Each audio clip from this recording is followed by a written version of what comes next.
How's everybody doing? Everybody doing good? Having a good time? That's good. Let's hang out. Watch some stuff. While I conquer space. Who?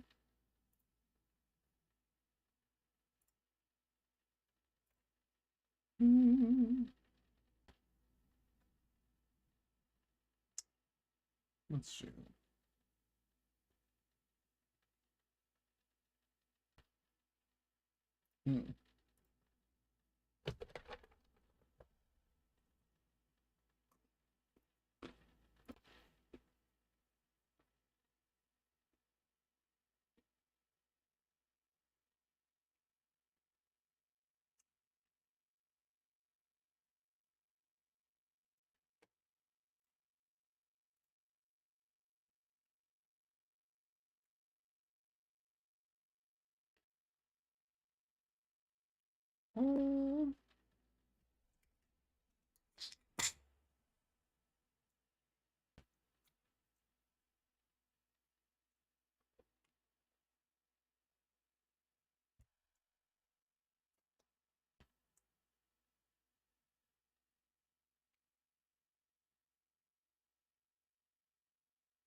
Ooh, that looks interesting.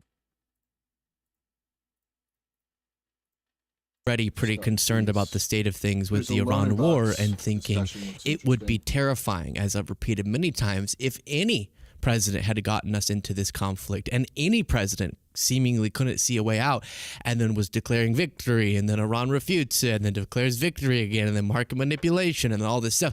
Any president that would be concerning with, sure.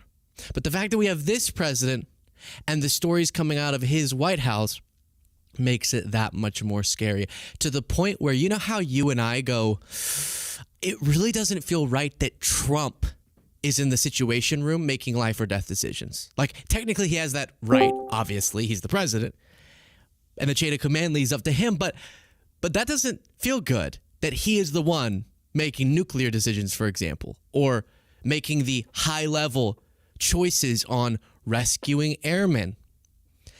And it's not just you and me who thinks that's a bad idea. It's his administration officials. It's his military officials. Mm-hmm. And you have a report, a leak out of his White House. I think this might be like the second time that General Payne has refused an order. About his screaming meltdown as literally they separated Trump. All right, boy, you're going to go sit over here and the adults are going to manage this operation. Not while Trump's wild tantrum sparks call for drastic action. The president's White House meltdown is raising eyebrows. This is from the Daily Beast. President Donald Trump's behind-the-scenes meltdown. The White House is prompting further calls to invoke the 25th Amendment. Keep calling for it. That would be correct. It ain't happening. They even put, and I'll give you the details of this meltdown in a second, and of him being kicked out of his own Situation Room because he's so out of control. But they put in this Daily Beast article the line of succession. So if the president were removed from office, who would take over? And then if that person was removed, who would take over? And this is the stuff of nightmares, okay? Trump gets removed, J.D. Vance. J.D. Vance gets removed, Mike Johnson. Mike Johnson gets removed, Chuck Grassley. So, and then it goes on and on and on. And eventually, if you keep removing people, you get to President Robert F. Kennedy Jr., and that would be something else, wouldn't it? So I do want to remind you, because I care a lot about not just getting you excited about a prospect, but being accurate about that prospect, he's not going to be removed through the 25th Amendment, unfortunately. But then, listen to this, because if this had to happen to any other president, they would be removed. White House insiders told the newspaper that Trump was banished from a briefing on a rescue mission for 2 American airmen who were missing in Iran, with aides opting to update the president at intervals instead of having him in the room. They're so panicked about him messing up the operation because of his out of control, erratic decision making. They said, please, Mr. President, sit in the other room and we'll sort of take turns getting screamed at by you. That will be better than you actually making the decisions. Quickest pause to request that you click the subscribe button if you're not already subscribed. It's completely free and it's the simplest way to support the work that we do. Right below the video, click that subscribe button, and then also whatever you're thinking or some random statement, drop it in the comments. That helps algorithmically, and click the like button. Back to the video. The president screaming at aides about gas prices, and the 1979 Iran hostage crisis was reportedly worried a failed rescue could signal the end of his presidency. Hey, how about you focus on the saving, the rescuing of American heroes who had been shot down in Iran because of your decision to go to war, as opposed to literally spending the time as you're removed from the actual room where the decisions are being made and then being updated in intervals as aides stand there and let you scream at them. How about you focus more on the operation and less on your political prospects? But that's what he was focused on. As lives are at stake, he was screaming about how this could take down his presidency if they weren't able to rescue these Americans. If you look at what happened with Jimmy Carter, he said, with the helicopters and the hostages, it cost them the election. What a mess. Bro, you're not That's a nice summarization of that crisis, isn't it? You know, the helicopters and the people. Goldman's call to remove Trump from office echoes a group of other House Democrats who introduced an effort to invoke the 25th Amendment. Again, that's not going to happen. Should, but Trump's cabinet is too loyal to him. I think they would let him take down this entire country before enough of them would vote to remove him from office, much less than if he opposes that, which he would, getting enough votes in the House and the Senate to confirm it. But as that's happening, you have John Ossoff saying this. Did you hear what this man said 2 weeks ago? Quote, "It's not possible," the president said, "for us to take care of daycare, Medicaid, or Medicare." Yeah, you could be another president. He said we can only afford to fund war. Then released a budget demanding $1.5 trillion for the Pentagon next year alone, paid for by ending utility assistance for families, canceling affordable housing programs, and cutting cancer research, all to fund a huge increase for the military-industrial complex.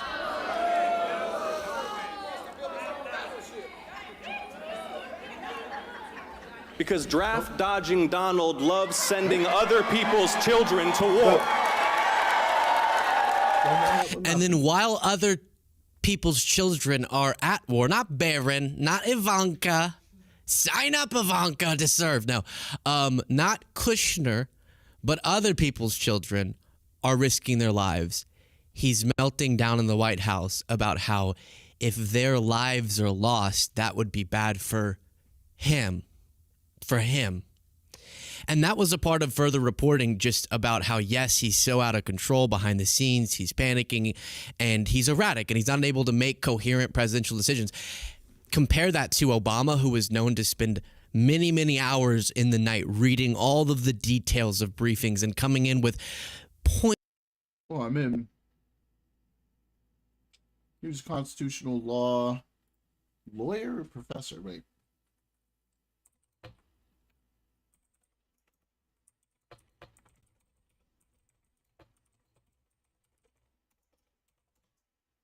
Yeah, he was. He was a constitutional law professor. Man, he must have been so young for that.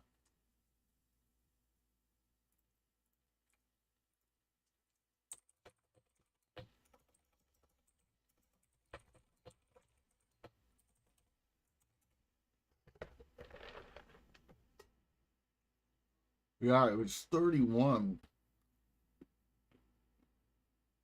Jesus. Senior lecturer at 35. Dude, Alan Dershowitz began teaching at Harvard Law School at 25 years old. Holy shit. That's poignant, crazy. specific questions for the experts in the room, and he had an understanding of the issues he was making big picture decisions on. And meanwhile, Trump's just kind of going with his gut that is very wrecked. Okay, that gut.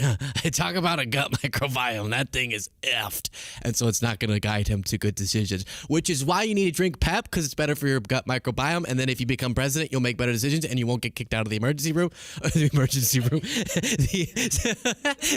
the situation room. Drinkpep.com. Family business. 2 of the 3 founders, my 2 brothers, both actively serving in the military. Those have all the article on the site. For example, tell me, get that. But that's the state of things, where beyond just the erratic decision making, as I told you in a recent segment, I think it was the breaking news one over the weekend, I, despite Trump never admitting this, do believe he understands that he has set up a disaster, which is why he's saying this could take down my presidency, and that's his focus. Meanwhile, you have whoever the heck this guy is, Mike Waltz, the Signal Gate guy, saying this. So he's taken a number of actions in this in this Operation Economic Fury. It feels like a million years ago, doesn't it, Signal Gate?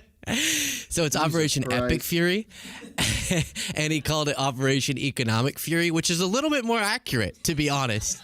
It is a little bit more accurate. You could take that down, Cole.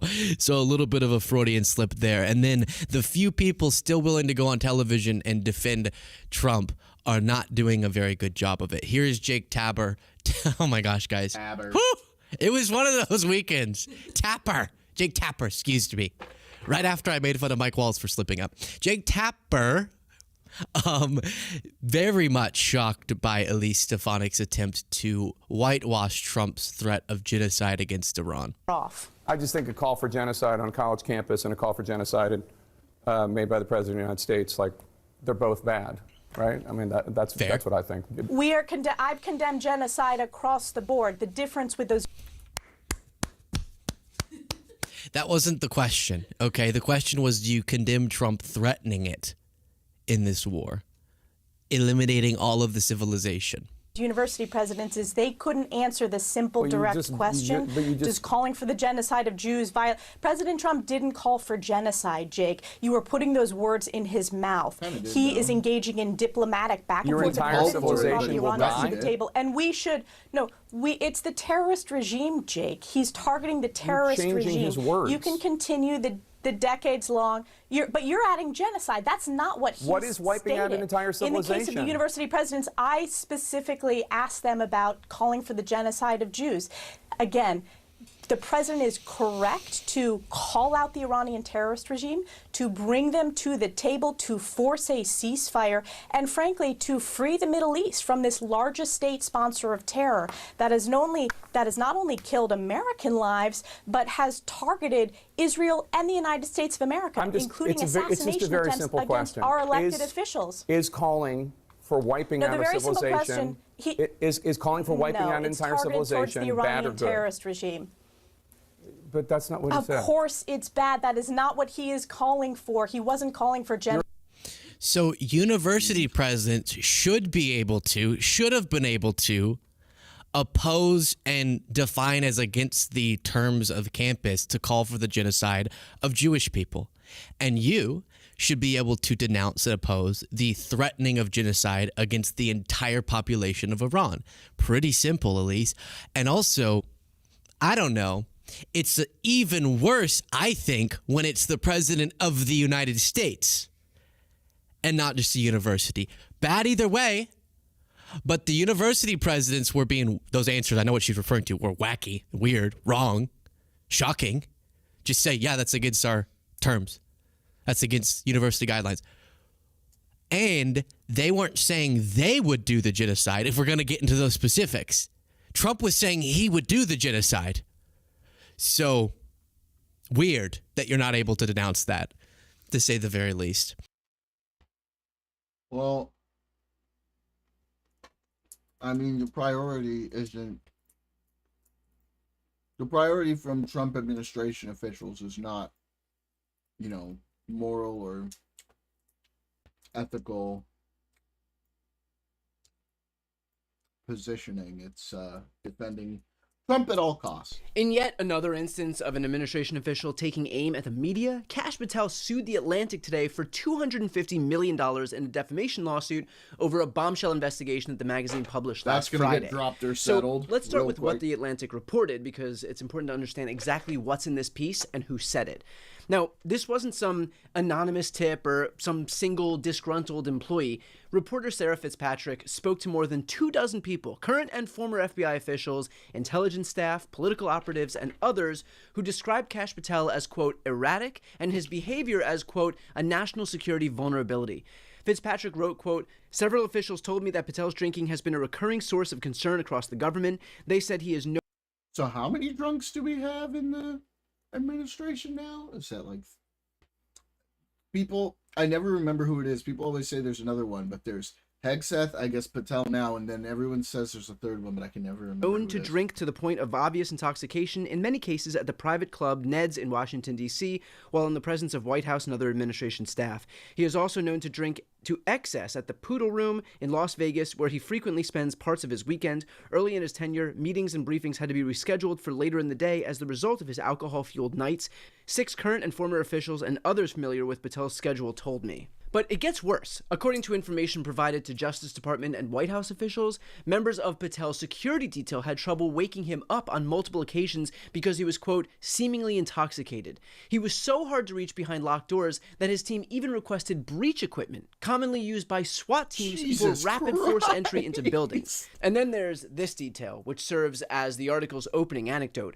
Patel was locked out of an internal computer system at the FBI on April 10th, which convinced the FBI director that he had been fired by the White House and prompted him to call aides and allies in a panic. Now, he wasn't fired, he just couldn't log in, but that's the level of paranoia and instability that we're dealing with here.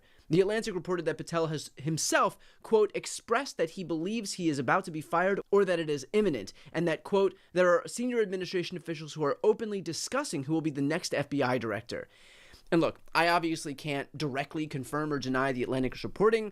I do presume that when it comes to a reputable news outlet versus a habitual liar in the administration of a more habitual liar, it's clear who I would put my own trust in. And then, of course, I can't imagine that this doesn't hurt Patel's argument just a tad bit. Yep. I mean, like, what an insane thing, dude. What an insane thing for the director of the FBI to be doing. Mika. But hey, other than that video of Kash Patel chugging his beer like a 19-year-old frat boy, I'm sure he's a total angel. Now, before we get into the lawsuit, I want to zoom out for just a second because Patel's response to this story was as revealing as the story itself. The article dropped on Friday night. By Sunday morning, Kash Patel was on Fox News with who else but Maria Bartiromo, not to announce the lawsuit, but to do something much more calculated. Let me ask you about the mission, because every time I see President Trump, he says this repeatedly, that the election was rigged in 2020. I mean, he says it all the time. We all know that. And it's almost getting lost because he says it so much. You've been at the FBI now 14 months. Have you done anything about that? And do you have anything to tell us about that? Absolutely, Maria. Look, I've been with the president nearly since day one on this. As I told you earlier, I was the one that led the effort with folks like Trey Gowdy, Johnny Ratcliffe, and Devin Nunes to expose the corruption that tried to thwart President Trump's first presidential election run. And we saw the FISA abuses there. And I lived through it, and the media came at me then, too. That just shows you that when you're over the target, you keep pummeling the target because the media is going to try and pummel you.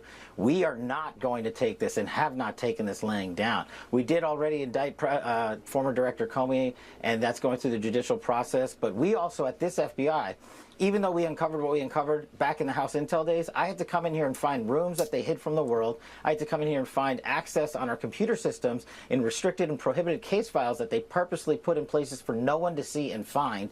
We have found all this information. We are working with our Department of Justice partners, and I am never going to let this go because they not only have personally attacked the presidency of the United States and President Trump, but they tried to thwart our elections and rig the entire system. And that is not something that is going to stop on. That is not something I'm going to allow on my watch. Right. But you just have to remember, they built this disease temple over 20 and 30 years. We've got all the evidence. I can announce on your show that we've got all the information we need. We're working with our prosecutors at the Department of Justice and their Attorney General Todd Blanche, and we are going to be making arrests. And it's coming, and I promise you, it's coming soon. Now, I want you to think about this for a second, because the timing here is not subtle. Kash Patel is the director of the FBI. His job is suddenly in question. The Atlantic just publishes a story with 20-plus sources saying he is drunk, he's unreachable, he's erratic, and his response is to go on Fox News and promise mass arrests over a 6-year-old election claim that has been investigated, litigated, and rejected in court over 60 times. It is the single most transparent political life preserver I have ever seen thrown in real time. He's not announcing arrest because there's some real case, because there's merit here. He is announcing arrest because Donald Trump's #1 obsession is the 2020 election, and Patel is waving that obsession around like a flare gun while his career is going down in flames. In fact, I asked Mark Elias about this exact point. Here's what he had to say. Donald Trump cares more about election denialism than anything else. So if you're Kash Patel and you're trying to recover from, the devastating press coverage you've received, if you're Todd Blanche and you're trying to get the job that Pam Bondi lost, what you do is you feed the boss the meal he wants to eat, and it's going to be junk food, and it's not going to be good for you.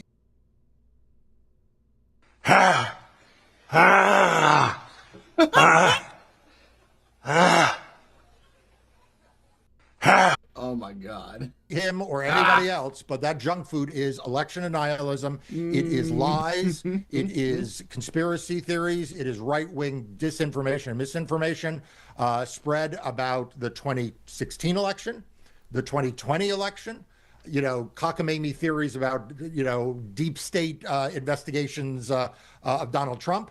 And all of that right now is grinding away in a federal courthouse in Florida. So my reaction is, everybody who cares about democracy, you got to be paying attention in the weeks ahead, because there's the FBI director, seemingly sober, by the way, Brian. It's early in the morning with Maria Bartiromo. No reason why the FBI director wouldn't be sober. I'm just saying, seemed to be in his right mind.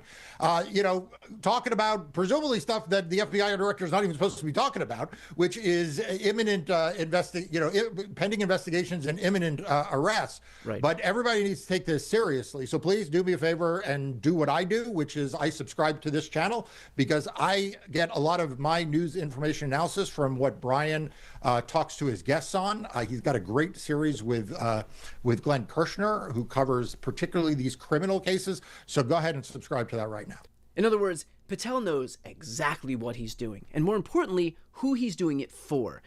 Now, here's what I want to point out about the lawsuit itself, because I think that there is a piece of this story that genuinely doesn't get enough attention when these things tend to happen. Patel is suing for $250 million in damages, and the lawsuit claims that the Atlantic acted with, quote, actual malice, which is the legal standard that public officials have to meet in defamation cases. That is a very high bar. The Supreme Court had established it in 1964 in New York Times versus Sullivan, and courts have repeatedly used that precedent, that standard, to dismiss cases exactly like this one. But here's the thing that legal experts are quietly noting about this case. If this case does survive those early hurdles and reaches the discovery phase, when both sides exchange evidence and take sworn testimony, the Atlantic would have the same opportunity to take discovery to confirm the accuracy of its own reporting, which would include taking sworn testimony not just of Patel, but of others with knowledge of the underlying facts. In other words, by filing this lawsuit... it was pretty dumb of him to actually file that lawsuit, and it smells of Trump-style retardation. Kash Patel is potentially opening himself up to sworn depositions, subpoenas, and compelled testimony from every single person who knows anything about his behavior, presumably including the same people who spoke to The Atlantic in this piece. That is a significant gamble for somebody whose entire defense is that these stories are fabricated. The reporter that he's suing, Sarah Fitzpatrick, isn't backing down. When confronted with the legal threats, she said simply, quote, I stand by every word of this reporting.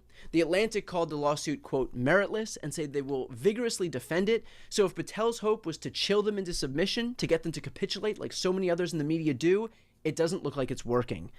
But let me bring this back to the bigger picture here, because what's happening with Kash Patel isn't just some Washington drama story. It is a story about what happens when you fill one of the most important, powerful law enforcement positions in the world based on loyalty rather than competence. Think about what we actually know from the public record, setting the Atlantic's reporting aside entirely. We know that while the FBI was investigating multiple urgent security issues, including the Secret Service shooting dead an armed man who entered Mar-a-Lago, Patel was in a locker room in Milan, Italy, chugging a beer and spraying it over the members of the Americans' men's hockey team. We know that Donald Trump was disappointed in Patel's behavior at the Winter Olympics and conveyed that displeasure directly, chastising him not only for the drinking, but using a government aircraft to fly to Milan. We know that Patel himself, before becoming FBI director, publicly criticized his predecessor, Christopher Wray, for using the FBI jet for personal reasons, suggesting that it should be grounded, only for him to do exactly that. So the video at the Olympics, the government jet, the now viral images of the FBI director chugging beer while his agency was dealing with active security incidents, none of that is disputed. That is all on camera. It all actually happened. And it happened before the Atlantic even published a single word of their own story. So the Atlantic's reporting, sourced to more than 24 people, describes a director who compounds that pattern daily. Purportedly drunk at DC and Las Vegas clubs, purportedly having his meetings rescheduled around hangovers, purportedly having a security detail that can't wake him up, purportedly using SWAT breach equipment, purportedly panicking over a computer login glitch. You have senior administration officials inside his own administration openly discussing his replacement while he's still in the job. That is not the profile of a man running the most important law enforcement agency in America. That is a profile of a man who got the job because the president wanted a loyalist, we all knew not this a was director, going to be a joke. and whose primary skill set is not leadership, but performance. Nothing Going on Maria about this is Bartiromo and promising particularly 2020 surprising. election arrests he We cannot all knew describe, this was gonna suing a fucking magazine happen. for $250 million with a legal theory that experts say is unlikely to survive, telling the camera to, quote, bring it on and come at me like a 10th grader on the JV wrestling team. It's all a show. And while the show goes on, the FBI, with all of its ongoing responsibilities, all of its field offices, all of the actual work of protecting this country, is being run by a man whose own colleagues told the reporter on record, quote, "This is what keeps me up at night." So this looks like when it you might talk be about interesting. Zionism, there's all these kind of like frameworks, like these themes that come along with it, like a mind map, right? But it's so you think long, about so Zionism, feel you read free Rashid to Khalidi's book, you probably heard about Zionism entails ethnic cleansing, send imperialism, suggestions Jewish as we're supremacy, displacement or watching. transfer, imperialism, settler colonialism. Why does so refuge on. never get mentioned? Most Jews believe that if they sort of like give up most of their external Jewishness and they assimilate to become Poles or French or Russians or whatever else, then they will be accepted and they'll be safe. Zionists were the minority who said, no, assimilating will not help us, we will always be Jews. Modern nationalism is going to fuck us everywhere we go. They were right. Throughout the beginning and the middle of the 20th century, progressively, every country closes their doors. The Evian conference in the middle of the fucking Holocaust is basically like, yeah, that's bad, but I don't know, did they have to come here? After they saw the camps, I think America made an exception for like a few 100,000 Jews, but Johnson-Reed stayed in place. They kept their quotas. Rest of the European countries kept their quotas. There was a pogrom in Poland in 1946 after the war ended where 1,000 Jews were killed. So these people had nowhere else to go. Stream. I think that's good. That's good. That is in frame. Make this full screen. Oh man, I look awful. So tired. All right, go live. What's the story? Do it live. Oh. What's the story behind the hat? I just started wearing it at like a rally in Washington D.C. and it stuck, and I'm just like, whatever. I'm just gonna keep doing this. I guess I don't know. It's just like a gimmick now that I do. There's no good reason to have it, but it works though. I think people need more gimmicks. Like I'm a big wrestling fan. From the 90s and shit. Exactly. So, and I literally I'm the heel too. I'm Mr. Beat, right? Like now every time we meet up in real life, we'll have like a dumb little like wrestling moment. Oh, hold on, I gotta go live. Okay. All right, you Zionist pig. Let's get this started. No. So basically, hi. Nice to talk to you again. We've been in some debates. I got a lot of flack for my Israel comments. I am self-admittedly uneducated on the topic. I've read a couple books. I've done basic, not much research into it, and curious to see, as the well-read person, what you can tell me, whether or not you can change my opinions on some things, or if we can just talk about stuff. So basically, I figured I'd just like Joe Rogan you and just be like, "What's going on? Like, what is this? What are they doing?" And yeah. Well, you said you'd read some books. Like which ones? More than one? I've read like 2 or 3, but the one I can remember is the 100 Years War in Palestine. I read that like a year or two ago, but it's been a while since I read that too. Yeah. Cool.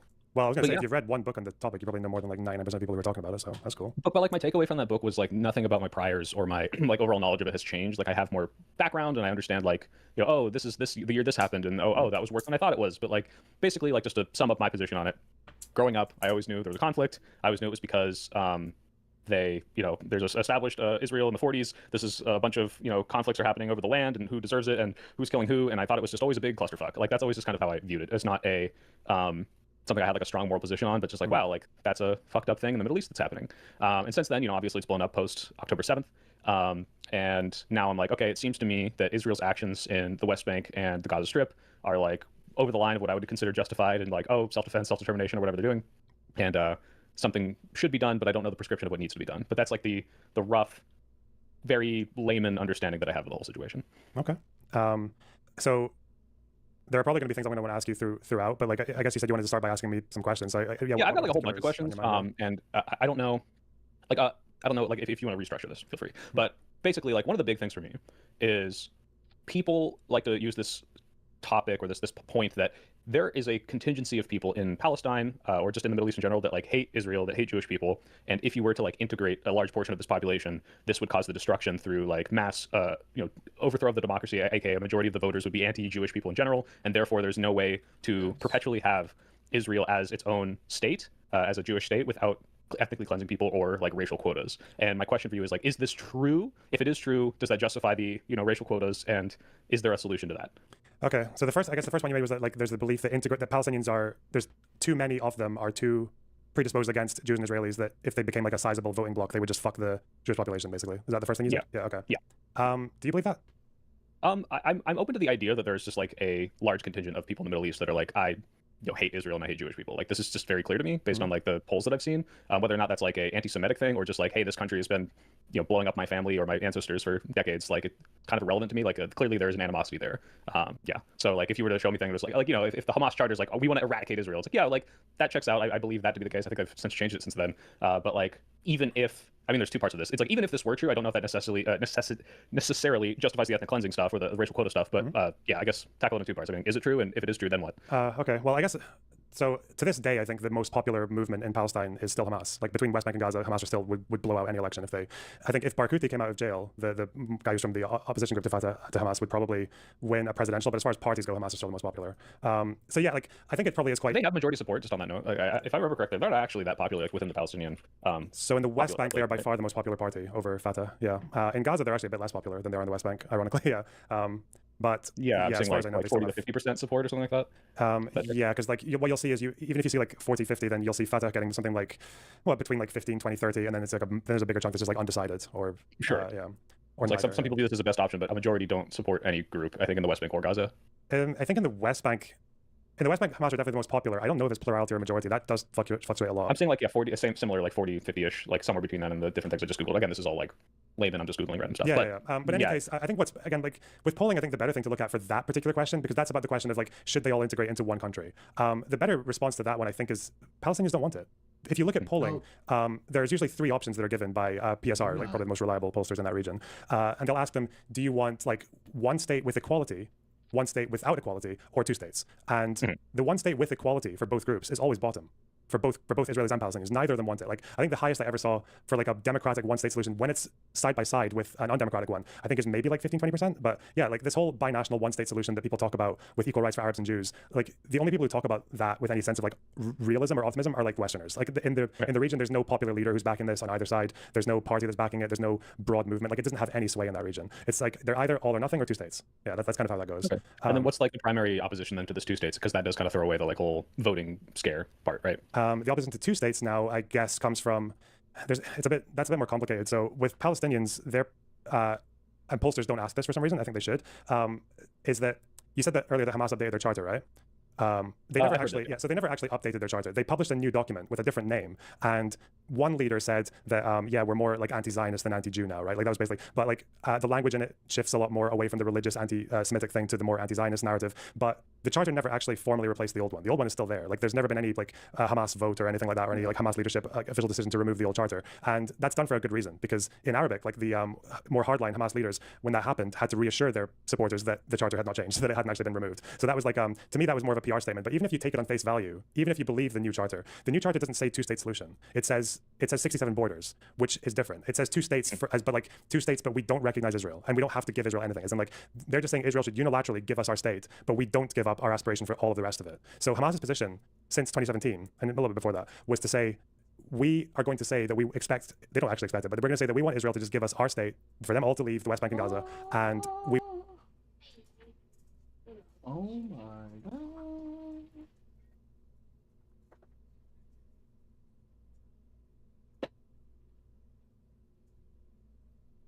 You like? Huh? Thank you, love. Ooh, this looks delicious. Mmm. That tastes great, baby. Yay! Mr.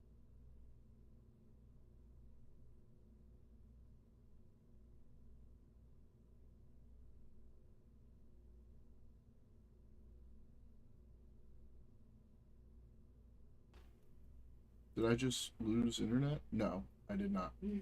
Okay. Alright, go in.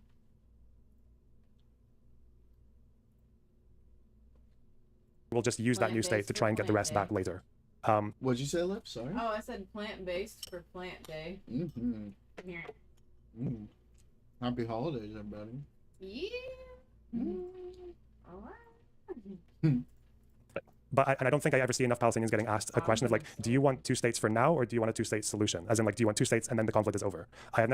That's the bit I've never really had a good answer to about what they actually want with regards to that question. Israelis obviously don't want 2 states because they believe that they used to in the 90s and 2000s, but now they basically believe that any bit of land they ever concede to... I'm edamame mommy for these dogs. Oh, yeah. Did you just give them edamame? No, but I could. You could. Nothing. Oh, boy. Oh, boy. Alright. Good babies. That's it. Go. Good girl. Back up.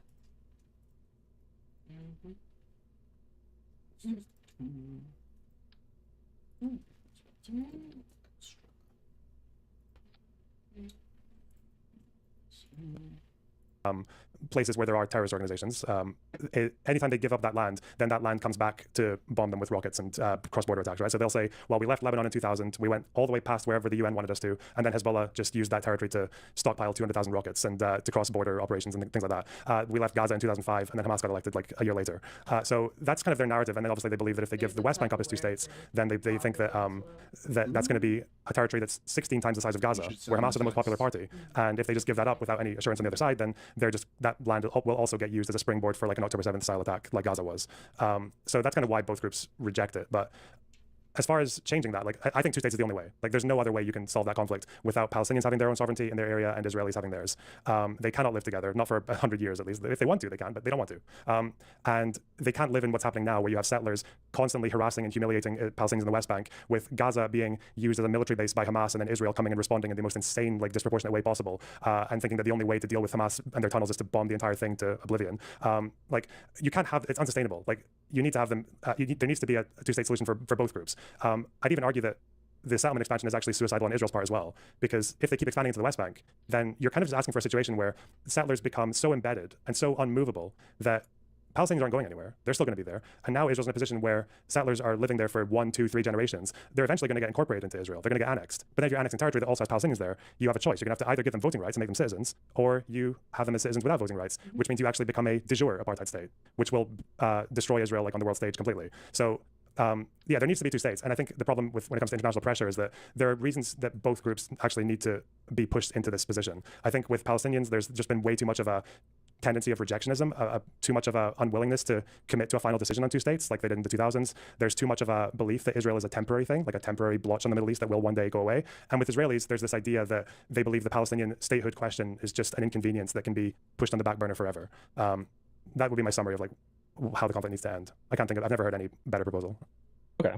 And so, but it sounds to me like, even though you clearly say this is what needs to happen in order to give both of these people self-determination, neither party is going to push seriously for this. Like, one party, Israel, says if we do this, we'll get bombed more, and the Gazans and the West Bankers are like, well, this is an abdication of what is rightfully ours, and this won't happen. This is like still confining us. This is still unfair. So like, is this even remotely possible, or is it just going to kind of exist in the way it already does now perpetually? If like, because this goes back to like the view I had when I was like 12 and first learned about this. And it's like, when are these people ever going to agree on something? It seems like never.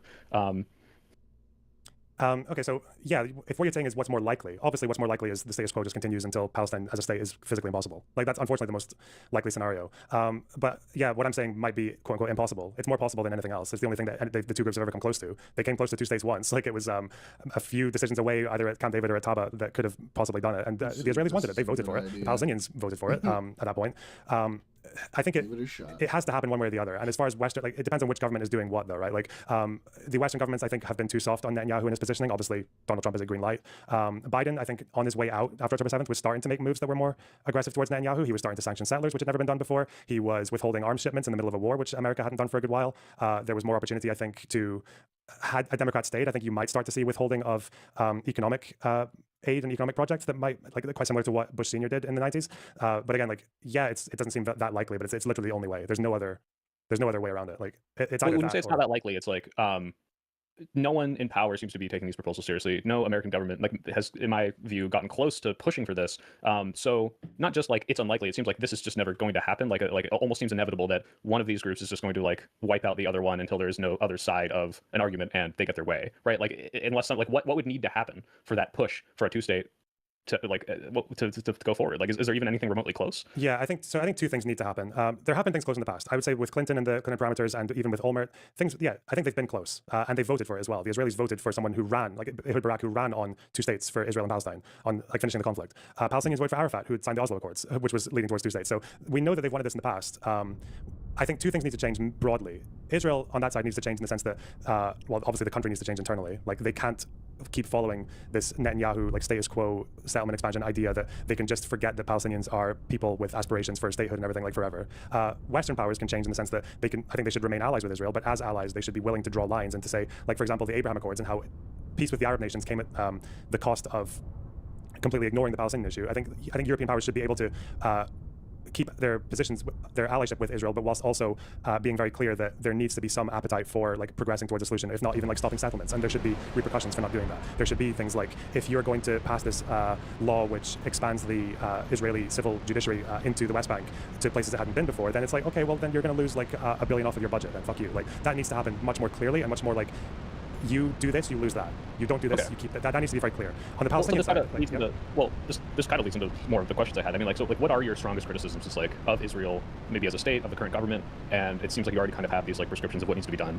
But yeah, like, what are the worst things that they are doing, and why they are preventing some sort of solution from being reached?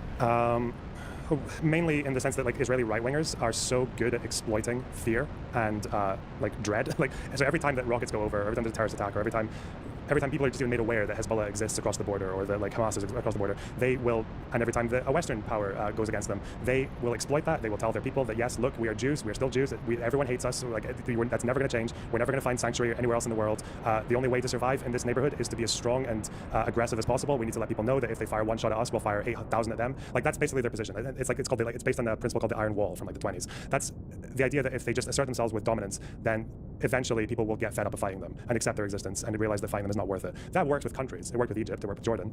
It might be working with Lebanon right now. They've had talks for the first time in 30 years, but it's not going to work with Palestine because they don't have a country. Like they have nothing to lose really in that regard. Yeah, so I was going to say that the distinguishing factor is like they don't exist with like a day-to-day life of freedom and self-determination that like Lebanon or Egypt does, right? So like while they can say, all right, maybe we're upset with this country and their actions here, like there is some tacit peace between them if we just kind of leave them alone, whereas the other one is occupied or they can't leave, or there's some other circumstances that say like, yeah, like what do I have to lose by continuing this fight, right? Yeah, so they're in a position where with Israelis as well, like, I would say that Israel's actually in a similar position to America to a very different degree, but like they are being taken over by like far right people who don't really care that much for like a lot of these like liberal democratic principles that the country was like on paper was built on. Like even the IDF and all their practices in Gaza, like believe it or not, like the IDF still has like a code of conduct. They still have lawyers and they still have like people who will train their soldiers and their officers, and they'll teach each other about like Israeli massacres from the past, like where Israelis committed war crimes, like in the 48 War, and they'll say like this is why you should always disobey an illegal order. This is what an illegal order is. This is why we don't do that. Like they teach these things, but then they appoint a bunch of like division commanders and people who are in charge of hundreds or thousands of soldiers,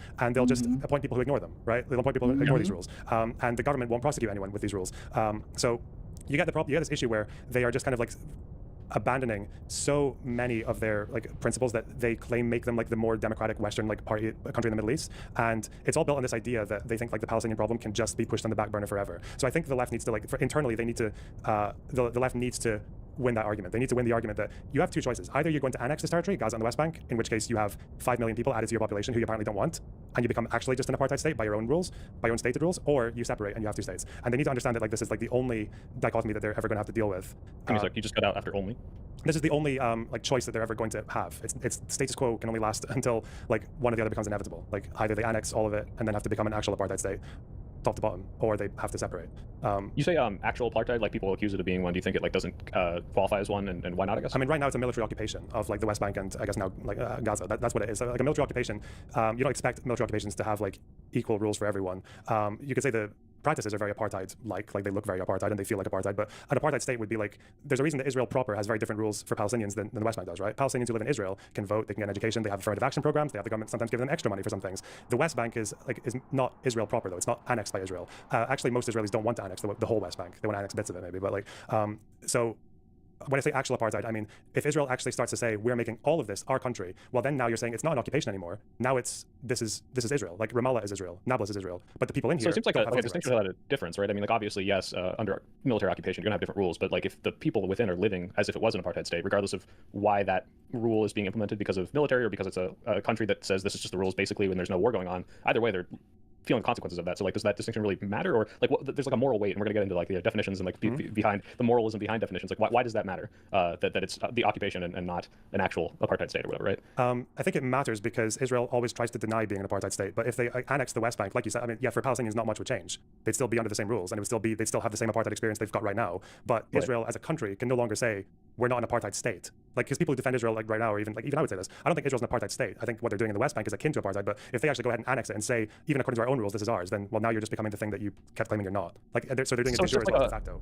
Right, like that's what I mean. I'm saying like de facto. Right, like the consequences for the, like you said, for the civilians are pretty much no different, but it gives the Israeli government like a cover. Like, well, technically, we're not. This isn't our state, but like, is that just for what? Negotiating tactics, or to just kind of like, leverage that if someone says, hey, you're doing a human rights abuse here, and it's like, well, it's not, our country. We're not doing this as a prescription of our laws. We're doing it based on an occupation and an ongoing war. Is it like, what is the reason for that distinction? If ultimately it matters not at all to the civilians whether or not it is technically apartheid or not. Well, because it matters to Israel, because obviously if Israel annexes the West Bank, they have to bring in their entire. Because right now there's like there's a different administration, like there's a different institution that is that takes care of civil administration of the West Bank. Like it's divided into, like the PA controls some areas, and then there's joint control in Area B, and then there's Israeli in Area C. If all that goes away, then on one side, like the reason Israel, you're asking me why Israel doesn't just annex all of the West Bank? No, well, I'm not asking that. I'm just asking like why. If you were to push back and say, well, technically it's not an apartheid state because blah, blah, blah, occupation here, it's not part of Israel, sure, I understand the distinction. My question is, like, why uphold this distinction when it seems to, like, the ultimate worth of that term is that people see that other people are being treated differently because of who they are, right? And people want that to stop. Is it the Israeli government upholding that distinction to say, well, because we don't want to, like, if we were to go in and annex it, then we would have to classify it that way. Sure, I understand why they don't want to, but why does that definition even matter in this case? I mean, it doesn't actually matter that much to me. Like the buzzword, like I'll call what happens in the West Bank apartheid like all day. Like I don't give a fuck. But like like why I would say that Israel's not an apartheid state now is because like I want to be able to call it something different when it does something different, which is annexes the West Bank. Like if they actually go ahead and say themselves, yes, we are going to make all of this Israel, but not everyone who lives in Israel and is born in Israel will be an Israeli citizen and have Israeli voting rights. Yeah, I want to call that something a little bit different to what they're doing now.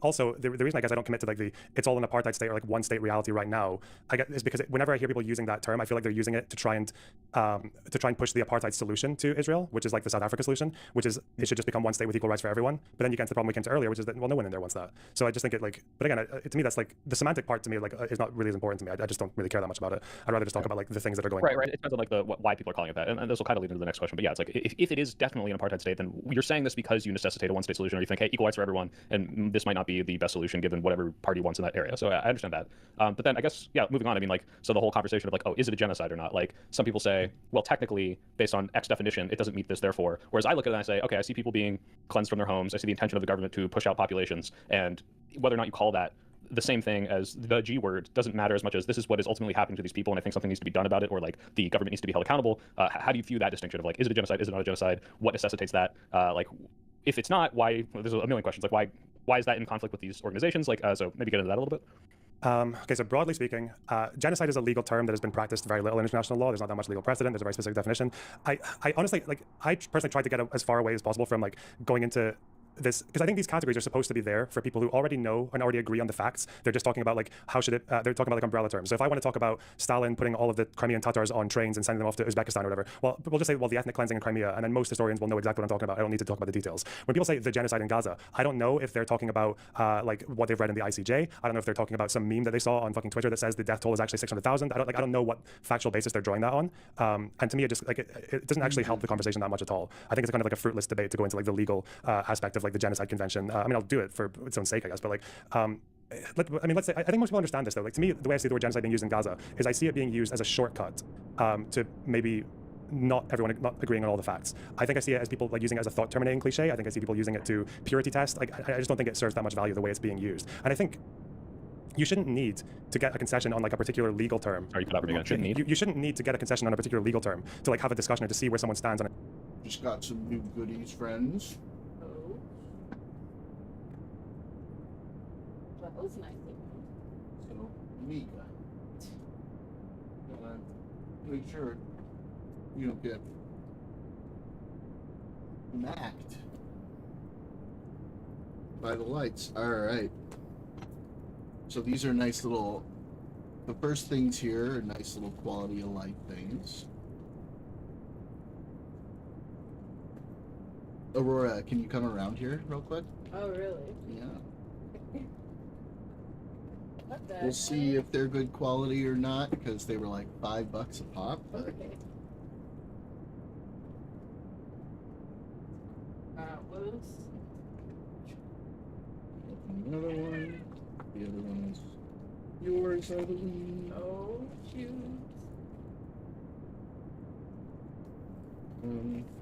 Actually can't tell. Oh, I think this one's yours. Go ahead and open it. Oh my gosh, thank you. You want to open it on camera, love? Oh, I mean, it's hard. Might destroy it on camera. Okay. Go ahead. Doing it. Ooh, music happened. Oh wow, look at that. So now we can we sleep do it? if we want to put our headphones on. Oh shit. Without, lying on our actual headphones. The Oh, quality yeah. is probably shit, but if it gets the job done, it gets the job done. Yeah, and it's comfy too. I can feel that. That's for the ears. Yep. We try it. See the feel. Mess there. Let's see, where are the actual headphone parts? Okay, here. Let's put some Vergi on. So then, yeah, that's. These are the headphone sides, so. G That would be L nice. A M O R O U. See if you can do the sign Power language. on, press and hold for 3 seconds. I gotta charge. So yeah. So it's this like is pretty Bluetoothy? cool. Yeah, it's Bluetooth. That sure beats my blankety plank ones. Side fleeping. So let's see. Imagine this. Imagine this. Wow. Pairing mode. Sleeping so on if your there's no side. device available, it'll enter into pairing. So you can go ahead and pair it right to your phone right now. Well, I'm gonna do it. Is it charged already? I don't know. Okay, well, let me go check it. Thank you. Did you get other packages? I did get a couple other I hope it's packages. something for you. It is. Well, this one's for me. Okay. So. I like something from me. But if not, just have to cry. Here's the charger port.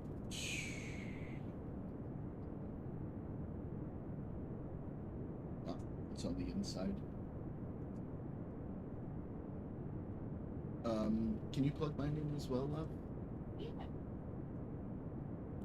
Try that out tonight. Now here are the other guys that I got.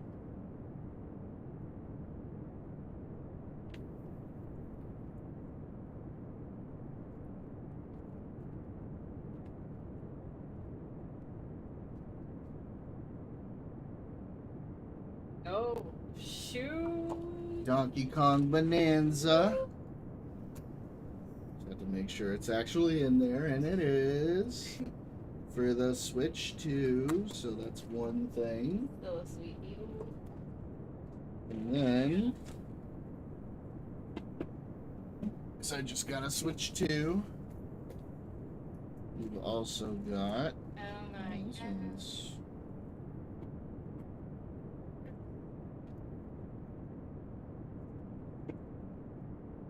I think the other thing will arrive by Wednesday. All right.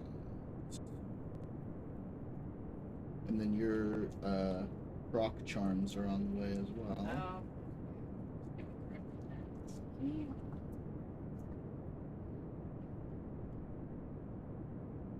also got.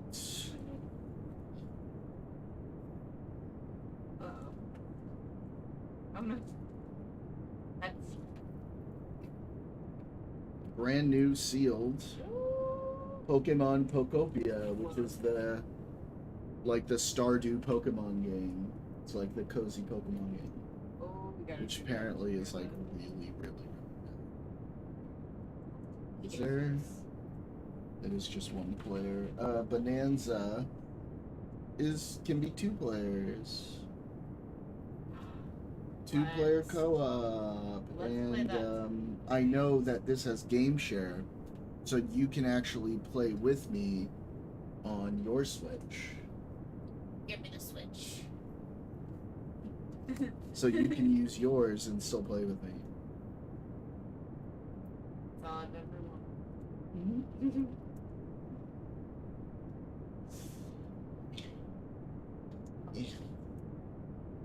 Yeah.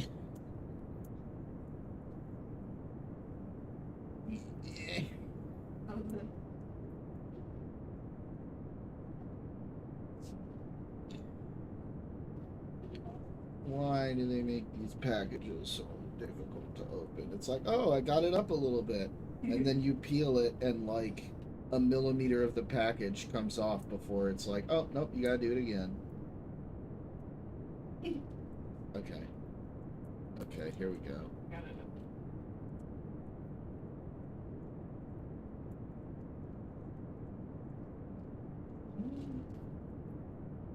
Ow. Ow. Oh my god. Yes, great job factory sealing it. Very good.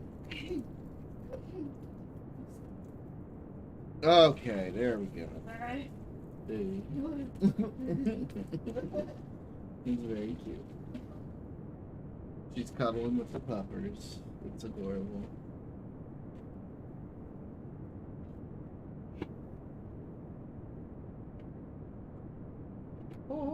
Oh. It came with a little pamphlet. So did I. It's advertising I get Pokemon Legends ZA, which I already have. Oh! Nice, I get a Ditto rug for the game. Oh, 7-day free trial of Nintendo Switch Online, which you can use. Oh, you already did that. Mm-hmm. Well, thank you. But soon I was gonna say we should go on to the like the yearly family plan, which is $75 a year. So we'd split it half and half, and that not only gets us the online, but it gets us like all of the Nintendo classic games from older consoles and stuff. How many people can be on a family plan? Like up to 8 people. We should definitely do that. That would be cheapest for us. But that at the least. Let's do it. So yeah, stoked. Got these guys. Can you bring my Switch over here really quick? Oh, yours? Yeah. Yeah.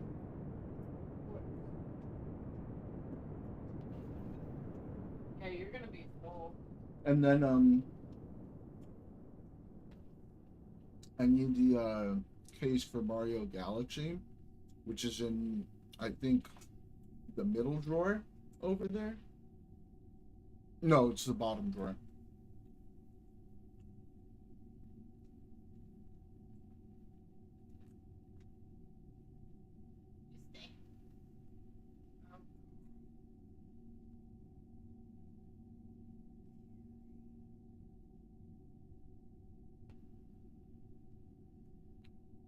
And the reason why is because the way these new Switch 2 cards work is it downloads the game data.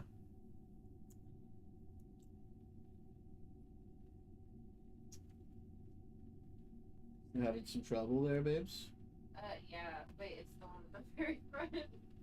It's the bottom. It should be the bottom one. There you go.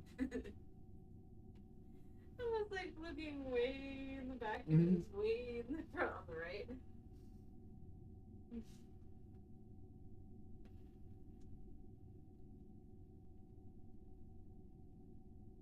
Cool. Please. I was gonna say thank you. Oh my gosh. Okay, there you go. Thank you. Of course. Have to mess with you a little bit, right? I'm gonna pay for that later, it's fine.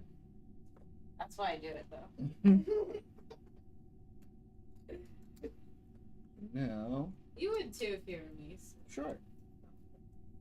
Plug this guy in and let's see.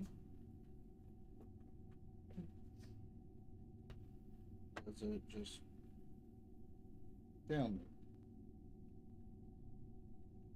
Wait. How can I have the game installed? Lay down. I thought these were just game keys. I thought they didn't have the actual game on the card. Oh. Wait. The game key. Oh, like from those shops.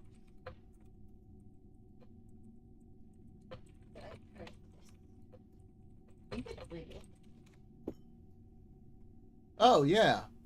Sounds legal. Oh, so DK is not a game key card. It actually has the game on it.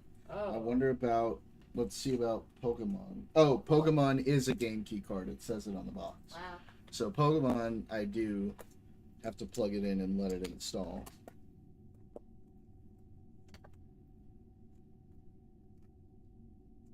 Oh, man.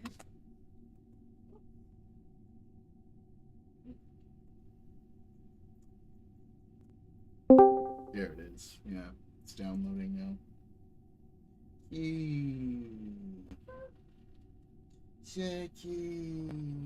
Okay. Now, sorry. Periapsis. Okay. That's Issue, right? And everyone knows this, right? If you were grilling someone who you suspected of being an anti-Semite or a neo-Nazi, you would maybe ask them about the Holocaust, and you might say, well, how many Jews died in the Holocaust? You wouldn't say, did the Nazis commit genocide? That's usually not your instinct, as far as I know. Right, like whether or not you would call the Holocaust a genocide is irrelevant to how I view it morally, what should be done, how the people who committed it should be seen, and and like you might even be giving the Nazi an out, right? Because he might say, yeah, of course the Nazis committed genocide, but in his head he's like, they actually only killed 200,000 people, like the Red Cross meme or whatever, right? Or the intent was there, but they didn't do anything. Or they might be actually referring to the Slavs, but not the Jews. Like the Jews, it was all self-defense or some bullshit. Yeah, like that's what they would. Yeah. So I think it's better to just go into the facts of what's happening. Okay, so then I mean, I agree with the like semantic argument, but then if we're going into the facts, why do like so many international communities call it this based on their definition? Why do so many people oppose said definition? And like how do the prescriptions change based on whether or not they are right to call it that? To me, most of it comes down to just factual disagreements and the way data is collected in the middle of a war where information deficits are quite big. I mean, I don't know if you want to go into like specific UN reports or different logging, but like I think with a lot of what's happened in the war, although again, I'll say a million times that I think like systematic war crimes is at least what Israel's done in Gaza. Like not just oopsies and bad apples, but actually like the government's allowed war crimes to happen from the top down and not cared about it or even welcomed it. But to making the genocide argument, like a lot of the factual basis that a lot of these reports are sort of like backing themselves up with, to me, I just think some of it has fallen short. So like I can go into some details. Like I think with the way that the aid situation was described and the famine situation was reported by UN organizations or by the IPC, I think they were just quite flawed and they didn't seem to hold up to the same standards that they have for other conflicts. I think the way that that certain statements were interpreted by Israeli politicians didn't really add up. And I think disputes about death tolls and like who actually makes up the death toll. Like to this day, I don't think we have any consensus on how many of those 70,000 were Hamas fighters. No one said, right? I think the IDF said they believe it's like 20, 25,000 or 30,000, which would mean like just a bit under 30, 40%, which would be Like there are lots of urban wars where that's happened. But Hamas haven't said how many militants they've lost, and the human rights organizations haven't even, as far as I know, they haven't even commented much on that part. Right. So. It's hard to also just get an accurate number because it's not like everyone is wearing a uniform. You've got essentially an entire area of square footage of rubble that is like, all right, like how are you even able to collect data from this? There's no. You can just kind of look at like who used to live here and who's not alive anymore, and then try from there. I guess. It's not exactly a hard science. So I understand the ambiguity. Especially given the fact that like I don't know if you know this, but like Hamas in the past conflicts in 2014, for example, they literally issued out public statements telling their members not to report dead militants. Like, don't say anything if a soldier has died. If anyone asks, like a human rights org or whatever calls you and asks you if someone died in this house, you always put them as an innocent citizen, an innocent civilian, unconditionally. So they have an incentive to hide their dead, obviously, because they reap all of the rewards. On the same side, I mean, the IDF has an incentive to downplay civilian casualties, of course, right? Yeah, of course they do. Yeah. So and they also have an incentive. I mean, they also have a very a broader understanding of what's a soldier than I think most NATO countries do. But so that's one of like, it makes it more ambiguous, more messy. But then like what are the facts that the international communities that have formed these opinions based on, and are they faulty bases, or they're based on more ambiguity, or do they use a different definition of like a genocide? Amnesty did have a bit in their report where they are contesting like understood definitions of genocide. I think there was also some scandal with them more recently where they withheld their October 7th report on Hamas's attacks because of its political implications, which I think is a very strange thing for a human rights org to be doing. But I'll give you one example because like the war claims specifically there's a lot of them. I'll give you one specific example. I don't know if you ever heard this claim that pre-October 7th, there used to be 500 trucks going into Gaza of aid. I've probably heard like the vague claims, but not the specifics. So that's never been the case, especially when they're talking about when they're comparing it to the amount of food trucks that are going in post October 7th. So the 500 trucks thing basically comes from like a poor stat of before the war, aid trucks would only go in on weekdays, and it would include not just food and shelter and everything else, but it would also include like building materials and electrical equipment and concrete. And after the war, the only trucks that were going in were aid, tents, food, water, etc., some fuel trucks. But then what people did was that they took the average of aid trucks before then on the weekdays, called that the daily, excluding the weekends, and then got this number that sometimes on some months looked like closer to 500, if even that. I think even then it was more closer to 300. But then after the war, they would use the 500 number to compare it to the number of food trucks going in afterwards. So when they were only going like 50 or 70 or 100 trucks in a day during the war, they would compare that to the 500 number, which included mostly not food, and then they would make it look basically like every Palestinian was getting like a fifth or less than that of the food that they needed, which would imply that that's why I think famine is imminent was a line that I first read in like October 16th or something. And it was a lot of it was based on that assumption that just Israel was not allowing enough, like even a fifth of the amount of food that they need. But now that the war's over and the number of like malnutrition related deaths never got close to what would be needed for like the definition of a famine even by the IPC, then it looks like that was just completely overstated, and that was like just poor data that is contradicted by the UN's own numbers. Well, then I'm curious, like when people are using what you might call overblown or hyperbolic numbers to define things like a famine or a genocide, like what about the Israel-Palestine conflict is unique in such a way that like they would be willing to jump to conclusions that you think might be preemptive compared to any other similar conflict? Like why is this the one where you think the facts are being obfuscated in such a way that the international communities would say, it's a genocide, but only because I'm basing it off data that is apparently misreported or overblown? I mean, I can't speak to every single human rights org or like the UN, but I can speak to some parts of it maybe. With the UN, it's easier to explain because like what is the UN? The UN is just all the countries like voting on things, like to put it in the most crude way possible. But a lot of these countries, or even most of these countries, aren't even democracies, and 50 plus of them are very, very anti-Israel. Like they're part of like a bloc almost, like a voting bloc.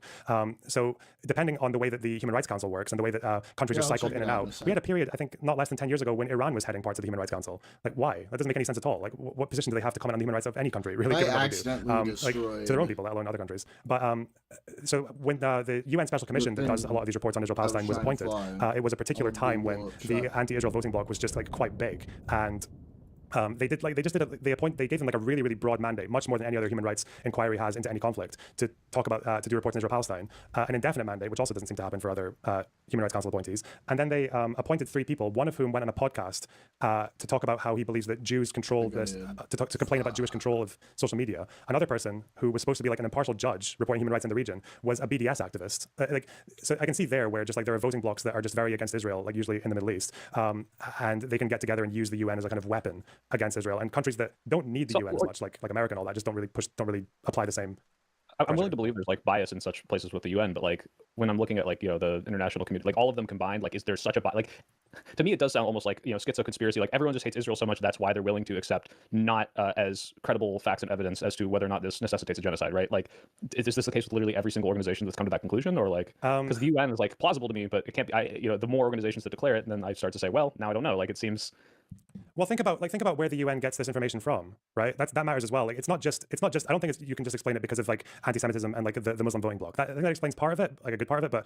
But it's also the fact that the amount of information that's allowed to come out of Gaza comes from citizens in Gaza who live in a closed society where Hamas still dominates, and the IDF whose their information is like military intelligence, right? So they're not going to share that stuff with just like with random international like lawyers and things like that. Like that's not really no military would do that like in the middle of a war. They might do it afterwards in a trial, but they're not going to do that right in the middle of the fighting. Especially if one of the people writing a report is like a BDS activist or has been. Like, of course they wouldn't do that. But the information is actually quite limited. So although there's loads and loads of different reports, the information pool that they're drawing from is actually fairly small. So when they want to talk about famine, for example, they might do analyses where they sample different communities in Gaza. They talk to families. They get like measurements of like arm circumference or child malnutrition, and they get these numbers. But it wouldn't be the first time that a population has given inaccurate information or is drawn from inaccurate samples to make broader conclusions because of like the closed society that people in there live in. Because if you are living in Gaza in this war and you tell human rights organizations something that Hamas doesn't want you to hear, doesn't want them to hear, then you're in trouble. You're fucked. Get it. So there are, and there's all incentives on the other side, right? Because Hamas controls a lot of the economy in Gaza and they control a portion of the aid as well. Fuck that. Like the government. So yeah, you are in a position where the information that each of these orgs is getting is quite limited. So I don't think it's like this really broad body that's just getting like it's just all coming independently to different conclusions. I think they're just drawing from a very small sample of information. And the way that Hamas operates is, I think they've made it a big part of their strategy to utilize the humanitarian situation to their benefit. And in some cases, I think that's meant report everyone who dies as an innocent civilian. So it doesn't matter if it's the UN or Human Rights Watch or Amnesty, whoever calls that person, they're all going to get the same answer. It's not like they're going to betray like Hamas for a different one organization over another, right? Well, yeah, but then my question is like, what sources do you trust if it seems like you're incredibly skeptical of numbers that are being used by these like organizations? Like, let me try to present this like as a layman. I'll see some news article and it says like, oh, based on the the IPC, 600,000 people are in catastrophic food insecurity. I say, well, that sounds awful. That sounds like we're on the verge of a famine. And then you go out in that and you're saying, I'm skeptical of this, or you're just like, let me make sure this is right. The IDF says this, the Gazan Authority says this. I question based on the history of the Gazan Authority, or like who are you trusting in order to come to these more skeptical or rejecting the claims that are made by some of these organizations? And like, why should you trust them over other organizations? In some cases, sadly enough, you can just use the UN's own data. Like, there's been a few times where, say with aid trucks, there are two big organizations that would count aid trucks going in daily, right? One was UNRWA, the refugee association that currently is editing UN funded and Minna's is Gateway. largely made up of local workers in Gaza. The opposite. That was and then there's also KOGAT, which is the Israeli body for aid to the Palestinian territories, and they would publish daily numbers for how many trucks are entering the Gaza Strip. UNRWA's numbers were lower for a good long period. They were much lower than KOGAT's. So KOGAT would say 120 trucks went in today. UNRWA would say 30 or 40. And UN bodies, because UNRWA is the UN, or Amnesty or wherever else, would say that they would use UNRWA's numbers. But I only need to look at UNRWA's own website to this day, which says we are only accounting for ones where our workers are able to log the trucks. We do not talk for every single truck that goes into Gaza. Our numbers are incomplete, and they will update in the future when we get more data. So UNRWA admits that their data is incomplete. KOGAT is the Israeli side, so they're literally, and Israel's the one that approves trucks going into the Gaza. So like they're the ones who would have the full numbers, and UNRWA were not. And so I see this, like, I can even show you if you want, but like there's an Amnesty graph in their report on the genocide where they show you the discrepancy between UNRWA and KOGAT, and UNRWA have much lower numbers of monthly trucks going in than KOGAT. But then if you look at UNRWA's website today, now that it's been retroactively updated, they're back up to numbers that are closer to KOGAT's. So there's a thing going on where UNRWA will like, and you can have that situation happening even when no one's being biased, right? UNRWA will just be able to count less trucks because they are only a portion of the aid distributors in Gaza. So they put that number out. They're a UN org, so people believe them and say that's like the best number we should use for truck numbers. We're not going to trust like just one state over another, Israel over Hamas. So they'll put that number out, but then the report goes out, the outrage comes in, the newspaper headlines come in, and then a month later, UNRWA gets more data. They update their data page, and it actually turns out that KOGAT's numbers were more or less correct, or maybe a bit higher than UNRWA's at the end, but still closer. But then that's it. The damage is done. Then we just move on to the next cycle and the next one. This happened for like a year and a half or 2 years. That's one. Again, that's like one example. There's plenty of other ones, but and I can give you sources. Okay, like I guess there's like to back up because we keep getting into specifics that I can't verify. I'm not saying you're lying to me, by the way. I'm just saying like clearly there is what I'm hearing is there are more uncertainties than are otherwise being portrayed by some of these communities, but again, as a layman, when I look at this and I say, okay, I hear the statements from the government that shows that Israel has an intention to wipe these people off of this land, regardless of whether or not that's like, literally killing all of them. Like, you'd agree that if every Palestinian moved to like Libya tomorrow, like Israel wouldn't follow them and kill them, right? Like even if it was like, somehow internationally viable, like that's not what they want. They don't want to literally kill every single Palestinian. It's, I want these people not to exist on the land that we feel is rightfully ours, and we want to do everything we can to acquire that, right? Does Israel believe that Gaza is rightfully theirs? That's my understanding, unless you have a correction. Religiously, that's almost definitely not the case. As far as I know, there's at the very least like some Talmudic or whatever maps will include Gaza and other ones won't. No, I don't think Israel wants to own Gaza. I don't think they actually care for that so much. Obviously the extremists do, but as a majority, no. But when you say the extremists do, the people... Not the government, no, I don't, parts of the government. I think maybe Ben Gvir and Smotrich want it, but they are they're like a block of two parties that make up like, 10% of the vote in Israel? But no, the majority of Israel doesn't want to own Gaza. They just want Gaza to not be a threat to them anymore. That's like the general opinion in Israel. Obviously some believe that they can achieve that by getting them all to run away. But I think the more realistic ones, and I think Netanyahu is probably more realistic than his counterparts in this sense. I think they know it's just not going to happen. They'll talk about Libya or like whatever African country they spoke about, but at the end of the day, I think they're aware that you're not getting 2 million people to leave Gaza. I think maybe 100,000 have left in the last 2 years, if even that, and that was to go to Egypt, and they paid to go there. Like Egypt charged them extortionate fees, and they had, I think a lot of them had family there, and they were, a lot of them people were saying that they were planning on leaving anyway. Like, so yeah, there's not. Yeah, Israel, like, they left Gaza in 2005. Like, they pulled their settlers out of Gaza. They didn't pull their settlers all the way out of the West Bank, because the West Bank is where a lot of the religious, like, holy sites and all that shit are, whether they call it Judea, Samaria, and all that. But Gaza is less important to them as, like, territory ideologically. Maybe I kind of focus on, like, a too specific claim of they want this land. Obviously, they want the people there to not be there so that the violence stops in their eyes, right? So whether or not that means, oh, you know, Gaza is part of Israel proper, and we've always deserved it, is kind of different from the question of, do we want to kick these people off this land so that, you know, rocket attacks stop, or the Hamas doesn't have, you know, so much territory right next to us? Like, I guess that's kind of not as important as whether or not they really want the land there. It appears to be like, we want to clear this place off. Whether or not we achieve that through war, whether or not we achieve that through financial means, whether or not we achieve that through settlements, like, that's the intention though, right? When you say that that's the intention, are you saying that, like, the government is, like, pursuing this seriously? Like, they're sitting there thinking, okay, how do we get 2 million people out of Gaza? Or are you thinking it's like... Yeah, I mean, especially ever since Trump got in office, it seems to me that, like, the major plans and what he's kind of greenlighting is, like, this complete transformation of you know, what is, like, you know, Trump Gaza, right? Like, yeah, I know. Yeah, but at the end of the day, again, maybe something changed. Didn't that ultimate Gaza peace plan that Trump put forward, which I hate, by the way, but, like, didn't that plan rule out ethnic cleansing of Gaza? I'm not sure to the extent of which it ruled it out. It seemed to be that there's a lot of displacement happening and not a lot of... Wait, when you say displacement, the displacement's happening within Gaza, right? My understanding was they're being kicked out of Gaza. Again, it's been like a year and a half since I read it, though. No, I don't. So the people who have left Gaza since October 7th, I think it was about 100,000 of them, very early in the war, went to Egypt, and they were being charged, but they paid to go to Egypt. Like, they went through the Rafah crossing, and Egypt charged them, like, really, like, scummy extortionate fees to let them out, and then they closed it. No, I don't think I don't think, like, Israel's been kicking people out of Gaza. No, I don't even know if they have been. The question is, like, what the plan was. No, the plan, the only plan I saw come up was, and how much of a plan it was, because, like, you get this weird dynamic where Netanyahu will say that we spoke to Libya about them absorbing this many people or whatever, but then Libya will say, oh yeah, we never said anything like that. What are you talking about? So yeah, but then I don't know, like, are we seriously thinking that, like, I would be quite surprised. Maybe I'm wrong. I don't think it's impossible, but, like, I would be quite surprised if you at any point in the next 5-10 years start to see, like, Libyan boats pulling, like, hundreds of thousands of people out of Gaza, and, like, Israel signing off on this. As far as the displacements that have happened in Gaza, mostly the displacement has been, like, almost all of it's been internal. As in, like, they bombed the north, they sent people south, then they bombed the south, sending people north, and now they've gone, like, they've started occupying the eastern half of Gaza, and they've pushed people west. But as far as, like, any serious plan to think that 2 million or even anything close to them are going to leave the Gaza Strip for good, I don't think that's being pursued as, like, serious policy right now. Okay, well then, if that's the case, my question, well, no, again, like, I'm the least well-read on this. This seems to be what I'm hearing and seeing from various headlines and articles I read, but, like, when, let's say this blows over and there's some sort of, like, not reconciliation, but, like, all right, the ceasefire exists to an extent and we go to pre-October 7th conditions, what does Gaza look like then, if that's the case?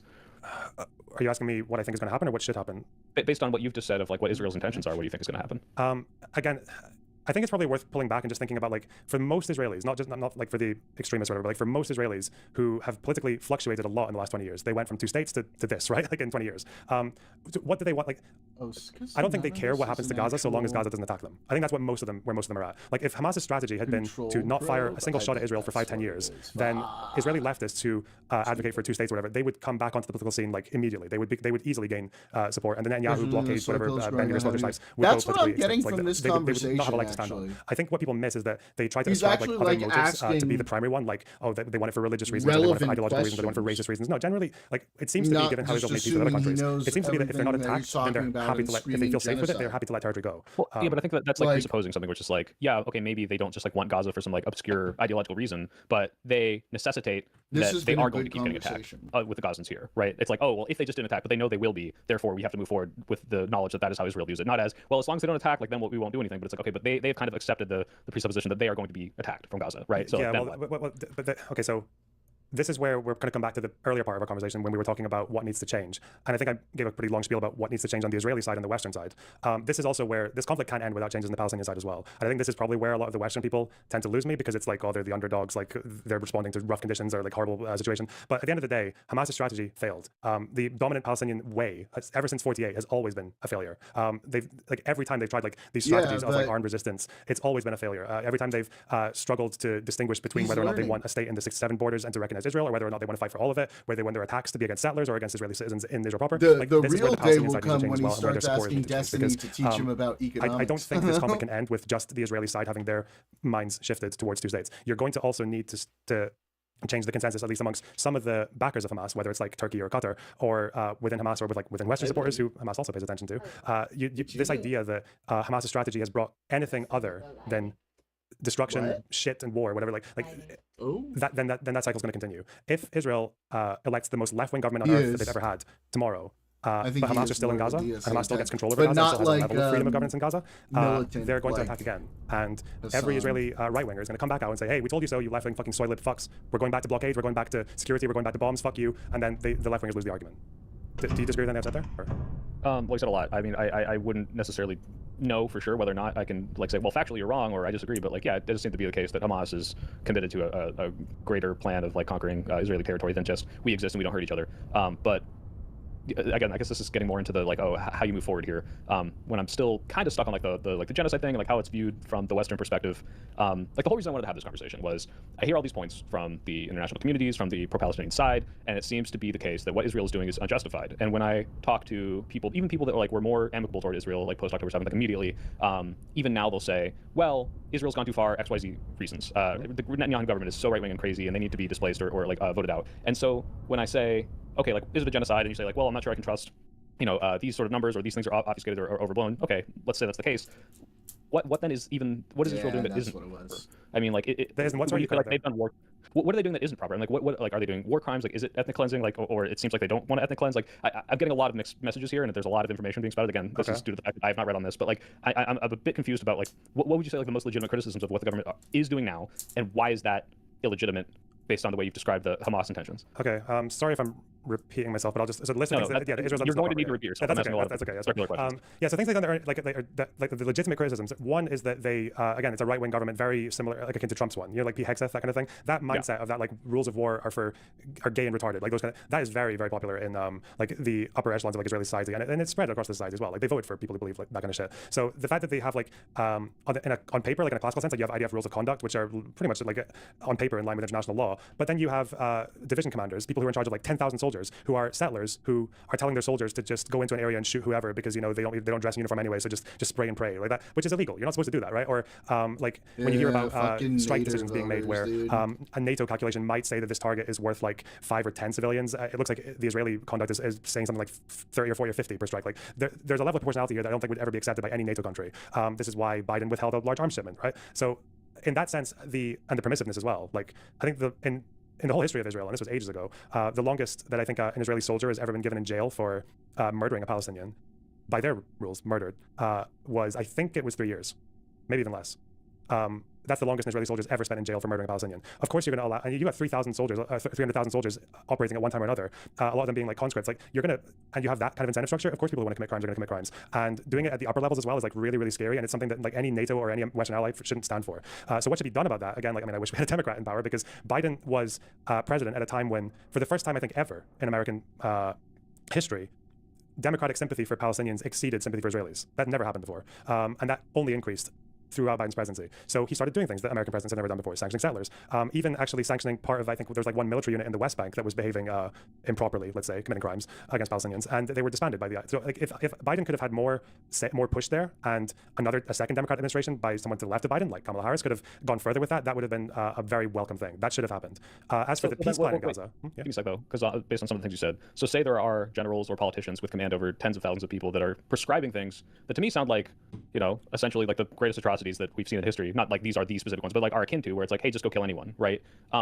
At what point does that stop being individualistic on, oh, well, this guy who's in charge of this many people did that and that's bad, versus it seems to me that there's a greater project within the government or the military to do these horrible things. And that's why some of the organizations are calling it this a genocide or ethnic cleansing or systemic war crimes, right? Well, the interesting thing is that I don't think I've seen human rights organizations use that argument that I made, because they try to argue that it's sorry, because they try to argue that it's a top-down decision-making thing, or they try to argue that it's because of the aid distribution, or it varies. But what I'm saying points more to maybe not so much genocide with your special intent, but more a system of just not really giving a fuck. I think ambivalence to war crimes is very different from actually going out there and seeking to massacre and murder people for its own sake. I think there's a difference between someone saying oh, there's a gunshot coming from this building, we've got okay, well, blow up the building. I think there's a difference between that and saying genocides where civilians are rounded up, they're bound, and then they're just shot in the head when they're literally posing no threat at all. There's one by one. I think cutting corners and war and committing crimes is very different from that. I want to stop you there, because that is interesting to me. It's yes, obviously, if you were to take something all right, where they're rounding up every Palestinian and just killing all of them in a pit or somewhere, this would be the most unambiguous, this is as bad as the worst genocide we've ever documented in history, so clearly this is that. But when you're talking about this ambivalence where the government or the military leaders or whoever are making these decisions or ignoring these violations are saying, I care so little about this population that I'm willing to ignore what I guess you use numbers that are like, 1.5 times as many casualties, twice as many casualties as like what would normally be allowed in these situations. Like if the ultimate conclusion is this population of people is irrelevant to me and like I don't view them as like the same kind of humans as I view my own people, like at what point does that cross the line of like, all right, this might as well be considered the genocide if we're killing these people? Or is it specifically because you think that G word conflates or points to the kind of things you talked about of rounding people up, where it's like, well, we shouldn't use that because now we are ascribing those moral prescriptions to it. Can you make that distinction, or do you get what I'm asking? Yeah, but again, it's just a question of like it's a question of legality almost. Like the same way we assess murder, right? Like murder by killing someone through negligence, or killing someone out of passion, or killing someone out of carelessness is different from killing someone with cold-blooded intent. We do this with crime all the time. Like intent matters, and since dolo specialis has been such a central feature of genocide case law forever, basically. Like yeah, I think of course, well, why wouldn't you have that separation if that's kind of been a feature of the law for so long? Well, it's kind of like the same as like the apartheid thing we're saying, where it's like, to me, it doesn't. I guess maybe if there's some like international prescription that happens as soon as you say, oh, it's the G word has happened, it's genocide, we have to do this now. Okay, maybe that's when the dolo specialis comes in. But for me, it's like, okay, on one hand, I've got people rounding them up and shooting them into a ditch somewhere, and that's obviously terrible. On the other hand, I have people bombing a building. Maybe there's a Hamas militant in it, and they know that 100 civilians are going to die when they do this because they don't care. They're apathetic to those deaths. For then sure. it's like, well, ultimately, this is like a distinction of the difference, like the utilitarian consequences. A bunch of civilians who don't need to die are dying because the people don't care that it's happening. Okay. Yeah. You keep saying distinction without a difference. I don't think you necessarily believe that. If the Israeli government was like, I want to kill Palestinians, we're not talking about Hamas, just Palestinians, and he communicates that to the war cabinet, and they send it down to the IDF, would there be 70,000 dead in 2 years or 700,000 dead in 2 years? Right. So obviously I recognize the difference of like, yeah, if the explicit intention was kill every Gazan. Not even kill every Gazan, but just kill them, right? I can't remember the way that the initial Nazi communiques were when they were sending people into Poland, but it was like you go into a village and you kill all the inhabitants, right? Or like you go into an area, the soldiers might like stand, and this population like don't take prisoners and things like that. Like it's very like it doesn't have to be kill them all, but it has to be like it's giving a broad mandate to just like kill civilians, like generally, not like we're going to aim for terrorists and however many civilians come along with it, fuck them. Yeah, like it's not like that, but really, that's why I think it's different. That's why.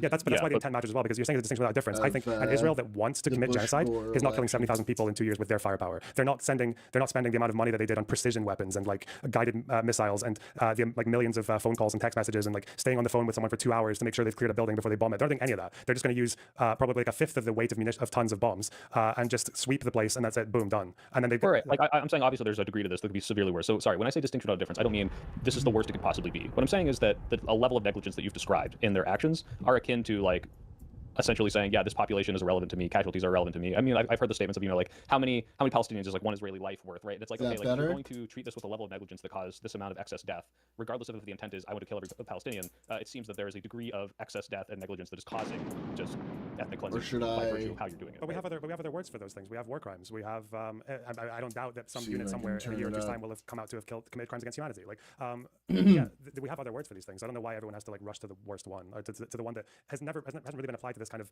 behavior like in the past. Like yeah, usually the term genocide has been limited. Like how's this? They restricted it to Srebrenica, not to the entire.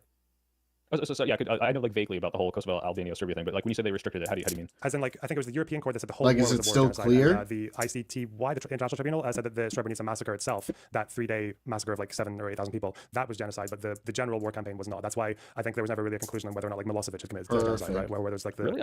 I mean, maybe all my friends and knowledge from this comes from people that are Albanian and Kosovian. I don't know. Kosovar, yes, I should know that. It's fucking stupid. Kosovar, interesting. But I did not pretty know unambiguous that Milosevic was genocidal. Not legally. He was never found. There was no final judgment. There was because he died, but also because even after he died, like there was they had plenty of proof of the intent when it came to Mladic and Krstić, I think it was the generals who were talking about like getting digging equipment to come in to dig the holes and talking about how they're going to avenge the Serbs for what the Turks did to us. Kosovars aren't Turks, but they were. But yeah, no, Milosevic was not legally found to have committed genocide.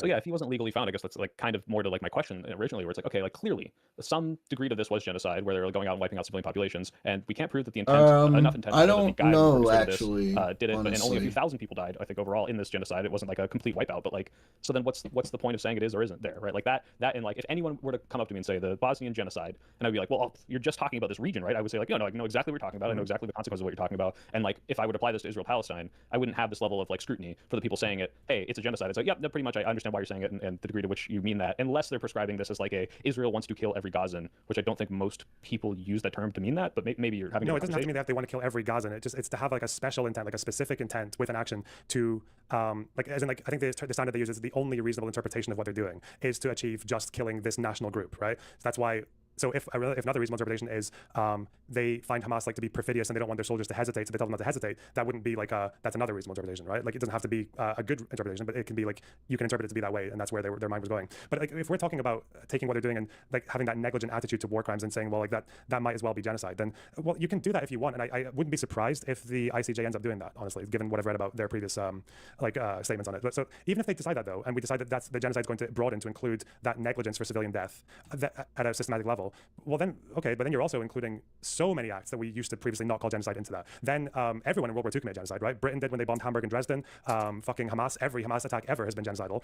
Most of Fatah and what they've done with their attacks would have been genocidal. Like every Assad genocidal, maybe even HTS at points might have been genocidal. ISIS, well, obviously they did commit genocide. Hezbollah, definitely genocidal. Like you're well, running also, into include I agree absolutely on like, everyone. the Hamas right? part, but like I think even the first example, I might take issue with the idea that like, oh, what we did in Hamburg, like it wasn't like I don't even know like to what extent war crimes were defined back in World War II, but like these kind of like total war campaigns of bombing entire countries was just like the basis of what every country did in every single war at that point, right? Like that's what every country was doing to each other, which I think is not as comparable as to say like, I might even agree Hamas's actions in Israel are genocidal, especially based on their charter of we want to literally wipe these people out and kick them off their land, right? Like A chubby but the Hamburg thing video. is a pretty big difference. Not exactly. Like what they called it strategic bombings. Like those civilian bombings, the firebombing. They were controversial at the time. Even there was hesitancy before doing it. I think it was the Soviets in the case of Dresden that were like literally like they were begging for it to happen because they didn't want to face like they wanted to soften the ground before going in.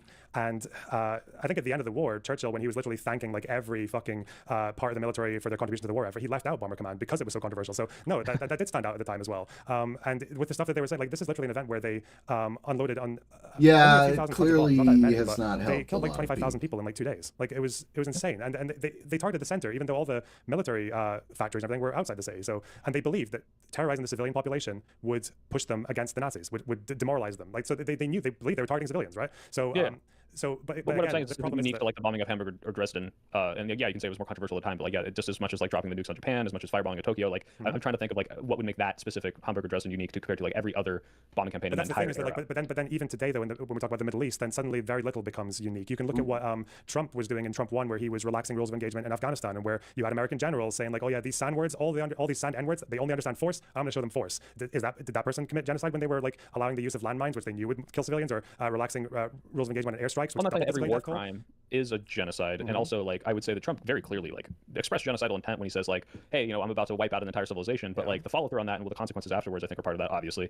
So like again, I don't know if this is necessarily making it too broad because you're saying there's a broader and consequential result that is being caused by a complete systemic governmental ignorance of war crimes, and kind of like forcefully moving this population versus like, hey, every time you do a war crime and are ignorant about it, that's a genocide. I think like the scale matters, how widespread it is matters, and like, yeah, you can point to certain examples, but I don't necessarily think that diminishes the definition such that it's useless. I think it might not make it useless, but it does dilute it. It 100% dilutes it. It would include, like I said, it would include Saudi Arabia, it would include the Houthis, it would include Hamas, Hezbollah, it would include the Syrians, it would include like 5 different factions. This might be true. Again, I'm not super informed of this. Like, don't people call it like the genocide of Yemeni by the Saudi Arabians? The IPC didn't actually even call it a famine in Yemen. Interestingly, they think like 80,000 kids died. the UN by the IPC, the same people who said there was a famine in Gaza, didn't say there was one in Yemen. Separate story. Okay. I mean, based on what, again, uninformed, based on what I hear from both of those, they both sound like one is severely worse. The Yemenis, they have death toll in Yemen. Why do you think that distinction exists again? Is it because of this, like, is it just Israel bias? Is it because the organizations are using the numbers from the UN that has the Israel bias? Like, go back to that question. Like, why is there that? I think in that case, the IPC was making maybe a similar mistake that UNICEF made in the 90s. There was a time in the 90s when most people thought that. And then, bam, you have a new legal product killed, and a bunch of people fucking die. Starvation because of similar methodologies with interviewing families and child mortality and malnutrition. It turned out that the data was just being inflated because of like the directions of Saddam Hussein's government, and retroactively all that. Since people got access to Iraqi documents and they found out the life expectancy hadn't changed all that much at all, but to this day, I don't know if you've ever heard people tell you this. Like, I know there are a few lefties online who still believe this, that like the U.S. sanctions or the international sanctions on Iraq killed like 1 million or 500,000 Iraqis. That wasn't true. It didn't happen. Like, but I don't know about the sanctions. I just know about. But yeah, I think it's a similar thing where you've got a closed society, a very limited access to information, and a situation where you just have like, yeah, it does seem to be the case that humanitarians, I don't even necessarily fault them for this. Like, they have to say something. Like, they have to go with whatever the best that they've got. But it seems that the best that they've got, I don't know if it was influenced by Hamas or maybe the field workers on the ground were being biased, or like maybe they only had access to clinics, and clinics are going to overrepresent people who are malnourished, and they applied that to the broader population. There's a few like hints of to what happened there, but like, I have not really gone too deep into why I think that bias exists in every part of the international organizations. I've just read enough of the reports to know that it does exist. That's all I can tell you, honestly. Right, because like when I hear that, it's like, okay, there's at least some bias. I'm even willing to accept that, but like I guess is your this is my perception of what you believe, and tell me if this is wrong. That it's like, I mean, or if you say like the worst thing that like a chatter might say, it's like, oh, you know, Zogbox is like, you know, saying like he trusts Israel over every international community. But like, is it more that you see flaws in their analysis and therefore you're more skeptical of it, or that you kind of like you're like waiting for that criteria to be met, and then you're like, okay, now I'll call this a genocide because I haven't seen definitive proof of X. Yeah, well, I mean, I see them making the same mistakes over and over again, and I see Hamas, an organization that is amazing at propaganda and terrible at fighting war. So they know that they can. I see Hamas basically exploiting the methods of these like rights organizations. That's probably what I put it down to more than anything else. They're exploiting, they're reporting it in such a way they know that the rights organizations will misinterpret. Yes. Okay. We know. So there's a cycle that happens ever since the first war with Israel and Hamas in 2008. Hamas will hide their deaths. They'll hide their losses. They'll say they're civilians. They'll tell people to say they're civilians. And then the rights organizations, Goldstone Report was an example of this, will go by the standard, which I think is a good standard if you're a rights organization, is they'll say, if there is doubt, they're a civilian. If we don't know what their status is, we're going to say civilian until we're shown otherwise. Yeah, because assuming the opposite would be like extra liberal with the of course. So Hamas, all they have to do is raise the doubt. They can just, well, we'll just fight out of uniform. We'll just integrate our civilian with our military institutions. The IDF are not going to share their intelligence with people from outside of their country. Like they're not going to show they're working to like a UN reporter. So then the UN basically has the best information they can get. And then it looks like the IDF targeted a bunch of civilian institutions. Like in the first case, it was like police stations, for example. And then it's only a year or two afterwards when Hamas needs to court their own population and remind their own population that they're the ones who are fighting for Palestine and they're the ones who died for Palestine. Then they'll publish their losses, which you can find on their website. And it turns out like the IDF numbers were quite close to Hamas's, usually a bit higher, but not that far off.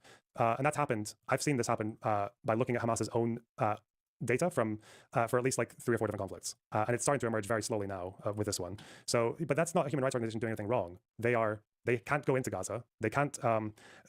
They can survey the population, but the population is in a dictatorship, a very brutal dictatorship of Hamas. So they're limited with what they can say to people on the outside. The IDF doesn't want to share intelligence. Human rights organizations have the best information they can get, which is doubt. So they're going to assume civilians. And then a year and a half later, when all the press has died down, Hamas actually admits their losses, and no one cares. I think that's happened since 2008 easily. So many times. Tell me if I'm getting something wrong. That's happened so many times. People who are upset and calling this a genocide, relying on human rights organizations. Human rights organizations are relying on numbers that are with a high level of uncertainty because they're coming from a confined and war zone that has not a lot of information coming out that might have misrepresentation in it, and therefore they are being very liberal, and a lot of bad things and war crimes and stuff could be happening there, but the level to which it meets the genocide might be obfuscated by the fact that these facts are very muddy, and therefore people who are calling it a genocide are basically in a more of a moral gray area or like a level of uncertainty that isn't as confirmed as you think it is. Yeah, that's pretty accurate. And I would probably also add, what was I thinking there? I had like 3 things I wanted to say. Okay, yeah, sorry. Also, I don't have a heart out, but I'm going to talk to Dylan Burns in like 10, 20-ish minutes. So after this, I kind of want to bring it back to like a way to move forward or call to action. Go ahead. Okay.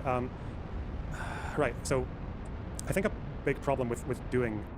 Oh yeah, you said like why they're like people call that genocide because the Human Rights Report said like I don't know if that's true. I heard people calling it genocide like when there were still Hamas fires in Israel. Like I think that word came out really quickly, and I noticed it being used by like the activist groups like for a couple of years before that as well to just talk about the entire conflict as a permanent genocide. And that's been going on for ages. I feel like that conclusion has been decided before anything happened on October 7th by a lot of people. But I think the problem, and maybe why, again, I don't really talk about this like particular debate that often, but like I think the reason it is an issue is that you get into a situation where if you don't know your enemy, you can't fight it. If you don't know what the problem is, you're not going to have any power over it. And if there's ever any mystery as to why this Free Palestine movement on the college campuses have managed to be the most popular, one of the most, probably the biggest Western social protest movement since BLM, right? They were massive.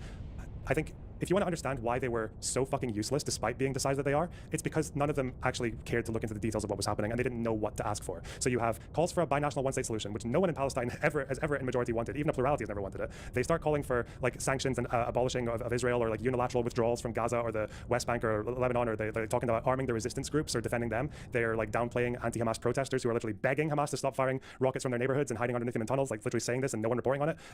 The reason there's that some overlap though, right? I mean, like you at the beginning said, but there's some overlap of like you said there's some significant steps that America or Western countries could do to like have specific triggered consequences to actions that Israel takes. And it, like I would guess that 90% of protesters don't have like an informed view of like what that exactly looks like, but that's kind of what they're asking for, right? And you seem to say this is probably how you get them to rein in their worst atrocities. Yeah, right? so like I don't fault most of these because I met a lot of these protesters. I went and spoke to them because I was genuinely curious about them in my hometown, and I went to like 2 different cities in Scotland to talk to these people. I don't fault them as human beings. Most of them are like very decent people who have just seen way too much fucking death and too many like dead women and children and all that. Like any human being would look at that and just feel fucking horrified and wanted to stop stop, right? I don't fault them on that level at all. But the thing I fault is the thought leaders, the people who are giving them pamphlets and talking and teaching them about the conflict through this very biased lens, and teaching them about Israel and turning them into a movement that ceases at some point to be a humanitarian movement and just a deaf, dumb, and blind hatred of Israel movement. And then you get into a situation where any improvements that could have been made by the Democratic Party, or any distinction between the Democrats and Biden, between the Democrats and Trump, they get ignored, right? So if it's all genocide, then if it's still going on, if every airstrike that's gone on in Gaza and if people are still dying, we're still going to call it genocide. So what's the difference between Biden and Trump? And then you have this apathy that comes out of it. And then that's I think like the biggest agreement I'll have with you. By the way, I'm not saying like I majorly disagree on everything you've said. Mostly it's just like I either agree or don't know. But yeah, the idea that if you call it a genocide, I think this is the strongest argument against it. Then if you're able to say that Trump and Biden and Kamala are complicit in that, then yeah, like, well, then what's the point of voting for them? Are they going to make it even marginally better? Are they going to push towards a better solution? Oh, well, no, because it's both genocide. Therefore, I shouldn't like try to stop Trump, right? Like that's probably the strongest argument I can think of. Like that's why you shouldn't use the G word if that's. It's not even. I'm not even saying this is why you shouldn't use the G word, because again, like, how many people who call it genocide are sitting there looking at UN case law and making that? No, it's a term. Like, it's an activist term, and I've usually had more sympathy with people using activist terms just to communicate a feeling, right? Because what happens is when you see like your 800th fucking video of a dead mother or like a dad holding his dead baby or whatever, yeah.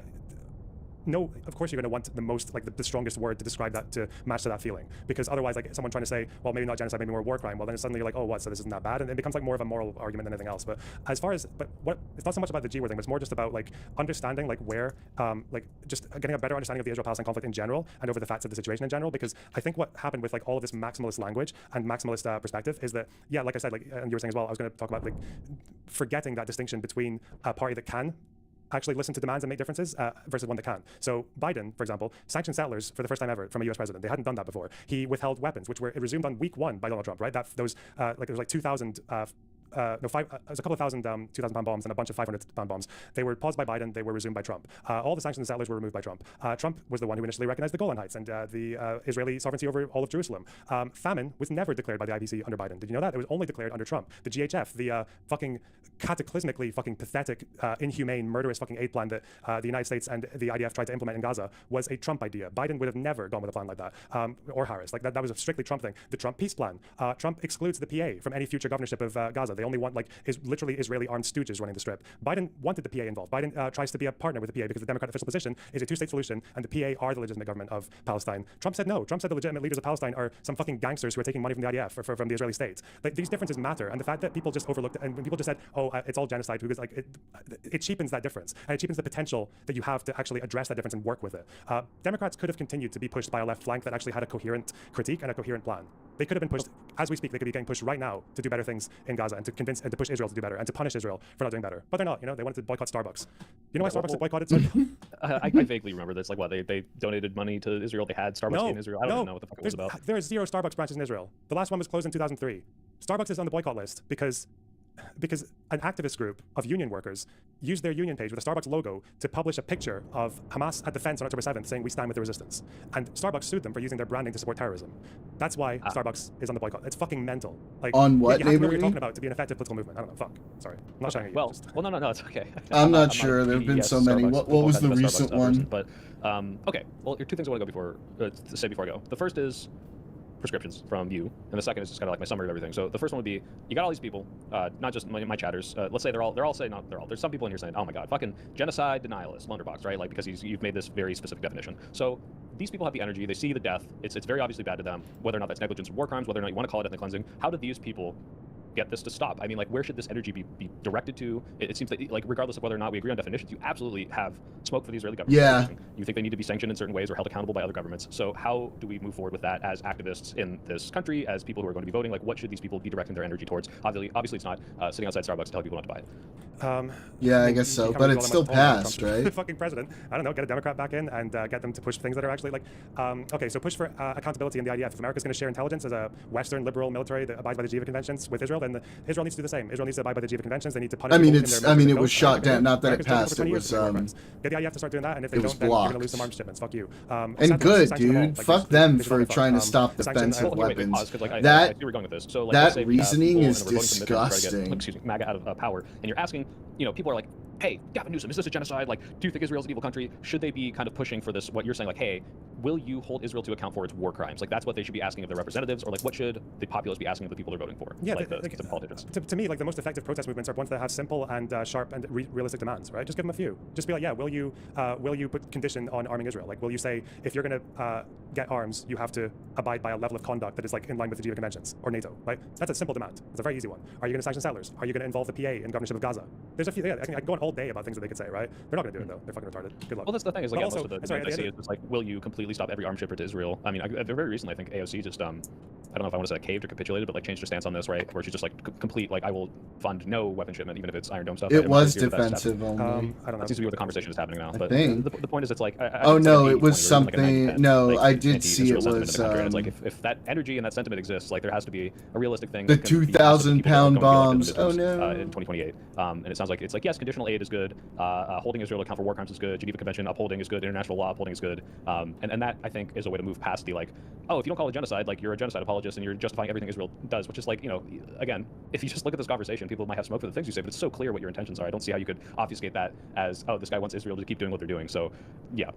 Listen, I don't want to turn you against your audience too much over little old me, but I'm the opposite of audience guy. Every single person here could be screaming at me for platforming you, and I'd be like, whatever. Like I'm just trying to learn and do the best for what I can. Like this is Well, it's a real thing. I jumped into the middle of this. All right, it's like that fucking in the Looney Tunes with a cat and a dog are in a big cloud of smoke and there's fists coming out of it, and then I stepped into the conversation and I'm getting all the fucking smoke, but I don't know what the hell like how to navigate this and have the best prescriptions, and that's what I'm trying to ask people. I'm like I should probably talk to more Palestinian activists too, or actually yeah, like what would you say? Like are there Palestinian activists that you hold in high regard that say like these people are informed and you should speak to these people, learn about it from their point of view? Oh, yeah, I can give you a list that's like 10 or 20 names long just off the top of my head if you want. Even like actually someone who criticized my views on fucking genocide actually just recently. His name's Beast Process. Me and him disagree on a lot, but he's like a very smart person and he's well intentioned and he'll teach you something that's different from what I've told you. So yeah, you should. I would say him. I would say again like the Ahmed Khatib guy. Different perspective, but he's pretty decent. If you want like a lot of these Palestinian politicians would talk to streamers as well. Hannah Nashrawi is someone who has spoken to. She was part of the peace process back in the 90s, and she spoke to a few fairly small creators. She's a really interesting person because she was involved in peace talks through the early 90s as well as the late 90s. She's been involved in a lot, and she still is. She still talks to Israelis about this or that plan going forward. Who else was actually? Oh, wait, hold on. You cut out after forward. Sorry, this is like a tech issue on my end. Oh no, I was saying who else? Who was fuck? There was a name that even the guy that wrote the 100 Years' War, Rashid Khalidi, he would talk to people. Yeah. Oh yeah, maybe I should definitely try to set that up. Oh, yeah. Also maybe past that second step, step 3. I'd be willing to facilitate a debate with you and someone else if that's something you're interested in. Depends on I don't know. Well, yeah, I'm sure you've done this a lot. Like again, I'm just now stepping into this after just vaguely understanding it from various sources. Well, here's my summary. Like what I wanted to accomplish, and I'm not going to attribute this to you because I don't think it was accomplished, but not because you didn't do something right, but more of it's just a very messy situation. Like I got a lot of heat when I said things like I'm anti-Zionist because if Zionism is something that necessitates ethnic cleansing, then I don't think it's justified to do it just because of the atrocities committed by Jews. And people said, well, if you talk to people that are more informed on the situation, I think you wouldn't have that opinion. Mm-hmm. Do you think there is some, this is going to sound like condescending, but like magical set of facts or words in a certain order that would have me change that opinion? That Zionism necessitates ethnic cleansing? If Zionism necessitates ethnic cleansing, then I don't think it's justified, or I am anti-Zionist. Oh.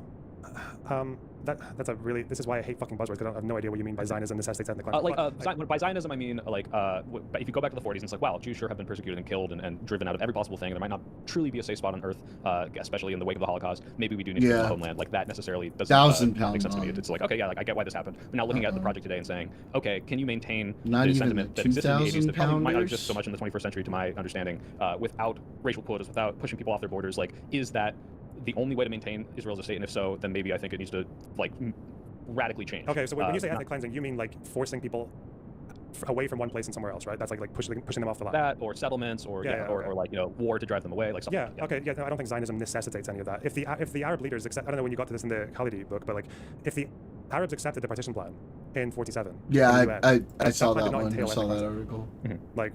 If they accepted that, the Zionists are, if they want to ethnically cleanse, they're fucked, right? Because there's literally the Arabs have accepted a state next to them, and they could start a war, but they would be immediately the aggressor. Oh yeah, I'm not saying Zionism necessitates ethnic cleansing. I'm saying if it does, then if it does, if it does, then obviously, yeah. I don't know. It depends on what you mean by ethnic cleansing. So Zionism, I don't think it ever needed to go to a war where they're literally like going to people's doors and telling them if you don't leave, we're going to shoot you. Like I don't think it had to be that. I don't think even the war in Gaza had to happen. Right? I think Zionism could have easily existed with a Palestine existing in Gaza and the West Bank alongside them, and no one would get kicked out ever again. That could have happened, and Zionism would still exist. Israel would still be a Jewish state. if you're talking about like back in the 1800s or the early 1900s, where Zionism involved them buying land from absentee landowners and evicting the tenant farmers who lived there to let Jews in, I don't think Zionism would have existed without that. It needed some of that to fulfill its goal of Jewish. It's more about like in the current day, like perpetual. Yeah, okay. So, we don't have a 100-year war because of bad workers' rights in the fucking 20s. Yeah, I know. Zionism. If Zionism necessitated ethnic cleansing like indefinitely, then yeah, of course it's a bad thing. Yeah, that's a broader historical conversation. But I think maybe one thing that is worth asking you, and we can maybe talk about this. Oh yeah. If you want to wrap up by asking questions of me, actually, that's fine. One thing to ask you is, and maybe even your chat, is when you talk about Zionism, there's all these kind of like frameworks, like these themes that come along with it, like a mind map, right? Like, so you think about Zionism. If you read Rashid Khalidi's book, you probably heard about Zionism entails like ethnic cleansing, imperialism, Jewish supremacy, displacement or transfer, like imperialism, settler colonialism, like all these themes come along with it. Why does refuge never get mentioned before anything else? Like Zionism, even during the 48 war, when like literally one of the goals was to get Arabs out, before any of those goals, the one thing that drove Zionism more than anything else, and this is actually even written in people like Herzl or people before him with Ginsburg and all that, it was refuge. It was about safety. It was about people who believed that as Jews, we are currently on the road in the 1800s of assimilation, where like most Jews believe that if they sort of like give up most of their external Jewishness and they assimilate to become Poles or French or Russians or whatever else, then they will be accepted and they'll be safe. Zionists were the minority who said no. If assimilating will not help us, we will always be Jews. Modern nationalism is going to fuck us everywhere we go. They were right. The Zionists, they won that argument, okay? And everyone in Europe and everyone in the Arab world proved them correct by fucking Jews, regardless of what those Jews did. And wait, you said we? Are you Jewish too? Are you a brother? No, I'm saying this is what they're saying. They're saying. Okay, I was just double checking. Yeah.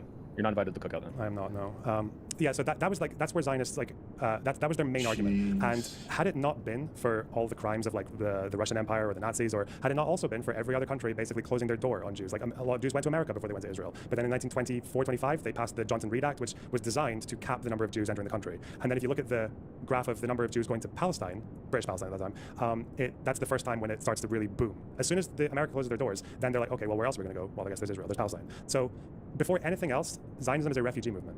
They are people who had nowhere else to go in the world, and throughout the beginning and the middle of the 20th century, progressively, every country closes their doors. The Evian Conference in the middle of the fucking Holocaust is basically like, yeah, that's bad, but I don't know, did they have to come here? After they saw the camps, I think America made an exception for like a few 100,000 Jews, but Johnson-Reed stayed in place. They kept their quotas.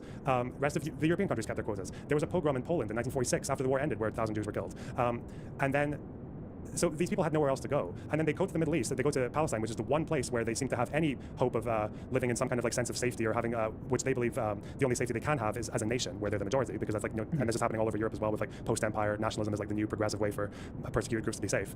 They go there, and then the Palestinian leadership, in the early 20s, the Palestine Congress is headed by a guy, Musa Qasim al-Husseini, who believes in the protocols. He's writing to Churchill about the protocols of the Elders of Zion, which he believes are authentic. And then you've got the head of the Arab Committee, the Hajj al-Husseini, I think it's his brother or his cousin. He is a Nazi. He's literally recruited by the Nazis to do propaganda and to get Bosniaks in Eastern Europe to take part in the SS. So these are like the leaders of a potential Arab state in Palestine. And the Zionists are kind of thinking, well, I'm not too sure about that. That's quite dangerous to a group that's just been fleeing, right? So they decided that this is the last place we're going to run away to. We've been praying about Jerusalem for like 2,000 years, or whatever. So like they plant their flag in the ground. They accept the partition plan in 47, and the Arab leaders say no because they want all of the land to be Palestine. And obviously the Palestinians at the time were just thinking, well, yeah, you guys have suffered a lot, but like, why is that our problem? Like, why should we give up our? Yeah, because they're becoming nationalists as well. And then they have a pretty just cause in that sense as well. But again, it's like just causes clashing together. But then after the 48 war and Israel being established, all the Jews in the Arab countries, in Libya, Morocco, Egypt, Syria, Lebanon, like all of them are blamed for what happens in 48, and they are persecuted. They're already being persecuted in some places. They're being criminalized. Like Zionist activity is outlawed by Zionist activity. Like in Iraq, it was like if you had a biblical map of the Holy Land, if you possessed a map, you could be convicted of Zionist activity and extorted and jailed. So they get the opportunity when countries open their doors to leave, and pretty much all of them do. Each one of these countries completely empties of their Jewish populations that have lived there for like over 1,000, 2,000 years, and they all go to Israel. Some go to France, some go to America, but most of them go to Israel. And like the question I'd have for you, sorry for the fucking rant, but like the question I would have for you is, why is that particular theme of Zionism, like that, the bigger motivator than anything else, the theme of refuge, why is that just never brought up by anti-Zionists? Like, why is that never mentioned, let alone the thing that kind of drove it in the first place? I guess, I mean, like, if you want to give like the steelman position of why it's not for the steelman, for like the Zionist position is, because this makes them look at the very least a little sympathetic, and like you can't introduce any amount of sympathy to Zionism. Yes. The reason soy pill being based. Just like, this doesn't matter to me now is it doesn't justify the worst parts of the consequences of having established it that way, even if it. Yeah, but it's still relevant. Like you said, like these just cause clashing have led to 80 years plus of conflict, and does that necessarily, like, I can't say necessarily today. Does that doesn't mean that, like, you anything can't that talk about it. Must take into consideration like Jews need refuge. The fact that you won't talk about it at all It's just disingenuous. That's the problem. Where it's like, yeah, okay, maybe in the 40s this was the worst it had ever been, probably, hopefully, will ever get. But that doesn't mean that like now I'm going to take that into consideration of Israel's current actions, of what will happen with Palestine and the West Bank. It's a lot. Yeah, but when people talk about the foundation of Israel, the reason it exists, they ignore that part. Is taken out, which it seems to not be. It's not just about the things that it's doing right now. It's about the whole history. But to the question of anti-Zionism, like obviously anti-Zionism to me is like Israel shouldn't exist at all as a Jewish state. Like, is that what you believe, or? I don't know if I think that a Jewish state needs to exist anymore. And by that I don't mean like, oh, we need to kick all the Jews out, but like, does any ethno-nationalist state need to exist? Like, does Japan need to remain fully Japanese? Does Germany need to remain fully German? I don't think so. Okay, so you're walking right into the discussion that I thought we were going to have, so this is like the most interesting thing to me. Fuck. Okay, again, you can tell That's me. Okay, well, Dylan hasn't replied yet, so Okay. Right, first question. You said Japan, Germany. I know when you spoke to Destiny, you said something about fear of like black crime in the United States or whatever, or even South Africa. That's probably I said like, the arguments for like keeping racial quotas and when you say racial quotas, what do you mean? Like Israel must have like this many Jews. We can't let this many Arabs in. If we got too many Arabs in, they'll overwhelm the vote, sort of thing. Okay. So like control over. I'm aware that there are millions of Arabs in Israel, by the way. Yeah, like a fifth of the population. Yeah, but yeah, like that, again, left, right, whatever Israeli Jew you find, they're going to want a Jewish majority. Yeah, unless they're fucking like or some crazy fucks. Yeah. Which is like, I mean, most states do this, but like it reminded me, and it was evocative of like white supremacist arguments for, well, if we let too many black people in, or if there are too many black people in this city, like then this will happen. And like, even if that was true, if there was like a black crime gene, I don't think that justifies the ethnic cleansing. You'd have to like. Wait, is it ethnic cleansing to control your immigration for demographics? To say you can't immigrate to here big enough into massive numbers, or I guess it's not cleansing because it's preventing the ethnic shift at all. But yeah, it's like saying that like if Arabs want to immigrate to Israel, we're probably going to have like low numbers to keep a Jewish majority. That's like the gist, right? Sure, but I would view that as the same justification for, hey, there are too many Arabs in the country, let's export a bunch of them, right? Like it's the same mentality. Okay. Does that make sense? Yeah, a couple of questions. Wait, no. I think controlling immigration is very different. Wait, let me say it one more time. Yeah. Just to make sure we're on the same page. I don't want anything to be misconstrued. Saying I'm going to prevent a certain quantity of this ethnicity or nationality from coming in is the exact same. Even though it's not the same consequence, it's the same prescription as, oh, they're already here, let's get that same number, that same ratio in this country. So either we're stopping them from coming in or we're kicking them out. Either way, this seems to be, I mean, obviously there are nuances of, oh, they're already here, but this is the same sentiment. We need to protect this ratio. We need to protect this majority. No. Okay. I did. In terms of, like mindset, the launch was successful and the thing landed, but kicked out of where I live. They didn't get the payload up to the desired orbital altitude, so it had to be deorbited. I mentioned America or like a fear of Did I get the gist of that? Japan or apartheid South Africa is a good example, right? Like the fear of big rights, bummer. Black people became the majority with But, right? growing pains, they'll figure it out. Anti-Semitism and anti-white racism are equally valid concerns. I think the people who make the arguments view them the same, but I think anti-Semitism is obviously much more realistic one. I mean, like, there are people who say white genocide. That would be like the utmost, like you are conflating a slight decline in your demographics due to natural population shifts to this country came in and tried to wipe out the Jewish population versus like, yeah, like these are not the same thing. Like anti-white racism is not even close historically to anti-Semitism. So my next question is, Israelis don't want to be a minority in the Middle East. They don't want to be, and logically, any country that does become a majority there would be Arabs because that's their neighbors. Can you name a single Arab or Muslim country in the last 100 years that has protected their Jewish minority adequately? No.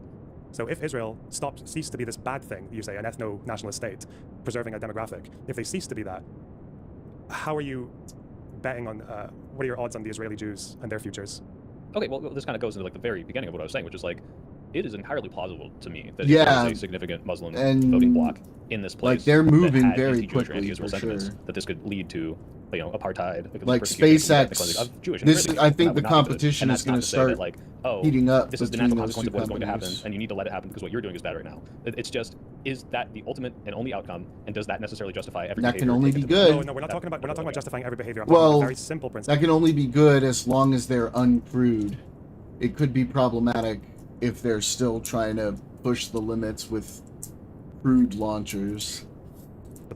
Absent the other behavior, we're talking about the simple principle of Israel being allowed to exist as a Jewish state. They don't need to control the West Bank, they don't need to control Gaza. We're just talking about nothing bad can happen. It can only good happen. So that's basically them saying that we're going to control immigration. Nothing bad can happen. It can only good happen. Sorry, fucking audio does the thing. It cut you off after World. My audience can hear you. I can't. Okay. What the fuck was I saying? From the world. For this world, it's like not about in this world, we're not talking about does this fear justify every action. I'm not asking you that. Obviously, it doesn't. Okay. I'm asking you if it justifies them wanting to preserve a Jewish majority in the country. I mean, the sentiment is justified where it's like a valid fear to see, hey, I've seen that when similar populations get a majority in all these other countries, it seems to like result in our prosecution, death, whatever. Therefore, my fear is justified. But again, then you have to then attach what are the prescriptions to that. And if the prescriptions are like ethnic like superiority things. Like I don't know. Like no, wait. When you say ethnic superiority things, I'm just talking about one thing, which is they control immigration to the point that it keeps their majority. That's it. I'm not saying just like any of the poor treatment of minorities or whatever. Yeah, just they stay a Jewish majority, which means that if however many, I don't even know how many Arabs are trying to immigrate to Israel, but if a substantial number are, then they just limit their immigration. Well, or they just like to do that because of their fears. I don't necessarily think so. I mean, what is the difference fundamentally between that and the people who say Muslims who immigrate to America are going to vote Democrat, elect Muslim Democrats, and fundamentally change the country from what we perceive as a Christian white nation into a DEI Muslim nation? Obviously, the consequences are much more misplaced, but like, why is that argument different? Like, it is going to change the country, whether or not they think it's bad or not, and it is going to. Because the anti-whiteness or the anti-Americanism of Muslims who immigrate to the United States, or the anti-whiteness of Muslims who come to the UK, does not concern me in the way that anti-Semitism should concern Israelis. Like, I live in a Muslim community. Like, I live in an immigrant community. There are Muslims fucking everywhere. I'm not walking up and down the streets worrying about whether or not one of them supports a terrorist organization that wants to kill me. Right? If any Arab population becomes the majority in Israel, it would be Palestinians, because that's like because of what they advocate for with the refugee problem, with right of return. Okay, wait. The most popular. So, like, basically, tell me if I'm portraying this wrong. The Palestinians necessarily are going to have such a bad anti-Jewish sentiment that it will cause Jews to be in danger. If every other Arab and Muslim country did it in the last 100 years, why would Palestinians not? Palestinians are the group that have the most excuse to be anti-Semitic, right? Literally, they actually have a good reason to hate Jews, let alone the countries that didn't have a good reason to. So yeah, I think if in this day and age, like in this foreseeable future, like in the world we live in now, not 100 years things could change. I don't think it's in their DNA or whatever the fuck. Like, that's crazy. But like, yeah, if Palestinians became the majority from the river to the sea in one country, yes, they would persecute the shit out of Israeli Jews. Yeah, that would be. Yeah, remember, to this day, Hamas are the most popular party in Palestine. Like, yeah. So, but it's not. First of all, we know that they're not like a unanimous voting bloc, right? Like, it is. You don't need to be. You only needed 3,000 of them to cross the border into a seventh. You want to integrate them into a country? Well, that's what's like. Obviously, I think the disconnect here is, like, if anyone doubts that I understand like how great anti-Israel sentiment is, he's actually not been too terrible. Like, I expected a lot worse from him in this conversation, and he's been really trying hard not to be where it's like, yeah, too fucking terrible that are about like it. super pro-Sharia, anti-American, but want to reap the benefits of the American state. Like, if it wasn't 100% of them, if it was 80%, if it's 40%, if it's 10%, like, at what point does it justify ethnic immigration policies? Like, I don't. I guess the dichotomy here is, like, you have to have one or the other, and I'm not entirely sold on, like, that those are the only two options. Either you do this sort of ethnic population control, or you die, and that's kind of where I guess my issue comes in. Of like, is this really the only two paths forward that perpetually have to exist? Yeah, I haven't quite figured out how to do that yet. DNA, right? But like, as soon as I do, they live together in Israel. The Arabs who live in Israel with Israeli citizenship are Palestinian, right? And they vote for parties like Ram, which they come from the same reformist Islam like school of thought that Hamas came from, but they preach coexistence, right? Of course, it's not impossible, but we're talking about whilst this ideology still exists, and whilst you poll every Middle Eastern country on anti-Semitic attitudes and the protocols and the Holocaust and all that shit, you get like 70, 80, 90% strong anti-Semitic attitudes. Yeah, yeah, it's like you said, like, when we talk about Muslims coming to the UK or America, like what happens? You know, I think we've had one suicide bombing in 10 years with millions of Muslims living in the UK without, they're not all being monitored, and there's not like a military fucking breathing down their neck and surveilling their phones and all this shit all 24/7. We get one suicide bombing in 10 years. Israel, right, shares a border in a very small region with like with West Bank and Gaza, and even with the Oslo Accords and with like some communities getting freed up with areas A, B, and C, or when you had like the blockade on Gaza, or when you had the occupation of Gaza ending with the settlers coming out, you get Hamas, yeah, you get that would be fun. You get I'll crossing the look border into with paragliders, going to stop people and shit, or you get fucking suicide bombings. Like, yeah, this concern is just not the same. But yeah, it's like you were saying, like, Jews have been told that you will not survive as a minority in any Arab or Muslim country in the last 100 years, but you should just take your chances with Palestine. It's not taking your chances. It's what needs to change before it's not justified to do it the way they're doing it. Like, well, if it's not a legitimate threat, that's it. But like, you're basing this legitimate threat on this. You said, like, it's justified for a lot of them to have this hate because a lot of them are oppressed. War crimes are being committed against them, and so you say it's not perpetual, but this keeps happening. Like, let's say you get your ideal two-state solution type thing, like, you know, is Lebanon, is Syria, is Libya, is Egypt, are they allowed to also be controlled coming into the country, like, to that extent? Kind of are, like, I mean, I know. Well, that's what I'm saying is like you say it's not perpetual, that it's not ingrained in their DNA, but then, like, what actually would need to change where you say, okay, now we don't need to do this anymore, right? Well, they don't need to do it anymore. Is like, that would be a situation where, let's say, instead of Hamas polling as the most popular party in the West Bank or in the refugee camps in Lebanon, whatever else, what if it was Ram, right? Calling preaches coexistence. Loner tomorrow, rather than River to the Sea, genocide apologists the whole way through. There was a new leader of Palestinians who emerged as someone who actually was like Mandela and was saying, yeah, we're going to avoid attacking civilians. We don't want to harm civilians and our like future neighbors. We want peace and equality for two groups who want to share the land. Remember when we argued with him in Destiny's chat that one time? the kind of like the circumstances are the way they are, right? Well, that movement emerged in apartheid South Africa. That movement emerged under slavery in the United States. Like, yeah, if it can emerge in these situations, it can emerge in Palestine. Yeah, there are Palestinians who talk about this as well. The problem is that it's not just Palestine; it's the rest of the Arab world as well that is involved in this kind of like. Again, most of these countries are dictatorships, and the control over the media is very tight. And like that honestly probably shouldn't have been still, allowed. Like one things that need to change on both sides. The thing needs to change on the Palestinian he's side. so This retarded. idea that It just normalizing wasn't relations fair. with Israel or with Israelis is like a sin. It's like the worst thing you can do. Collaborating, befriending, normalizing. It's all bad. Israel is supposed to be a temporary stain on the Arab Muslim world. That's it. But if they need to get over that needs to stop. And there are Palestinian leaders who have tried to push for this. They get ostracized. They get fucked by their own people. Like like that happened back in the 40s and 50s. There's just not space for them right now. Would Israel taking steps to try to reduce the kind of limitation of Palestinian democratic say in Israel? Would that not be a step towards like creating something like that to happen, or do you think that would just be fruitless? Limiting Palestinian? What do you mean by limiting Palestinian democratic? Like saying, hey, we can let more of you in and have more of a say in democracy here. Again, you're just like the problem you're running into is that like. Think of it as like sectarianism, right? Like sectarianism in the Middle East is like when you look at it as an outsider, it looks fucking crazy, right? Like they're all it's arbitrary lines that are drawn that keep conflicts alive for hundreds, if not thousands of years, and it doesn't really help anyone to behave the way that they do in a lot of these ways, like whether it's in Lebanon or Syria. But the other probably more dangerous thing is to just go to one group and tell them to let their guard down and just hope that the other side stops being sectarian in the same way, or doesn't reciprocate, or doesn't just like exploit a vulnerability or whatever. If Israel just starts allowing people in the West Bank to immigrate to Israel right now to get citizenship, I'd have to say, well, the thing really is that it's my Discord. Is that not kind of what you're saying needs to happen from the soundboard side in order for this to I just have to set up a new soundboard. What is the name of that program? No conditions, right? I just have to fucking do it already. The reason I've held off it is I have to like run my audio setup all the way through it in order to happen. It won't just play it like as a sound bite through Windows. I have to run like my full audio configurations through it, so I need to spend some time setting it up and everything. That ditched Hamas, that ditched Islamic Jihad, and only targeted settlements that maybe did like a Mandela-style thing. Let's say they blocked settlers' roads like they do to them, or let's say they knocked out their energy supplies or their electricity lines, or let's say that they saw like a new settlement trying to get set up and they went and tore it down, and they fought with soldiers who tried to defend the settlers.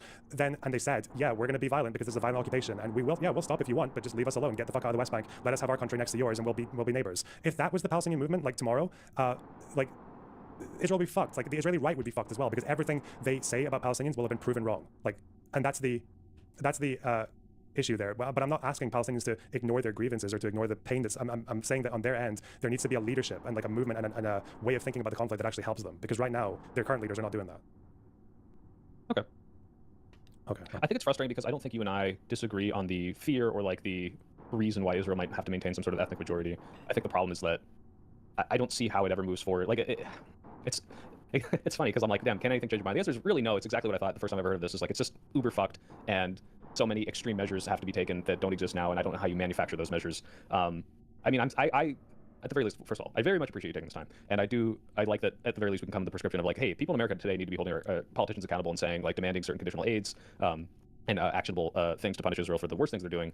But yeah, it just becomes this like super frustrating conversation for me because I can look at something bad and people are like, you don't understand why they're doing it. It's like, no, I do. I just don't know if like that's the only option. And if the only option only has to come from like a movement or like some greater project within the oppressed people, like, I don't know, it just seems like this unfair sort of like, well, but that's not gonna happen, therefore, and then everything keeps happening the way it is. I don't know. I mean, yeah, at the end of the day, like we like as Westerners, it's almost like what maybe you and some activists do as well. Is like, ironically, don't fall victim to like a progressive imperial mindset that exists as well. I think a lot of Westerners seem to overestimate the amount of power that they have over developments in other countries around the world. Like we can do some things. We can pressure the Israeli government, and we should do, and we should pressure them a lot more than we do. But at the end of the day, like we can't change the conflict from just ourselves, right? Changes need to happen everywhere. Not just even Israelis and Palestinians. Has Discord plugin? Al Jazeera is a very important player in the narrative of the Israel-Palestine conflict. Like Jordan and Egypt would have to be involved in any kind of peace process that involves Palestinians. Lebanon is important. Syria is important. So there are limits. Like we, as Westerners, like we can mitigate harm, or we can push Israelis into a more humanist, into a more liberal position, and that would probably also involve like maybe befriending left-wing Israelis because they are probably like the most lonely group in the world right now. Not to mention Palestinian Israelis, them too, right? Like, there are things that people can do, but yeah, it's like I don't know, like I just don't have any faith in like the current like activist movement because I don't think they're really whatever they're doing. It's not a movement that sees a problem and wants to fix it. I just don't see that in them. I see like maybe a social movement. I see like for some people it's a fucking fashion trend, like the white guys wearing keffiyehs to this day in like Western capital cities for whatever reason. Like, but yeah, I don't know. A lot needs to change everywhere, I guess. But I guess that's politics. Okay.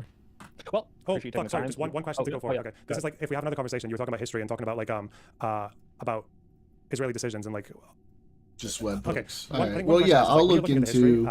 I'll definitely look into it because that is a fun thing, and I have thought about that. In the history, the 20s, the 40s, So 48. yeah, I'll What should definitely Israelis look have done into differently? making that happen. Because condemnation is one thing, but it's I it's mean, hollow it's when like, it you know, doesn't the come with an meme I alternative, said, right? where everyone's like, "Oh, you want ethnic cleansing?" Like, damn, they should have just put them all in Brooklyn. Obviously, America wouldn't have accepted this back in the 40s, right? But like, Well, that's the question, right? In the 40s, like when they're literally, when it's in the 40s, like in 47, when the UN is debating partitioning the land, and the Zionists accept it, and people say the partition plan was unfair, Arabs thought any partition was wrong. What should the Zionists have done rather than like support a partition plan? Like that's one question, right? Or what should they have done at this point rather than trying to get I think that also us to puts too much onus on them, right? I think the international community should have like tried to rationalize the long-term consequences of displacing other people and tried to literally like find an island of like, you know, like maybe like do like more of like a Madagascar type situation, or like I know like Liberia didn't work out, but it's like you can't make the initial, you know, gunshot be okay, and we're gonna fuck over a different population and just hope that this doesn't cause 80 years of animosity. Because again, I don't know how you would have solved it at the time, but like this is I think a mistake on Britain's part, on the Zionist part, on the international community, like not realizing the consequences. Like I don't really know how you would have solved this, but like I would have said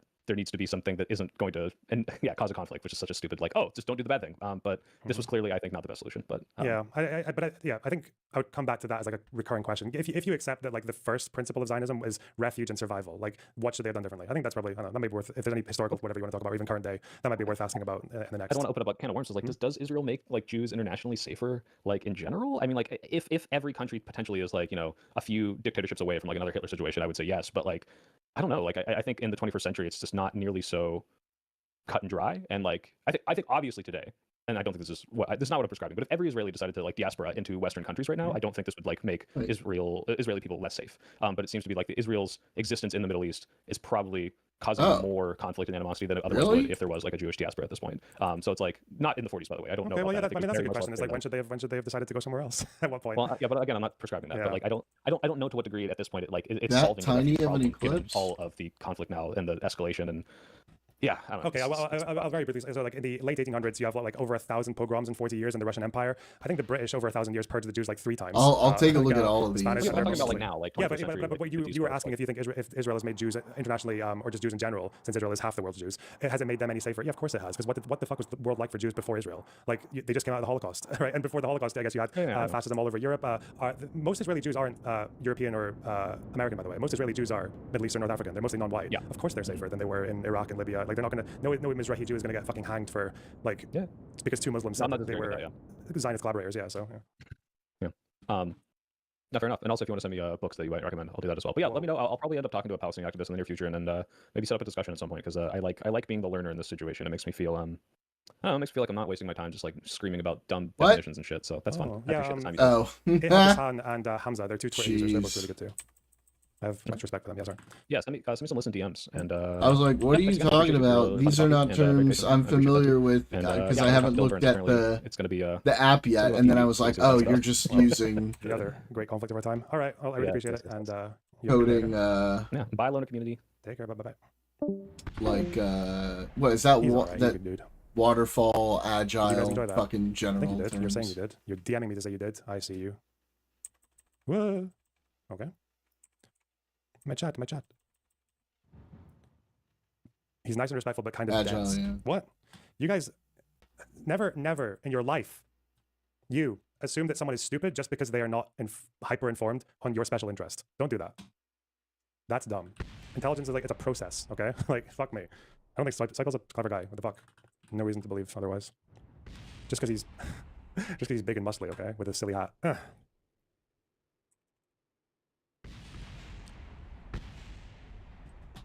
I didn't look at his chat. Was that a good idea? I think that was a good idea. Who was the second activist you told him to look up? Like just 2 minutes ago? That was Hamza. I think he's just called Hamza on Twitter. Hawidi Hamza? This guy? He's a Gazan actually. He came from Gaza. I think he lives in Germany now. You need to take some time off. Anti-Hamas Gazan. Him and Hassan are good as well. Possibly. Like Al-Khatib is maybe just like he goes with the Zionist narrative a little bit too much, but many in his chat quote dislike you. I saw some screenshots, but I'm just like I don't know what. All right. 3ds Max, thanks for the $5. Also, why not enough donations for such a wonderful conversation? You guys be ashamed. Although I did get lots of gifties. That's cool. ZJM, thanks for 20 gifted memberships and the $11. Shit. And Saigon, thanks for the tier 1 sub. ZJM for the $5. Active gold chat. True. Wait, what? Tell him to look up Drew Pavlik. Yeah, I'm gonna give him this list. And if you want to talk to like Palestinian activists, I guess you guys can look for Twitter accounts to follow as well. Maybe Doobie should come and donate here. Well, I haven't platformed Destiny in like well over a year, have I? Irresponsible platforming. Terrible, terrible stuff. Okay. Love you, Luna. You did great and you looked handsome. Shut up! But thanks for the $10. I appreciate it. You did yesterday. Well, by watching, is that count as platforming? I thought it was like having him on. Whatever, I don't give a fuck. I do not need Doobie's tainted money. I think all of these people I spoke about have Twitter accounts. Ihab Hassan. Good convo. Bruh. Subscribe, you fucking assholes. I mean. So this next one I want to play, I did pre-watch. I'm not gonna lie, but it's still worth watching because it's gonna trigger each and every one of us.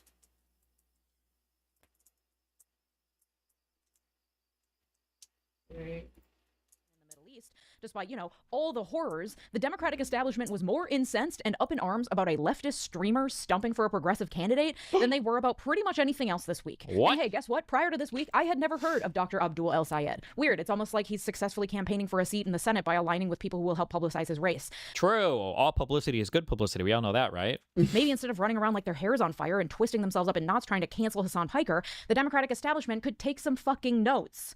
But I'm getting ahead of myself. Today, we're breaking down what the fuck is going on with the Hassan Piker debate, and who he is, if you're like Legion, I've never fucking heard of this guy, and why this discussion matters deeply for the future of this country. Hassan Piker is a 34-year-old leftist content creator who mainly is known for his live streams on a live streaming website called Twitch. Wow. He got his start in the media world through his uncle Cenk Uygur of the Young Turks, a left-leaning news organization. He live streams every day for 8 hours a day from his home in Los Angeles, mostly watching and commenting on the news to his over 3 million followers on Twitch, and then reposting clips of the live streams across other social media platforms. Wow. His views have been described as far left, socialist, Marxist. He tends to espouse anti-imperialist, pro-worker, pro-Palestinian ideology. So, of course, he's been labeled a major threat. We definitely chose some words and didn't choose other words there, but okay. By the Democratic What up, establishment. Cinderella? As recently laid out in a great opinion piece in The Guardian by Bhaskar Sankara, quote, Representative Brad Schneider branded Piker an unapologetic anti-Semite. We just finished watching a big conversation between Lonerbox and Soypill, and now I'm playing some Rage Bait. So enjoy. Alyssa Slotkin, a former Pentagon official, weighed in with her condemnation, as did Representative Haley Stevens, one of El Sayed's primary rivals. Another opponent, Mallory McMorrow, went so far as to liken Piker to Nick Fuentes, a white supremacist who has enthusiastically praised Adolf Hitler on camera. When Politico came calling, both Cory Booker and Ruben Gallego rushed to declare they would refuse an invitation to appear on Piker's stream. Again, at a time when we're fucking begging anyone in the Democratic establishment to do anything to stop the onslaught of horrific fucking atrocities being committed by our government, they are instead like, hey, we need to cancel this progressive Twitch streamer. This speaks volumes to two things. One, no, dude, I can't. Fuck me. One, nobody's talking about canceling him. So I don't know where that came from. I guess she's part of the lefty brain rot trust or whatever that has to carry these same talking points, which are effective. It's good. Again, this is exactly a mirror of what the MAGA people do. Nobody's trying to cancel him. They're just saying that this guy probably shouldn't be like seen as a Democratic Party supported person because of how extreme a lot of the stuff that he says is, right? His ideology. Our government, they are instead like, hey, we... Also, if you wanted the government to do anything about anything, you should have voted for more of them to be in office. But also, it's not like we have congressmen missing votes because they're running out to attack Hassan Piker as well. Like, this is such a weird, like, why are you doing this attack here? You should be focused on voting instead. It's like, what, are they missing votes in Congress? Are they skipping work to talk about Hassan? To cancel his progressive Twitch streamer. This speaks volumes to two things. One, the also progressive, LOL. To which our entire political and media establishment is bought out by Israel and AIPAC, the American True. Israel Public Affairs Committee, which I'll get into, and two, the power that modern political commentators on social media have in America today. Maybe I'm biased, but I think I'm right. First, the primary Can't talk about Israel and Jews without blaming AIPAC, which only donated some, what, $2 million issues in the that last people cycle? have with the things that Hassan says? Or are we about to get the most sweeping, out of context slop we've ever seen in our entire lives? Let's go. Good luck. No pre-watching. Has said at various points throughout his career. Here's Dana Bash on CNN talking about it as though someone from AIPAC is holding a gun to her head just off screen. Here's some of what he actually has said about the depravity of the October 7th terror attack, the deadliest day for the Jewish people since the Holocaust. Quote, it doesn't matter if effing rapes happened on October 7th. Like, that doesn't change the dynamic for me. The Palestinian resistance is not perfect. Now, let that sink in. Hassan Piker is excusing sexual violence by Hamas terrorists. That was not the best thing to choose, but... He also claims Hamas is, quote, 1,000 times better than Israel. Hamas is a designated terror organization, not just by the U.S., but by the EU, Canada, Australia, New Zealand, just to name a few. And here's what Piker said about the horrors of September 11th, 2001. someone. Not the best thing to choose, but America deserved 9/11, dude. I'm saying this it. is unhinged. Totally brought it on You had ourselves. dude. Daniel Holy blocked? We did. We fucking did. Piker did. Where's later the Riz call that voice? Inappropriate and said he didn't mean Americans deserved to die. Let that sink in. Dana Bash is comfortable with Israel genociding Yeah, the but I entirety kinda of get it Gaza as after their whole retribution for the crimes of a history. few Hamas terrorists. Oh, True, I that's feel what so I got tired. from that. Oh, Oh. okay. That's what I understood her to be saying. Okay. Gotcha. Crimes that Israelis also commit against Palestinians at staggering numbers. There is no question that Hamas engages in terrorist activities, and Hassan's flippant language around sexual violence is absolutely condemnable. But the global hypocrisy is also Condemnable? staggering, and something so much bigger What, than one she's person like, live streaming from his "That's bedroom in fucked Los up, Angeles. but Hamas is it's condemned all globally as a okay." terrorist organization, and the atrocities its militants Are they? Really? Because I feel like most people are oddly silent about all of their activities, but okay. carried out on October 7th, including alleged rapes, some of which have been debunked as untrue, I'll note. Very good hedges there. I There wonder why we people don't get go. the impression that you have the same heat for Hamas, but good one. Okay. Have been pointed to as Oh, key shit, evidence that's justifying pretty this terrorist fucking cool. designation. Yet Excuse me? You think it was rapes done on October 7th that make Hamas terrorists? Are you crazy? Why? What kind of a statement is that? That's such a crazy thing to say. at the same time, Israel is a legitimate state that deserves to exist and be protected. This despite a UN report from last year that found, quote, Israel has increasingly employed sexual, reproductive, and other forms of gender-based violence against Palestinians as part of a broader effort to undermine their right to self-determination and carried out genocidal acts through the systematic destruction of sexual and reproductive healthcare facilities. I've said it before and I'll say it again. It is very important to pay attention to who is being called a terrorist and who isn't, and by whomst. Israel violently colonizes land that is already occupied, creates a genocidal apartheid state. Both sides commit atrocities and violence against each other. One is a designated terrorist organization, and the other is a state that has the right to self-determination. But you're not allowed to point that out in this country because every single politician and mainstream news organization is bought and sold by Israel and AIPAC. I love how we just never, ever get just like any serious engagement with any of these arguments ever. All of it is thought terminating. All of it is fucking retarded. There's zero engagement with any of the actual arguments or any of the substance. It's always just like Israel, AIPAC owns it all, genocide, pro-genocide, apartheid. And so they lob the anti-Semitic accusation around and fearmonger anyone who might step out of line and speak out against the well-documented atrocities. Wow. Can you imagine that? Fear-mongering over designations and then throwing anybody out that doesn't completely and totally agree with you? Who does that? Committed by Israel. The Hassan Piker problem is that he's outside this web of control and yet has amassed a lot of political power in this country because no one watches or trusts main. Wait, he's amassed a lot of political power? I thought you just said he was just a random streamer, though, in LA in his apartment. Notice how they're doing like the fashy thing of like, because they always used to claim fascism. So like my opponent is cast simultaneously as being an irrelevant nitwit who means nothing, but also the most powerful figure that can destroy everything at the same time. Like the fascies or whatever it is, everybody does this. And she's doing it right now. Mainstream media anymore. Case in point, that CNN panel. I think it's also a testament to Hassan Piker's influence, the fact that he forced Dana Bash to contend with, on this CNN panel, the idea of Hamas as a terrorist org to begin with. For the longest time, we weren't even debating that. We weren't even debating Israel's legitimacy, at least not on the scale that we are now. And that has put a target on Hassan Piker's back, which I think is the age-old problem for famous leftist activists in this country. Actual avowed anti-Semites, white supremacists, neo-Nazis, skinheads, the KKK, far-right conspiracy theorists, they're running around successfully advocating for actual violence, and the people in the highest rungs of power are worried about a guy who's pro-worker and anti-imperialist. What? Who said a few problematic things about Israel and 9/11. They compare him to Nick Fuentes as though that's a fair comparison. Few problematic one man is advocating things about for socialism Israel and and workers' rights and in favor of the marginalized and against billionaires. Dude. The other one, it's just so, it's such shameless slop. I wonder if these people feel ashamed at night. Like, do you feel like a disgusting human who is doing unapologetic slop PR for people with absolutely zero integrity as a human being? Oh my God. Jews Jesus to help Christ. support me. One man is advocating for socialism and workers' rights and in favor of the marginalized and against billionaires. The other one openly denies that the Holocaust ever happened. Because the terrorists on the far right, the ones who actually carry out far more extremist violence than the left ever does, their terrorism is... If you want a hot take, by the way, the October 7th denialism on the left is exactly the same type of anti-Semitic Holocaust denialism on the right. It is the exact same playbook. When you talk about Nazis and you talk about Holocaust revisionism, whatever, they don't actually give a fuck about the Holocaust. In fact, a lot of them will even say, well, yeah, it was definitely a genocide. I think the number is grossly exaggerated, but a lot of people were being genocided. It doesn't matter that the Holocaust isn't real. What matters is that Jewish people in positions of power have convinced you that it is so real and so important that it inhibits our ability to talk about anything else. We can't do anything about the Jews because they can always point to the Holocaust. That's the exact same playbook right now that lefties are using with October 7th. A third of the people killed were military people. Like the Hannibal Directive, they killed their own people. Israel did, and we can't even talk about that. And like the rapes and everything else were exaggerated. Jews are manufacturing consent from Western society by abusing and utilizing October 7th in order to maintain control over our politicians and our media. It's the exact same trope. It's so annoying. Not to say that like there aren't people that exaggerate October 7th or there aren't people that, you know, run crazy with it. Like you can call these people out, you can criticize them. I think you should. But this is the exact same neo-Nazi-esque argument. It's so cringe. Directed towards minorities. A person like Hassan Piker, someone who advocates for working people, for minorities, against the American imperialist experiment, he is genuinely a terrorist in the eyes of the... Bruh.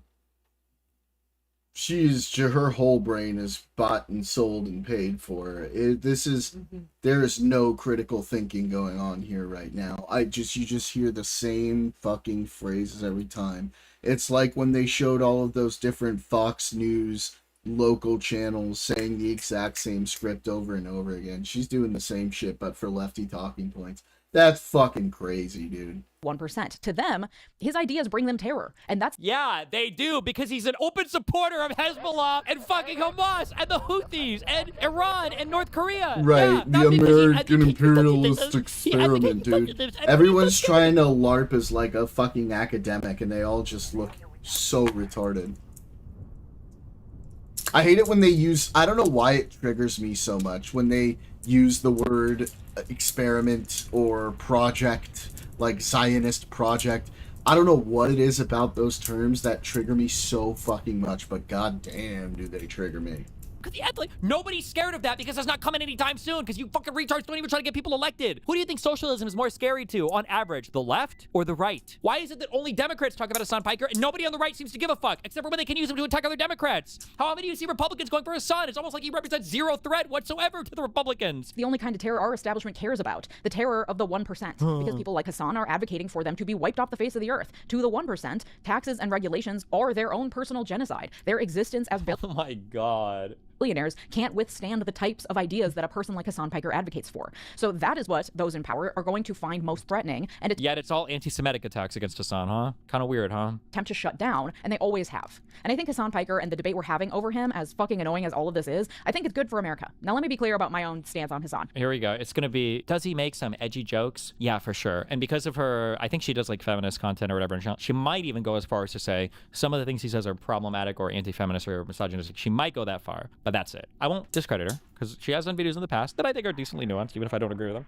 Okay, let's see if she actually critically engages with any actual criticism of Hassan. Let's see. Present his ideas in a tactful, palatable way? Absolutely not. I find Hassan Piker to be incredibly off-putting most of the time. He reminds me of the guys I majored in poli-sci with in college who would talk over me at parties. I don't like the way he speaks to his audience. I don't agree with the brazen, insensitive way he talks about these issues. And I think live streaming lends itself really well to running your mouth. Oh, and it's the live streamers paradox. True. Saying shit you later regret. That being said, Hassan has watched numerous of my videos on his live stream and only had nice things to say, and I appreciate that. And I think, for better or for worse, whether you like his content or not, Hassan Piker is meeting the people of America where they're at in a way nothing else on the left has managed to do. And of course, I don't mean all the people in America, I mean young men in America. The demographic everyone was most wringing their hands over during the 2024 election. The demographic we're all still wringing our hands over. I, like many people, recently watched Louis Theroux's new documentary, Inside the Manosphere. If you haven't seen it, journalist and documentarian Louis Theroux interviews various men who create content and who are part of the Manosphere, a loosely connected cohort of content creators who talk about being red-pilled in the Matrix, how to be real men, and how to be an alpha male, how to get women, how to look max, how to look as hot as possible.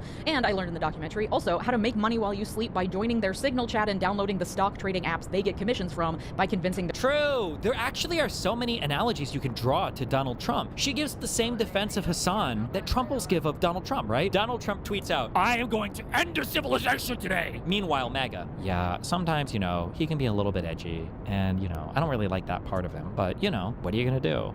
Like, it's the same fucking defense. Their followers to join. The promise is that if you follow these men, they'll teach you how to be rich and handsome and get women. It speaks to this moment where the American dream is dead. It's harder than ever to provide for yourself, let alone a whole family. Men are isolated and lonely. Women no longer need them, and so they're turning to someone for guidance, for inspiration. Does Hassan message at all to young men? Does he even do any of that? Hassan doesn't talk about social issues. It's all class-based politics and then fuck America and fuck the West. Where are all of the manosphere Hassan Piker segments on his fucking stream? He didn't even engage with the space. To tell them how to get what they want, to explain to them why they feel so shitty. And the manosphere offers them the antidote. Many of these content creators live stream from their mansions in Ibiza or Miami, and a common like what Hassan does form of content is them walking down the streets hitting on women or pulling off more and more shocking stunts to get views and likes and virality. And if you watch Hassan Piker's content and then you watch this Inside the Manosphere documentary, there are shades of the manosphere in Hassan Piker's content. And before you think that I'm trying to cancel Hassan Piker, let me explain myself. Hassan Piker is brazen and often says things that have really high shock value, much like men of the manosphere content creation universe who rely on doing drastic or shocking shit to get views and clicks.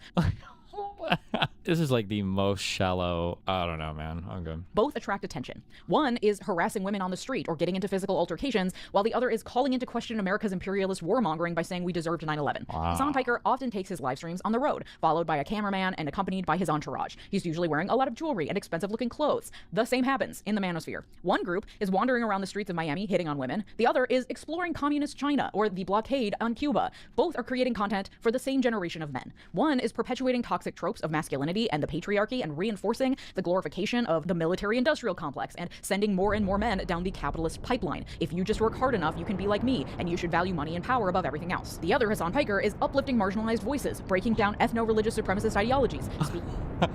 Wait, ethno-religious supremacist ideologies? What's the other one besides the Jews? I'm sorry, what was the second one there? I heard an S at the... What other religious ethno-supremacist ideologies does Hassan talk about? Speaking out forcefully against the billionaire class and questioning the imperialist nature of the United States as a whole in a way that speaks to young men and meets them where they're at. You might not be comfortable with the way in which men under 40 consume content, the content that they like, the tactics used to communicate with them, with the world as it is right now. That's okay. This content isn't for you.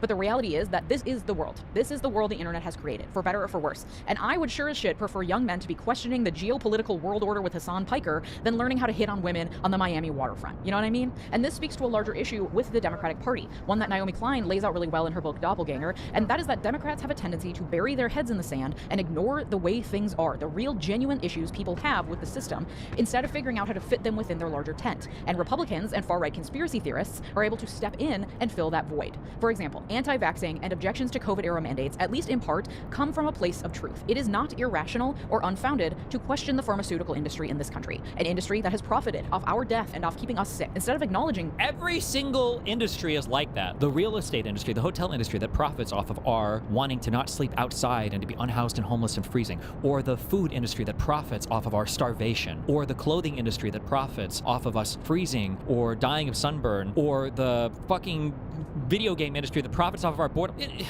All healthcare profits off of human sickness. It's healthcare. It's supposed to help you when you're sick. That, and that there are regulatory issues, and that there's good reasons why people might distrust big pharma. The establishment left wrote anti-vaxxers off as nut jobs and continued to cozy up to pharmaceutical because they are nut jobs. What do you? Oh my God. Lobbyists, giving the far right an opportunity to swoop in and win over anti-vaxxers by acknowledging the truth that sent them down that pipeline to begin with. You're right. There is something fishy about how pharmaceutical companies operate in this country.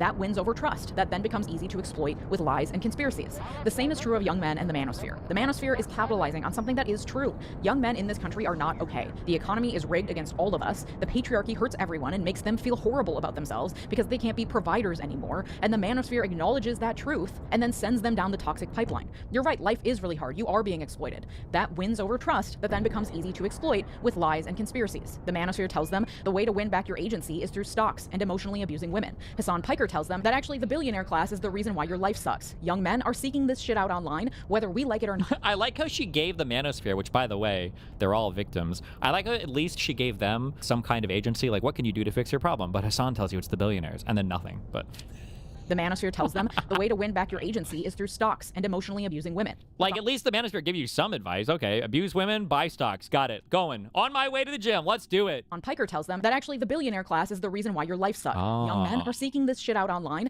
whether we like it or not. And they're not seeking it out from mainstream media. They're not seeking it out from even someone like me, a leftist, yes, but someone who's a lot more measured and doesn't do or say things that go particularly viral, and is also a woman in her 30s, so sorry, but I'm not particularly intriguing to 20-year-old men, and I'm really okay with that. That's just the reality of the situation. And I don't know about you, but I'd far prefer a world where they jump onto the leftist Hassan Piker train than the manosphere death spiral. I think that's a net positive for America. And yet, the establishment Democrats, the legacy media, would rather shoot themselves in the foot than acknowledge that they need Hassan Piker in their tent. They would rather throw their weight behind attempting to cancel him than attempting to understand what it is about him that speaks to a base of people that they have been clamoring to win over, young men. They all of a sudden demand purity, to never associate with anyone who's ever said anything objectionable, while openly and vociferously supporting Israel, an apartheid state actively committing genocide while the world watches.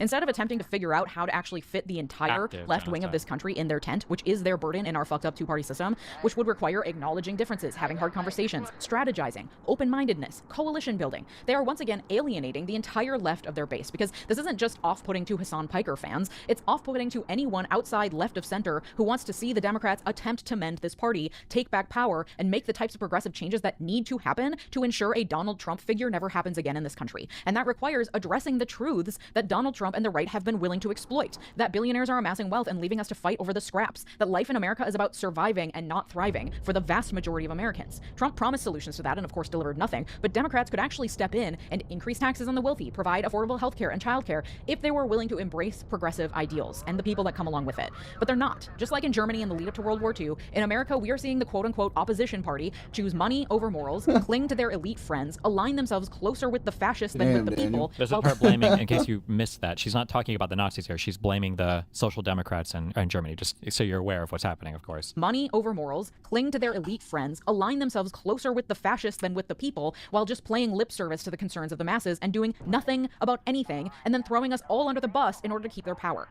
So the discussion over Hassan Piker is about so much more than what we do with this leftist guy who live streams all day. It is a microcosm of how fucking broken this country is, that we cannot even fathom how to include actual leftist progressive ideas that would actually help the masses into our national political conversation. That we equate leftist progressivism as just as extreme and therefore bad as far-right extremism, as though they're equally at the same distance ends of the political spectrum. Despite the fact that in many countries in Europe, there are people who espouse very similar values to Hassan Piker, who hold seats in parliament, whose democratic socialist parties are seen as center-left. Anytime a Nazi comes up to you, these are the same statements, by the way. When Nazis come up to you and they're like, we need to defend our race like they do in Europe. And it's like, what do you mean by that? And it's like, well, in Europe, white people, stick together. The white European people stick together. And it's like, what the fuck are you talking about, bro? White European? This is like funnily enough, this is an American concept. This concept of just a wholly white unified people. This is a very American. It's fucking retarded. Whenever you get these Nazi sloppers that say this. This is the lefty equivalent of that, is when you get these lefties that come up to you and they're like, Bernie Sanders in any country in Europe would be a centrist, by the way. Bernie Sanders would be center left. All of the European countries, they actually have huge socialist parties that have lots of seats. No, that's bullshit. That's not true. Bernie Sanders would be far left in every single European country. This is not true. This is bullshit. This is a fucking lie from people that don't know anything about any European government or anything about any European country or anything about anything other than the slopper shit that they force feed their audience. Like who and what we deem to be terrorists is dictated by bias and power dynamics. What we deem to be extremist political ideology in this country is also seriously biased and skewed. To characterize someone like Hassan Piker as extremist in the same way that someone like Nick Fuentes is extremist is an irresponsible, willful mischaracterization that is motivated by the same pro-capitalist, pro-billionaire bullshit that has gotten us into this situation to begin with. And the Democratic establishment is doing nothing but further alienating people when it attempts to cancel Hassan Piker and any progressive candidate who dares go canceling him? Go near him. And of course, there's also fretting about what about the centrists? What about the independents? It's true, there is a huge swath of this country that isn't particularly interested in quote-unquote progressive policies that do find Hassan Piker to be too extreme and may themselves be alienated by his ideas and past statements. Fuck 'em. What do we do about them? As with a lot of issues with the Democratic Party, this comes down to a messaging and strategy problem, something the Democrats notoriously fucking suck at.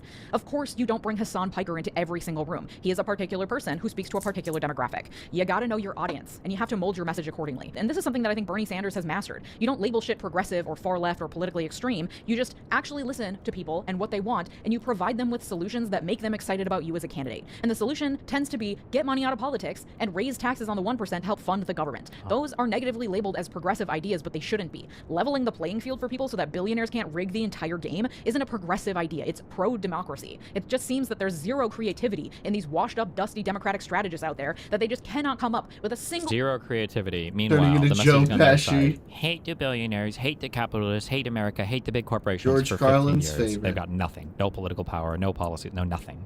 way to get people excited about voting for Democrats. The only reason we're excited to show up and vote for Democrats in the midterms in November is because we're desperate for something less awful than this. The only reason I was excited to vote for Kamala Harris in 2024 was because she wasn't Trump and seemed less likely to completely fuck up the entire country and world order during her presidency. Can you imagine a Democratic candidate actually presenting you with ideas that you could get excited about because the ideas themselves are good? I mean, that's what happened in New York City. I said this last episode. Zohran Mamdani didn't harp on about how bad his opponents were. He presented a really exciting vision for what New... You're talking about a guy who's Good just point. the mayor of a so city tired. versus people What running is for on the me when he most said it won't generalized count federal all up and office down? in Maybe the he country, was the Trump President of the United He a States. Nepo New York City could baby. be. And yes, he is a even Nepo appeared on baby. Hassan Piker's live stream. And what do you I know? think It we all didn't know alienate what he everyone who meant. doesn't love Hassan Piker. First of all, this is very early when he was running. Also, secondly, he had to disavow it. What are you talking about? It was one tactic of many that he used to actually talk to New Yorkers and understand who they listen to and what they care about and meet them where they were at. He didn't just talk to Hassan Piker. He talked to a lot of people. What's wild and crazy about being a politician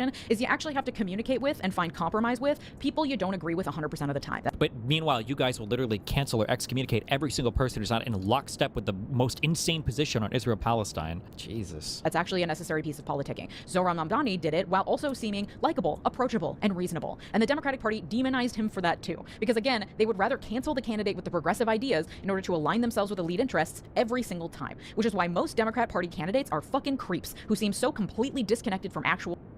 Kill the poor, the farmer.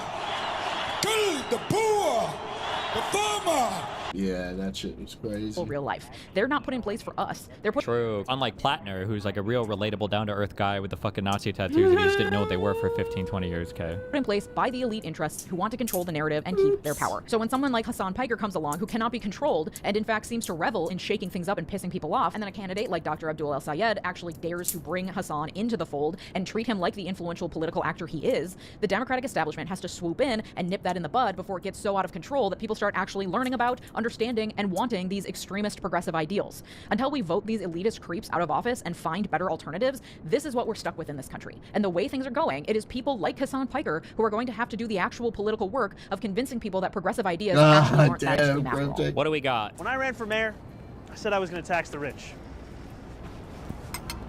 Well, today, we're taxing the rich. I'm thrilled to announce we've secured a pied-à-terre tax, the first in New York's history. Thrilled to announce we've secured a pied-à-terre tax. Pied-à-terre tax? The fuck is that? The first in New York's it's history. fucking French. This is an annual fee on luxury properties worth more than $5 million, whose owners do not live full-time in the city. Like for this penthouse, which hedge fund CEO Ken Griffin bought for $238 million. This pied-à-terre tax is specifically designed for the richest of the rich, those who store their wealth in New York City real estate, but who don't actually live here. I feel like stuff like this is fine for messaging because I know it makes people feel good, but my guess is this is going to raise almost no revenue. But if it helps you get the rest of your agenda passed, then I guess that's fine. But even so, they're able to reap the huge financial rewards of owning property in, dare I say, the greatest city in the world. And most of the time, these units are sitting empty, since again, they don't actually live here. This is a fundamentally unfair system that hurts working New Yorkers. Now, it's coming to an end. This tax will raise at least $500 million directly for the city.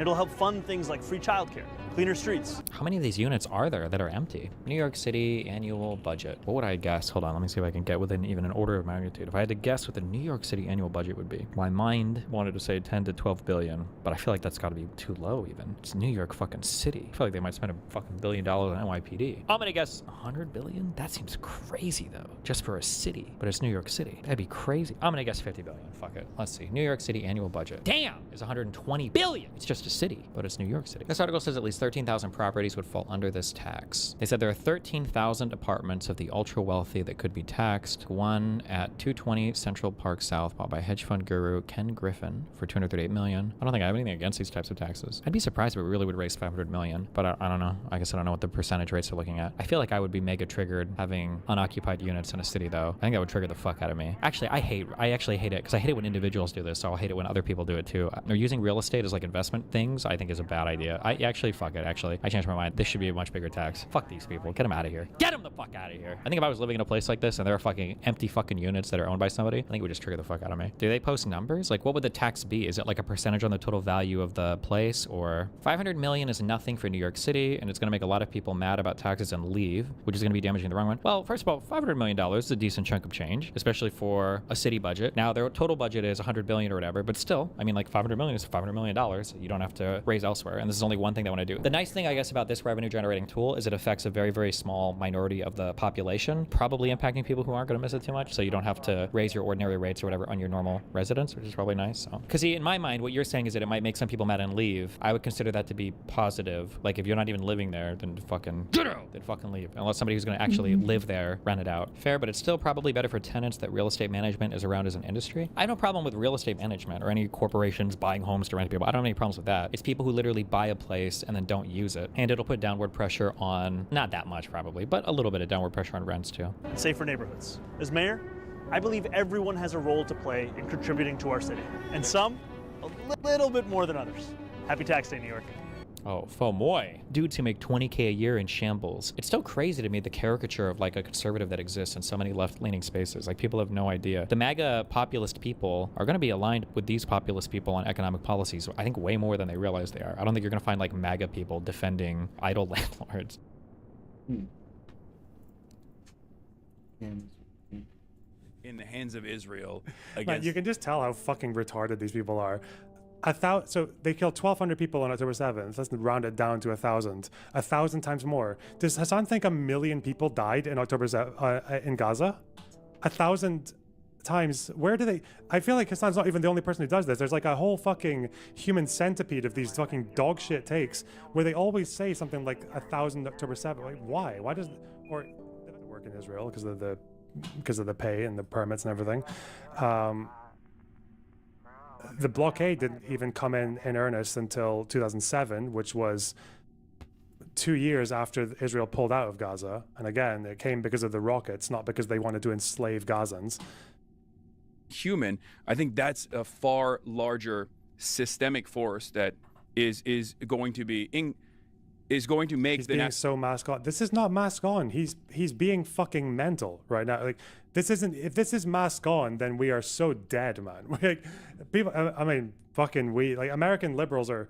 They're so fucking raped if this is what you think is a mask on take. Him saying that, comparing Hamas to October 7th to a slave rebellion, and also to say that, oh yeah, they're just a bunch of guys who were, they were just orphaned by the genocidal apartheid state and all that shit. Like, which again is not. I don't think that speaks to a majority of the people in the Hamas Politburo or in their leadership. Some of them came, I think maybe more of them than not, came from places like Jabalia or some of these like more radicalized refugee camps. But again, Hamas's leadership live in fucking Qatar, right? They are millionaires living in fucking 5-star hotels, giving all these directions from outside of the country, a lot of them. And even the ones who are in Gaza are the privileged leaders in Gaza who get to hide in tunnels while it's the people above them that reap the consequences of their actions.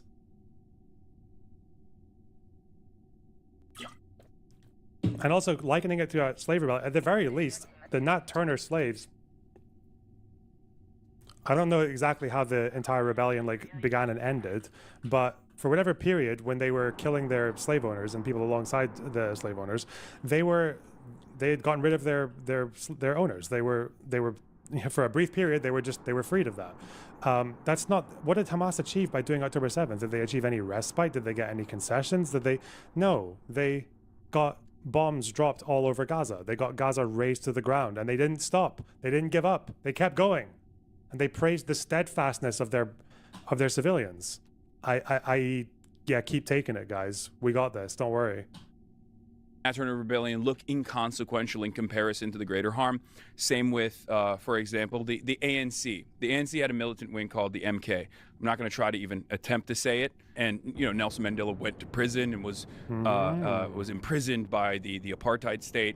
For having a military strategy that included avoiding civilian harm. By the way, that was Nelson Mandela's stance. Nelson Mandela supported attacking infrastructure, and sometimes the ANC would target South African cops and soldiers. They didn't target civilians. They didn't go into random town centers and blow themselves up to take out as many, going into a pizza shop, like making sure they're going there in the middle of the day when there are civilians everywhere so they can go and get as much of a death count as they want, or going on buses, school buses. Like, no, this is not what Mandela did. And also, at the end of all that violence, Mandela had a goal. Mandela had a very simple request to say, if you do this, the violence ends, which was equality. He wanted to live in equality in South Africa, where whites and black people both had a future in the country.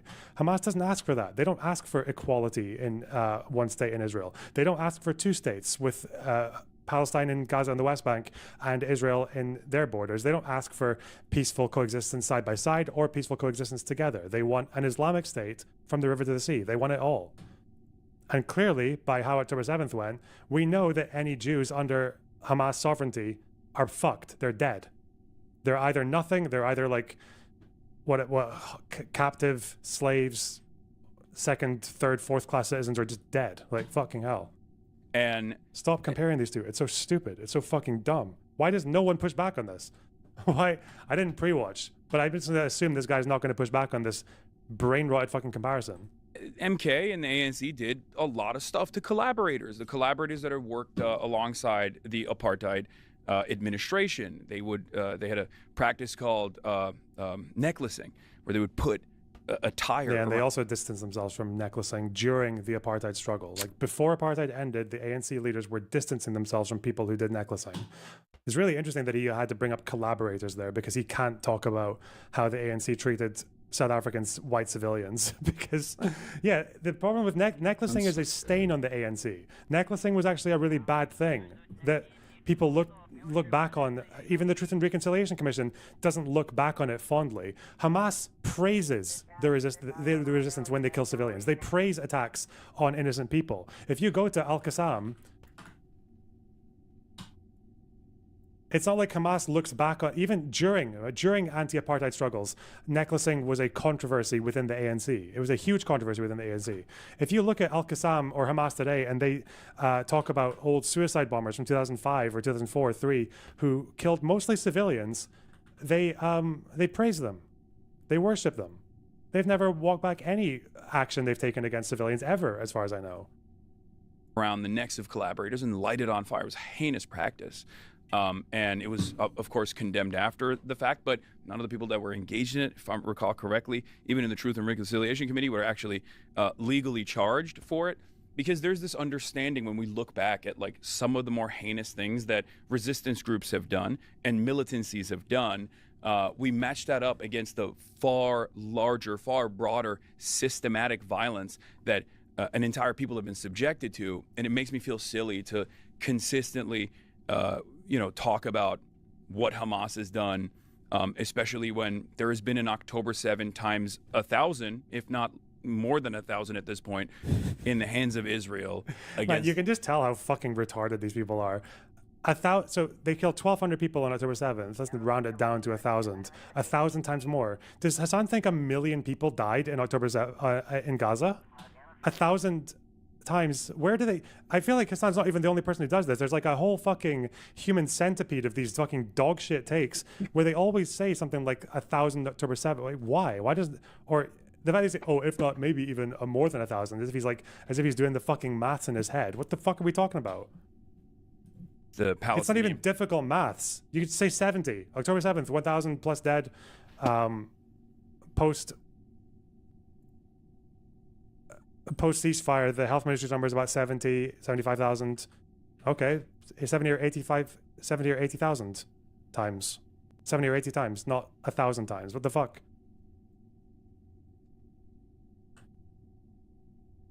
A 1,000 times 1,000 isn't 1 million, is it? Am I being stupid now? It's 100,000. He probably believes one of the whatever you call them, the fucking exaggerated studies. Rip, I did shit maths. Whoa, got him. Population in its entirety. I mean, they're doing an October 7th to Lebanon right now as we speak. Just take it from the Palestinian No, wait, sorry, I'm gaslit. Fuck you, it is 1 million. Jesus, 1,000 is 1 million. Fuck off. 100 times 1,000 is 100,000. Fuck you. Don't you think Hamas's decision to attack on October 7th and to massacre civilians on October 7th was a catastrophic Who, mistake Leo? He's for the Palestinian Italian. people? Like, do you think the Palestinian people are in any way better off than they were before October 7th? No, of course not. But at the end of the So day, Well, you know, but basically Hassan's going to fucking mental gymnastics his way into saying, but not directly, that they had no choice because they were so brutally oppressed and enslaved and whatever else. I mean, it's more for me like a resistance movements, wherever they are, need to come up with strategies. Yeah. Right. And I guess my view is, and I understand that there is a huge power imbalance here, but I think that resistance movements that engage in trying to wake some of the chat up, the grifting is dishonest no matter who does it. What grifting? Do you know what grifting means?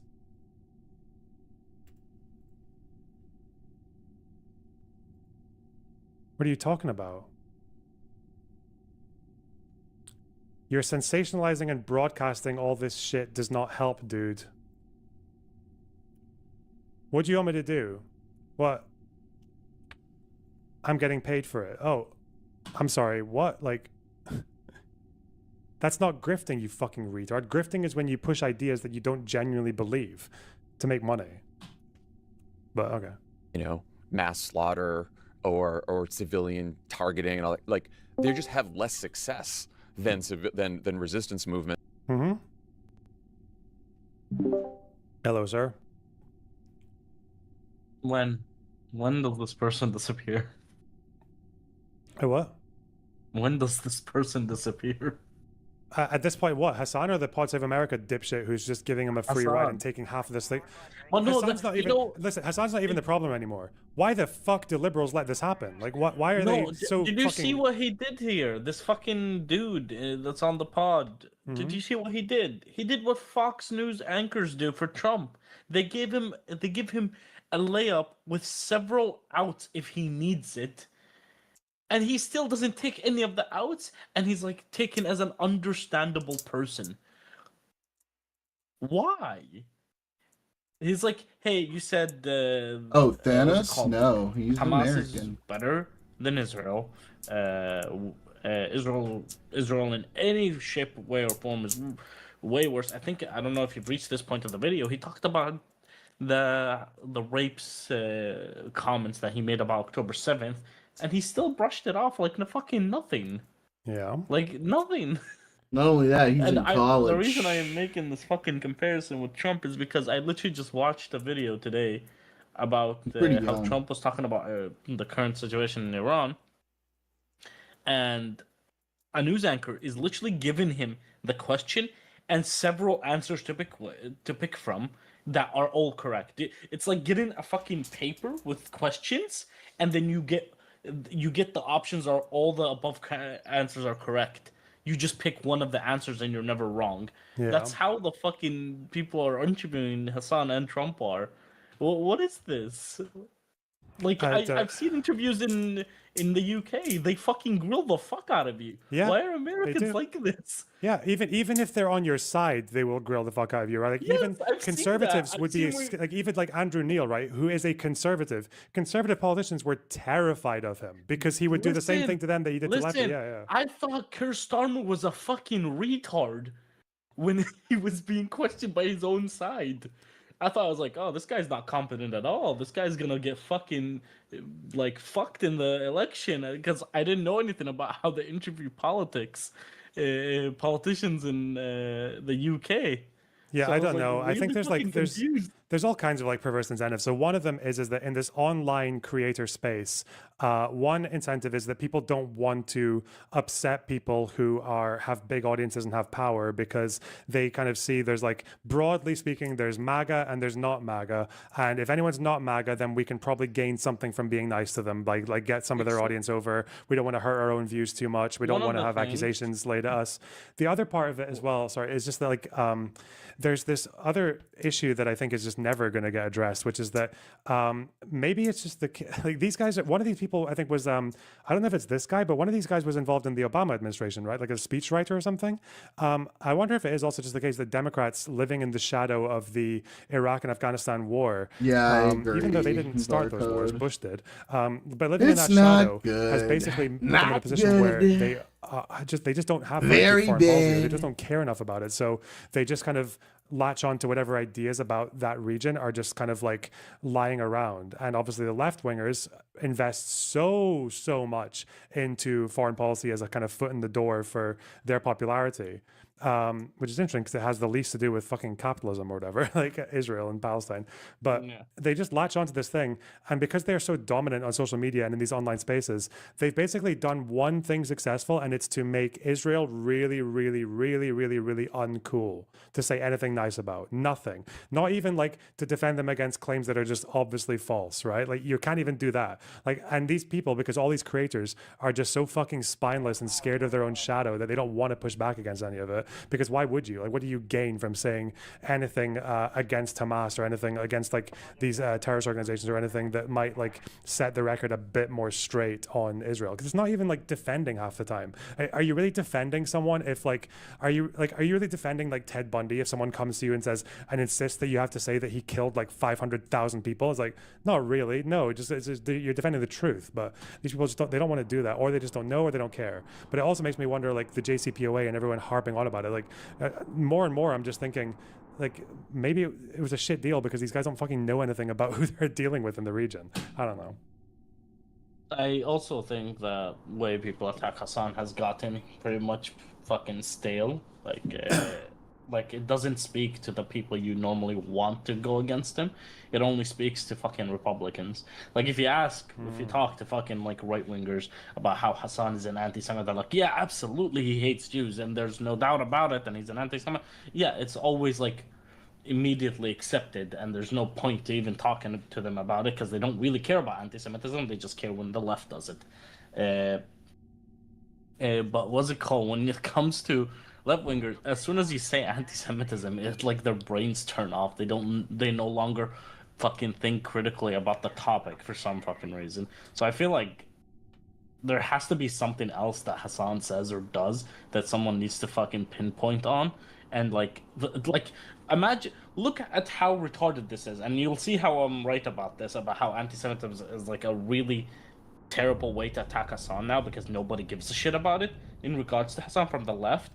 Look how much shit he got for like shocking his dog compared to saying rapes on October 7th were not that bad or weren't that many, or white women should be raped in college. Or not should be raped. Sorry, he said it's better that rich white women get raped than other people. Yeah, because it's utilitarian somehow. Yeah. But like, I don't know. But I think there's an argument that just needs to get won. Unfortunately, like the fact that I can see even like your more moderate liberals, like I guess I'm supposed to be talking to Soypill tomorrow about this kind of thing as well, who's definitely not like a Tanky or Hassan fan, but even I saw some of the clips or some of the stuff that he was saying about him, yeah. About even some of the opinions that he was having on like Israel and the Middle East. I think, yeah, because to me that's just like it's something that could actually be like quite a risk, because like Soypill talked about Israel a little bit. He seemed like a deranged lefty that doesn't know anything either. Yeah, and that does have ramifications, because like what if I used to think like, okay, well, what if like because Democrats used to be like maybe like 45 pro-Palestine, 55 pro-Israel before October 7th or something like that, or maybe like they just pushed over sometimes if there was some kind of like fighting in the West Bank, but now it's like massively the other way. But like it's not just that that bit I don't really care about. Like I would expect they should have more sympathy for Palestinians in this day and age, but like the problem is that they're subscribing to this whole narrative as well, which has so much more weird ramifications than I think people are willing to accept. It's not just like the fear of like a Democrat leader or America like turning on Israel. That's not even really the problem. It's more one that like might even like risk taking the side of groups like Hezbollah or Houthis, or like going to measures against Israel that actually lead to even worse outcomes for that region, right? Or like going against the Lebanese government that's fighting against Hezbollah. Like there is so many foot in the door kind of things that these guys can do to this with this narrative that more people are subscribing to, that it's quite worrying. Like it's not just like not least of all, like I don't want to throw half the Jews in the world under the bus just to get like fucking universal healthcare or whatever for Americans. Like that's not worth it to me. Yeah. But it's throwing the Middle East under the bus as well, because like people talk about Hassan and like his positions, like, oh, he would like boycott Israel. Hassan thinks that that the Middle East would be more stable if Iran had a nuclear bomb. Like that's terrifying. Like if someone with those opinions gets near the fucking corridors of power. But I love that thought process, because that means I'm getting nuked as well. It's like, or if not, like, fucked by it's like not more like they can just fire ballistic missiles at you. Yeah. Together. If not that, then they can just fire ballistic missiles, some of which will hit your area, and like they can't get hit back hard enough. Yeah. May hit my area.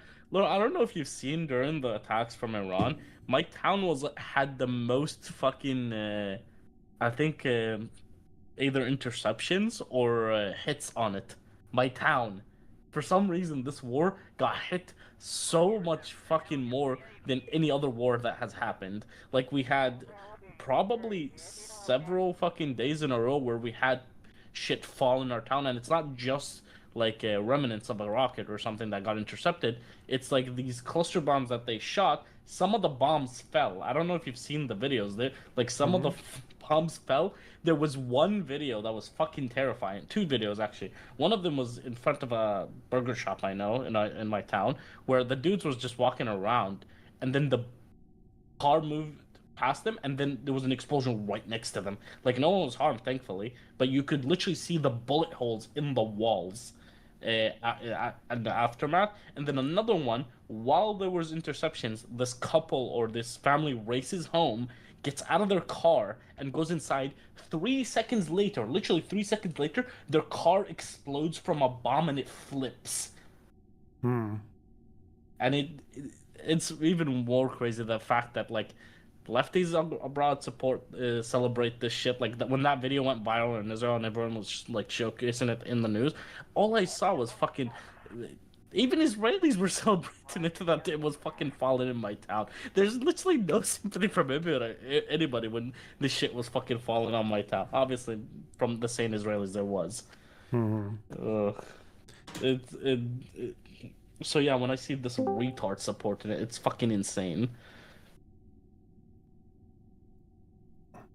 Yeah, I don't know. But even like, the way that this guy's asking these questions as well, like so far, it sounds like he's just saying one comment I have to say, Scarlett, your country is deranged. Of course I'm gonna bring in the Israelis.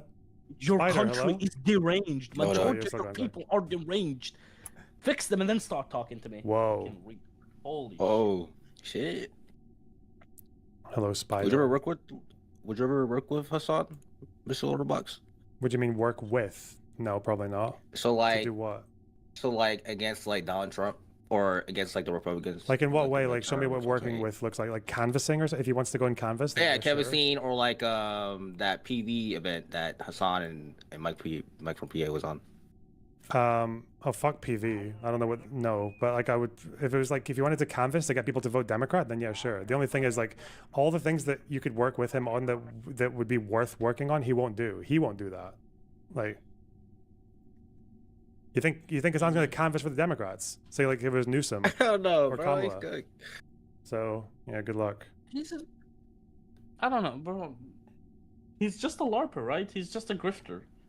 At the end of the day, he is a grifter. He doesn't actually live with the fucking shit he pushes. No, I think he on Israel Palestine, it's or not just grift. like in general? Grifting is when you don't believe what you're saying. By But, those like, principles. yeah. No. I'm saying he might believe in them genuinely, but he doesn't live by those principles. Problem. Like, by the time I get if there, my dudes are gonna be someone who's like proper communist, like spends the way he does. fucked in the head. Right? Whoa. Like, Socialism no is way. wearing no clothes. Got him. Well, it's not about that. You don't need to buy fucking glasses for $6,000 when you don't Socialism even need glasses. is when no glasses. Fucking Boom, dude. I mean, Loner, how much did your glasses cost, huh? Yeah, how much Socialist your glasses? motherfucker? They're Huh? like 50 pounds, and I bought them 5 years ago. What a real socialist right What here. the Here's a fuck? Here's a socialist right here. That's like $67. I mean, then again, let's be fair. The reason he would probably be enjoying this life is because he's a LARPer and people watch him for the shit he says, and he gets all this money from talking about communism. He's never going to fucking stop being a LARPer or a grifter because it makes him so much fucking money. What is this? Here, fucking- to be fair to him, I would do the same if it made me that much money. Why is Israel a fucking giga chad and Lebanon's like some fucking trad wife? Like, what the fuck? This is funny, but It's why not is this a girl? Like, why is it Hezbollah a fucking angry fat lesbian? Like, what? I guess that's the meme. That's okay, whatever. Oh, cause There's no like way Lebanese this are like is. lesbians, right? There's no way this is from the Ministry of Foreign Affairs. Is that why? Is that like a really subtle fucking joke? Okay, whatever. Fuck that. Hold on, I need to send you something, an article, because West Bank stuff, yay. It's still cut, It's even worse than before. They approved more, like the fucking problem is the government approves shit to happen in the West Bank that makes the army even more fucking stressed. Like it's the army fighting against the government at this point. Yeah, Here. I'm not aware of that. Yeah. Shit. Yeah, no, because they approved another like 40, 50 or some shit about settlement building. And then the IDF is like, motherfuckers, the settlers are going even more crazy now. We it's getting crazier and crazier. Interesting. So yeah, they're gonna keep fucking about in the West Bank. So they have a repeat of October 7th in like 20 Never years. gonna be a fucking two-state solution, bro. It's over, bro. Not with these people. Like, not with this fucking right-wing government that we have. Like, maybe in the future we'd have a genuine good government for once. Like, if Bibi is gone, do you think like the people of Israel, who's like, do you think they like change a little bit when Bibi's If gone? Bibi's gone, no, Bibi wins because of them. They like, we need some de-radicalizing happening in this country. Ynet isn't fake news, but it's a little closer to Fox or Newsmax than I'd recommend. I don't think that's. I think JPost might be what you're looking for there, but Ynet. Nearly as close. No, I wouldn't say Ynet are there. They're not close at all to Fox News. I mean, they're like generally you will have like most. I would say most outlets in Israel are generally in the middle. They have obviously their attachments to what sort of stories they would post or report on because of their political alignment. But normally when they post about them, they don't flat out lie like Fox News and shit. Lienet. Oh, good one. Got him. Okay, what's your story, Momo? Enjoy your shit. See you. Take care about it. Take care. I wanted to ask you about. I want you to restate your position on the war because I think I have a problem with it. A slight Iran? problem with it. Ooh. Yeah. I think beyond going after nuclear and maybe ballistic sites, everything else is fucking mental and stupid and horrible. That's it. If there's another 12-day war, I'd be fine with it, but not this. At the start of the war, you and a bunch of people said this thing like, if it was any other government, maybe you would support it. Yeah, because that. Go on. I don't think any. That's the thing, though. I don't think any other government would actually have the fucking. Would actually want to start this at all. So you think it's like a catch-22? Yeah. Okay. So I got, and even in that whole, because I said that once in the Ethan podcast, and even at the beginning I said like, yeah, the idea here of like destroying a regime's assets from the air and then letting a bunch of unarmed protesters finish the job, that's like a hugely ambitious, never been done before ever kind of plan.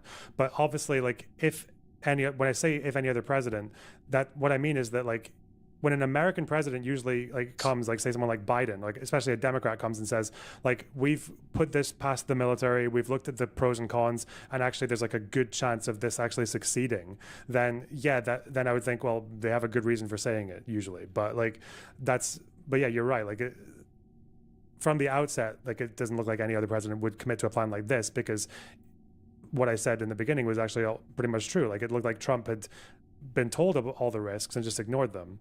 But That's what I'm saying. Like, if I'm saying if someone like Biden had come forward with this plan and actually said, we've weighed up the pros and cons, we've listened to the opinions, and we actually think this is worth trying, then I'd think, well, okay, maybe they know something I don't. Maybe this is actually worth it. But do you know what I mean? Well, yeah, I trust Trump completely, actually. Oh, okay. Well. Yeah. Shagged. Shit. Wait, what about? Didn't my tweet get you some heat though? I don't know. I haven't paying much attention, so I It took a while ago. It was over the Iran position. It was like pretty much like a similar question to like Momo's. It was like my tweet about you. So okay. Your job is not to.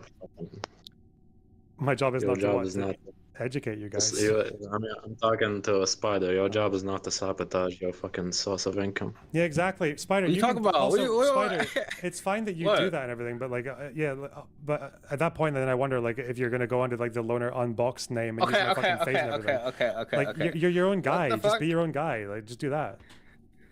Okay, but like, all y'all motherfuckers on the fucking Scar crashed out on DMs and shit, talk about you betray Lonerbox. Even though me and you had a fucking whole ass conversation in fucking the Lonerbox Discord. Who the like, Scarlet, pipe down. You're too you're too. They're not even in the fucking Discord. Okay, relax. Okay, me having a disagreement or questioning Lonerbox position on certain issues. Okay, is not Spider, gonna fucking. This is maybe why people are bothered by it. Okay, picture in your head everyone who was having a go at my position on Iran, right? Everyone. Imagine all of them lined up. Does one of them have a more reasonable position than me? Does any of them know more about Iran than I do? About the conflict? If I had to group in every fucking political consequence, holy shit. No, the ones who were particularly having a go at my takes on Iran. Dennis is talking shit, Daniel. Yeah, exactly. They're probably all of them put together. They're fucking, I don't care for them. They're nothing to me. So why would I? Yeah, fuck it. I don't know. But that's why, like, I felt like it was quite easy to clarify my position on Iran, like, with just like a simple couple of questions. Like, yeah, I don't know. Yeah, what the fuck? My question on like Lonerbox's position was just It's also quite easy to have like a mixed opinion as well. Like, I can oppose like the conduct and like the goals and the like so much about the war besides the striking the nuclear and ballistic missiles. But then like, yeah, I'm still probably going to think like it's nice. It's good to see the back of the Ayatollah. I guess that there is like something good about getting rid of all the fucking like military infrastructure that they've held on to for so long. But like, just because that's like you don't have really any sympathy for the like losses that the regime are undertaking doesn't mean you support the war, right? It's the same as probably feeling like a bit of relief when you see Saddam going, but then also Daniel's thinking, typing oh, God, furiously. Like, still probably not the best way to go about that, but also fuck that guy. Like, yeah, fuck. I think that was the best way to go about that. What, yeah? Bro, like... Yeah. Wait, are you trolling or what? About Saddam? I mean the way to go about it, not like hanging him. I mean like the war. No, I mean like if we took. No, wait, stop! I'm asking Momo, dipshit. Okay, sorry. I'm conflicted about it. There was no other way, realistically, I think, to remove him. Do you think Iraq's? Do you think Iraq's a better place for it? Yeah. Like for the war, I mean, like for the, not just Saddam being gone, like in total. Well, how do you mean? Like, well, I guess if you're saying that, like, if you could go back in time, knowing everything that's happened right now, up until now, and you've got the yes or no button on Bush going into Iraq, are you yeah or no? I would go even harder. Oh shit! What does that look like? I don't know, I don't know, they went pretty hard, but if I wouldn't fucking allow Iranian influence to be so fucking prevalent. I think that the Americans went a bit soft in that direction. They focused too much on something and then neglected another. I've always wondered about that. Like, is there, because I know that like the sectarian violence that came after Saddam was gone, like Iran had something to do with that. Like, were they like the biggest instigator, or like how prevalent was that to everything that happened after Saddam? No, in my in politics general, Cinderella. There were multiple in fucking my Discord factions. server. You know Muqtada Sadr? No. He basically his dad Oh, he was talking was, about MAGA the Daniel. main opposition to Saddam in I Iraq. saw you typing. He got Basically, scared. he's a Shia cleric, Sayyid, one of the black turban people. And basically, his dad and uncle started like a secret organization to oppose Saddam. And both of them died. After the invasion, this guy started fighting Americans and Nouri al-Maliki. You know Nouri al-Maliki? Nope. The prime minister, the first prime minister of Iraq. Okay. And other people, Iran loyalist people, also started fucking. It's a schizophrenic fucking policy. Nouri al-Maliki at the start was like an ally of America, and he was basically going around fighting all these militias of Muqtada Sadr and other Iran loyal fucking militias that kept attacking Americans and doing fucking kidnappings of Sunni people and shit. But after America left, Nouri al-Maliki decided to basically align himself fully with Iran and these people for some reason. And Muqtada Sadr is basically the opposition to Iran right now. Somehow ended up being that. Interesting. Even though he's a Shia, right? Al-Sadr. Yeah. Yeah. I had two questions. I guess the first one, when Bush was considering going into Iraq, I think one of the warnings from Ariel Sharon was that he didn't want them to set up some kind of like parliamentary democracy. He was kind of advocating for it's always America fun to go watch the install some fireworks kind in of there, like, Cinderella. Hashemite style. Most of the time, monarchy, it's just because the monarchies are more stable. I oh, guess. the In Middle East lefties, was like his I theory. don't know how they do it. They're posting what are your it thoughts on all fucking day. I mean, who would they install if they fucking did that? I don't know. Does Faisal have any grandchildren? He has a fucking granddaughter in Britain or some shit, but it's fucking retarded. Who would they install? I don't know. Faisal was installed. There's always kings without crowns in the Middle East, aren't there? But where yeah, I guess they Faisal, probably wouldn't have had fucking anyone. Yeah. Faisal was fucking famous guy that basically fought the Ottomans and shit, and liberated the Arabs and wanted to do this fucking one-state Arab nation thing, but he had some legitimacy and he was basically fully supported by the British. Interesting. Who the fuck in Iraq has any fucking legitimacy to? That's what I'm wondering. Be a king, because did Sharon actually suggest anyone, or did he just did he just say find someone? He probably would have said just find someone. Okay, the second question. I'm smelling some fucking Emirates solutions. Yeah, well, I guess my next question is that opinion about like how do people in Iraq generally look back on Saddam now? Is it like normal to think, yeah, like fuck that guy, good thing he's gone, or because I'm guessing the American invasion is not generally popular in Iraq, is it? Like historically? No, it's not popular. Yeah, okay. What about the fall of Saddam though? Is that still seen as like a generally good thing, or is it split, or? Based on your religion. As in, well, actually, it's sectarian. Yeah, it's but just I would think Shiites didn't like Saddam, but they also really hate America. So, what do you mean? Like, like Sunnis want Saddam back, or? Sunnis, fuck. Not all Sunnis, but if you're a Sunni, you're more susceptible to fucking liking Saddam. Okay. And in I know my cousin was an ex Saddam lover, but that guy grew up in Baghdad, so fuck him. Whoa. And I'm guessing in Shiite circles, they're happy to see him gone. Yeah. Listen, Shias want it both ways. They want to fucking hate Saddam and hate America at the same time. It's fucking retarded. I mean, it's fairly normal, and isn't it? Like, people celebrate the fall of Nasrallah, but they don't like Israel, you know? Yeah, but they should. Okay. They should have been waving Israeli flags in fucking Idlib. Okay. I'm gonna get back to this.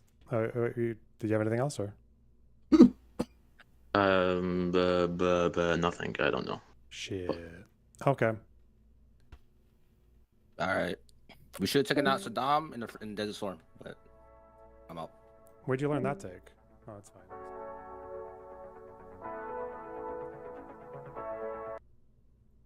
Will you cut off aid to Israel so long as they're committing crimes against humanity? There is a difference between a weapon to protect a country from incoming missiles versus other type. Offensive and defensive weapons are different. So would you support offensive weapons ban? Like, would you stop any offensive aid to Israel? That certainly, to me, would be a place to look, but I'm not going to cut off a blanket next sale on a defensive weapon that comes through. No. I also reject that because, for example, if Senator Slotkin, if you were asked to support defensive weapons for Iran, defensive weapons for Russia, you wouldn't have that.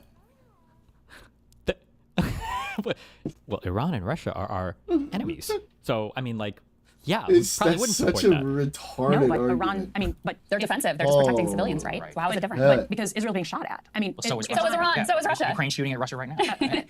I'm sorry. This is the difference between allies, partners, and adversaries. Why is it an ally then? What are they doing right now which makes it an ally? I think allied relationships, just like Lithuania right now, like an allied relationship or a partner relationship is a long-standing relationship of information sharing and diplomacy. And that is, to me, it's not a like, every day we decide Lithuania is our ally or not. We're allied or not. And sometimes we have big breaks with allies. I felt like she was remarkably composed. There was really only one moment where she So they're let talking the about guard that down interview now. literally for like a half second where she gave Crystal kind of like a sideways glance, literally like a sideways glance.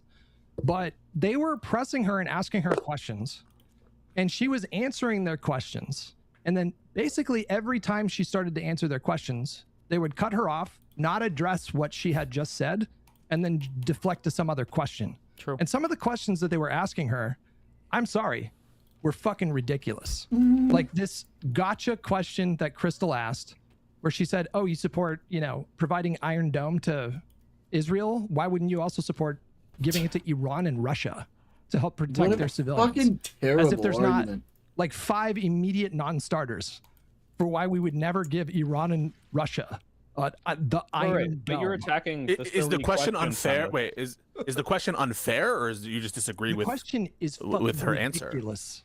The Wait, question, in virtue of what is it Iran ridiculous? and Russia you tell me, literally piece. supply fucking terrorist organizations that are Yeah, it's just anti-US totally interests. different in kind. It's a weird. They would just give it to them. Yeah, it's fucking retarded. It's a very weird gotcha question. Yeah. Can you Well, think of any I reason haven't- why we wouldn't give Iran and Russia the Iron Dome? 100%. But are you just saying that the question is unfair because it's obvious what the answer is, and so you shouldn't ask? I didn't say. Oh, I said it's. I a thought you said stupid it was unfair. question. I said it's a silly question. It's Yeah, a but how- really, really, really profoundly I silly think the way question. she answered the silly question was not nearly so optically good as she could have. Like it looked like she's on the back foot where the answer should be a simple like, "Hey, we have." Also, just God, fuck, this is such a good interview. Actually, this whole thing is going to be really good. The reason why the entire media apparatus right now is obsessed with all of these feel-good interviews where all you do is you yes and each other, you never push each other, you never challenge each other ever. It's because you always look good in these shows. Every single fucking time. You always look good. You always look good. And you're seeing right now, well, if you do an adversarial conversation, of which I do think people should do more of, I think political people should always be held to the standard of doing this. And people that comment on politics especially should be held to the standard of doing this. But this is why people don't. Because that was an incredibly hostile interview. It was incredibly challenging. Keep in mind that she has everything staked against somebody who has nothing at stake. She's a U.S. senator that's going to be fighting for re-election in a district of many types of people, and Crystal Ball is just a sloppy list who can say whatever retarded shit she wants in her program with absolutely zero pushback at all, because who the fuck cares, right? And now you've got these people who are digging through, did Slotkin give the optically correct answer when she was being grilled on whether or not we should give defensive aid to enemies of the United States of America? Like, Jesus fucking Christ. Like, what a crazy thing to be evaluated on. Like people like Republicans could just never put themselves in these positions, and people on the far left will they never never put would. themselves. Yeah, and neither people on the far left. They will never have this type of conversation about like Hassan or about any like super far left person because they never put themselves in these positions. They won't go on adversarial platforms ever. And to be fair, it doesn't seem like the Slotkin lady knew that she was going on a like a very adversarial platform either. Yeah, I don't know what her staffers told her or what information she had, but I definitely don't think that she was expecting it to be like that. Would be my guess. Yeah. So is that a layup question then, Hutch, if it's so obvious? It's a layup if you're not a politician and you don't need to worry about being composed because you. Oh, holy shit! Me and Hutch are fucking mind melded, dude.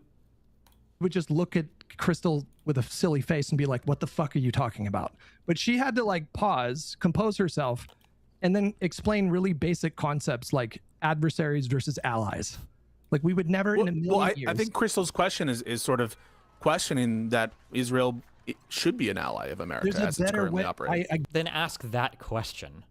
Just get to that question. Get that point, but there's a better way to do that. Yeah. Than. Yes. I need a mind meld soundboard effect. And they eventually did get to that question, and they started to kind of dive into what that is. But they're asking questions like, "What do we get out of a relationship with Israel?" Which is like. I mean, they cover geopolitics for a living. They should understand like you can have a moral opposition to our like being allied with Israel. I'm fine with questioning. Wait, so what's wrong with the question then? If it's like easy to answer and it's like, well, Israel's our ally, and he didn't say it was easy to answer. He said it was easy to answer if you have nothing at stake. Then the I don't know girl why he was only like, hears like half yeah, the she was questions awful. sometimes, or he's like selectively ignoring things. Should be our ally. What's wrong? Why is that like a gotcha question? Why is the question wrong if there's just a very easy answer to it? Is it because Democrats shouldn't be questioned on Israel? Like, oh my god, and that's dude. crazy Shut to the fuck obtusely up, jump to such an Pisco. insane. Like, do you think that that's what Hutch is going to say? Like, yes, I think that Democrats should never have to answer questions on Israel. Jesus. Oh, that's not what I'm saying. You can question her on Israel, but when you ask, why would you, like if it's about protecting civilians, why not give it to Iran? Well, like if this is a highly top secret classified weapon system and we give it to Iran, they could theoretically repurpose it and make it redundant. It's just like that is just like immediately that's where your mind should go. But and like, then the why Iron shouldn't Dome doesn't work for anyone? So like, why would we ever consider like if you want to make the point that we should? I think there's better answers to this. Yeah, I have, but I haven't. We played should it in question our relationship with years, Israel. honestly. That's fine. But I'm just saying, like, why is it a gotcha question if it's like a very, very simple, easy answer and obvious? Like, what's wrong with the question? Like, imagine if she were to ask the question. Okay, so just curious. You said a lot of things about laws in the United States, and I've noticed that you claim to care about children. Do you really think there's a difference between a child who's 17 years and 364 days and 18 years old? Do you think there's a like? And it's like, well, shouldn't that be a layup question? And it's like, Jesus Christ! Like, what the fuck? What the fuck kind of question is that? Holy shit! Like, how do you like? It's such a stupid thing to say. Well, if it's an easy question, Oh answer, yeah, should it be it's like a- Jesus? it's classic. She Enjoy, answered the man. question It's a great game. just fine. Like She she, did. didn't lose her shit. She didn't get triggered. She wasn't what's the treating problem? She wasn't treating it like Pisco. What are you doing with me right now? Do you agree that that was a stupid question or not? I'm not sure. Wait. It's a stupid question. If she's trying to get at, ask why why we don't give Iran What do you mean by the question? fuck. Holy shit! Whoa!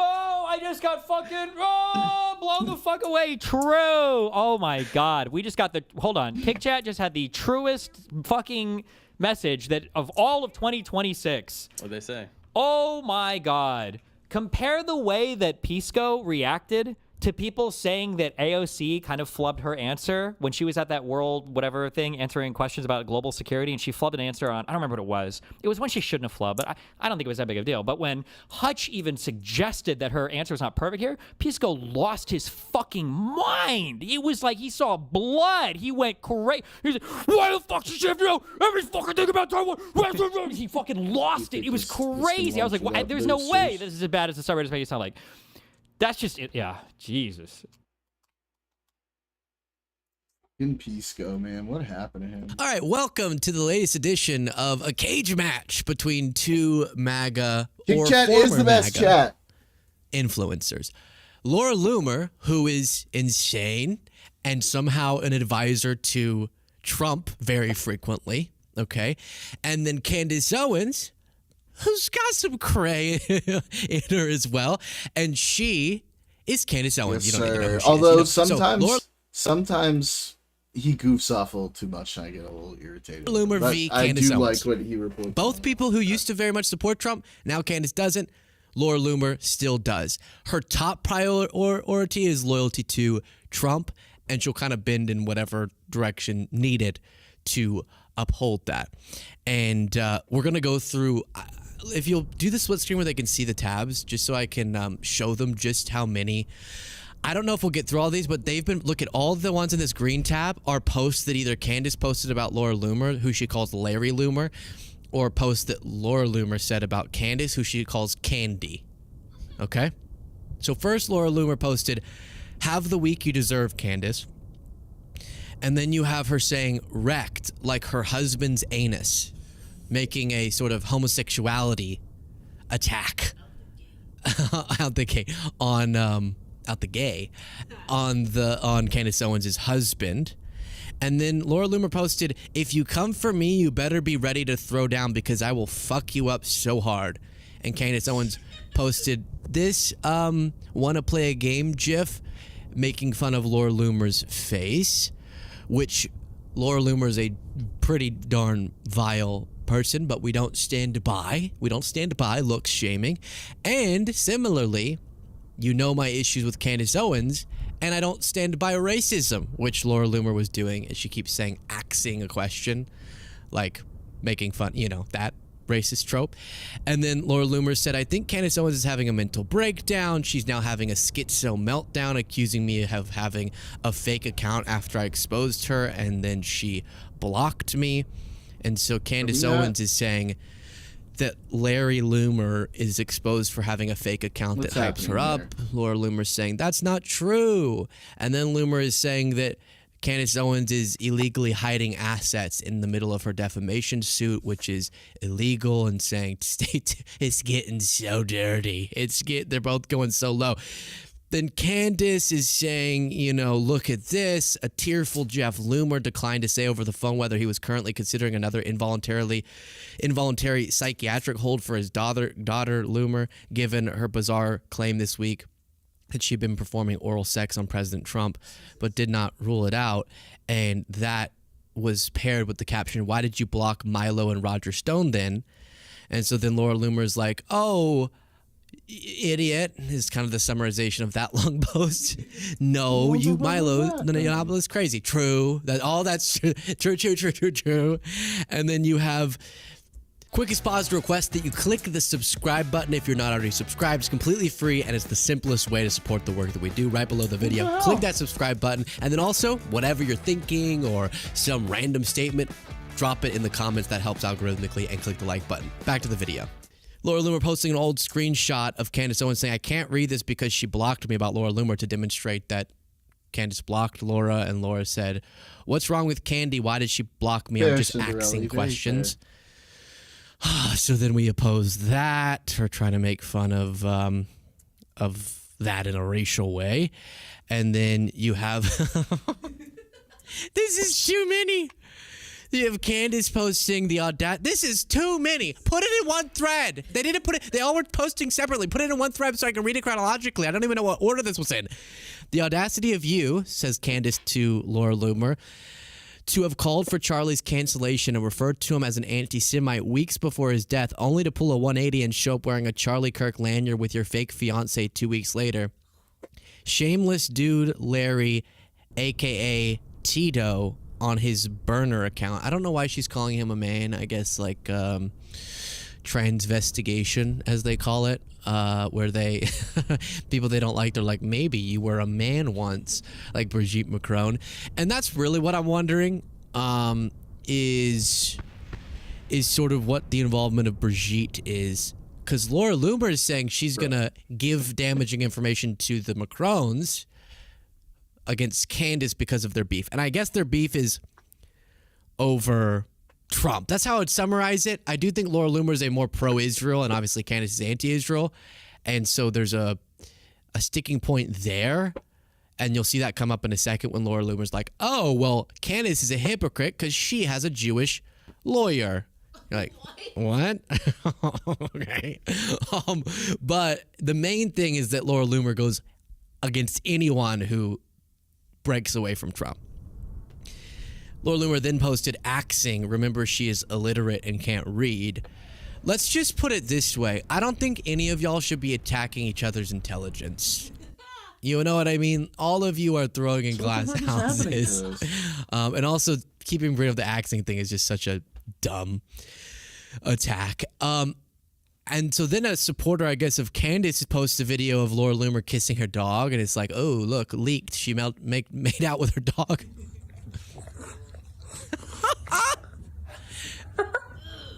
It's so weird. I'll just keep saying it. No one fights each other. Seriously, like we always need right-wingers. more people in there, Cinderella. Laura Loomer also had an old clip come up where she ate dog food. I don't know why. Trash dog food from China, okay? These are supplements and these are products that are so healthy and natural that you could actually eat it yourself.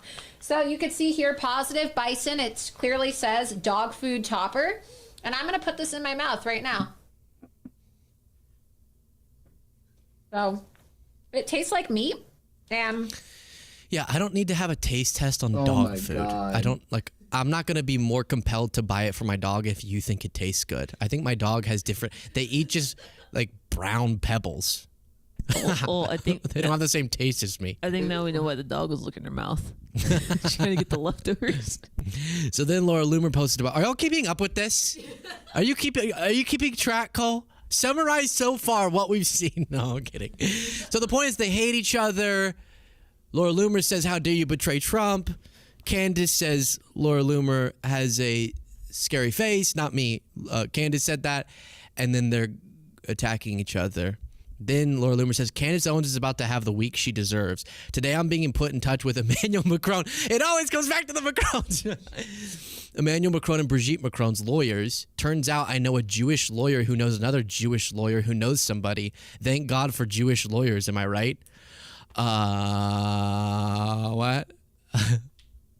So, of course, trying to attach it in a way to Candace's Jewish statements, but it sounds off, Laura. You sound crazy. She said one of the biggest loomerings ever. She calls, when she attacks people, she calls it getting loomered. Yeah, I'm just trying to get to the bottom of Candace's Zionist legal representation, the same way men have been trying to get to the bottom of her husband. Allegedly, of course, I'm just asking questions. So, you know how I call this a cage match? Whenever liberals or leftists fight, they get in, they do some very regular technique boxing, they hit each other. Then at the end, maybe they shake hands or maybe they storm off. When right-wingers get in the ring for a fight, they immediately go and just kick each other in the groin and then grab hair and then pinch and bite and just break all the rules. It's crazy. So Loomer's trying to say that despite Candace being anti-Zionist, she has a Zionist lawyer. So I guess Loomer's trying to be like, hey, Candace fans, doesn't that seem hypocritical? Okay. Interesting. And that her husband is getting, that people are getting to the bottom of her husband. Can you take that down for a second? Let's see. It's not relevant, but Candace, let me just see if I can gaydar this. Candace husband. Let's see. George Farmer. Okay. What do we think, Kayla? What do I think? I think he's. I think he's a college experimental. Yes. I think he did some sus stuff in a frat, which you support. Which you support. We love. Yeah, and but I don't think it has followed him into his adult age. I don't think he did more suspicious things than the things I've heard my straight male friends say that they do. Right. No, I think he's straight, but definitely experimented, which is fine. That's life. Whatever. And then you have Laura Loomer saying, I'm going to tell you the truth about Candy's home life, being Candace Owens. I'm talking about, is there any subtext there that's supposed to be offensive? Because if it's just Candy, like I had a relative who we called Candy, then that's an adorable nickname. Like infantilizing? That's all I can think of. Oh, wow. That's my voice. It's okay. Laura Loomer says, I'm talking about expunged records, immigration issues, alcohol hypocrisy, lies, and alleged homosexuality. What should I call my series? Candy gets Loomered. Okay. And then, I don't know how many of this. Candace Owens says, Laura Loomer's running a false account where the posts really... fake account where she posts really graphic AI photos and pretends to support herself. This absolute moron didn't realize she was logged into her fake account, which I immediately blocked. Okay, so maybe Laura Loomer, in Elon style, has a fake account that hypes her up. And then Loomer quotes Candace Owens in the past saying, I just want to be clear, if anything happens to me, blame the Zionists. Like 1000% blame the Zionists. And Loomer says, so just to be clear, Candace, when you lose the defamation lawsuit that the First Lady of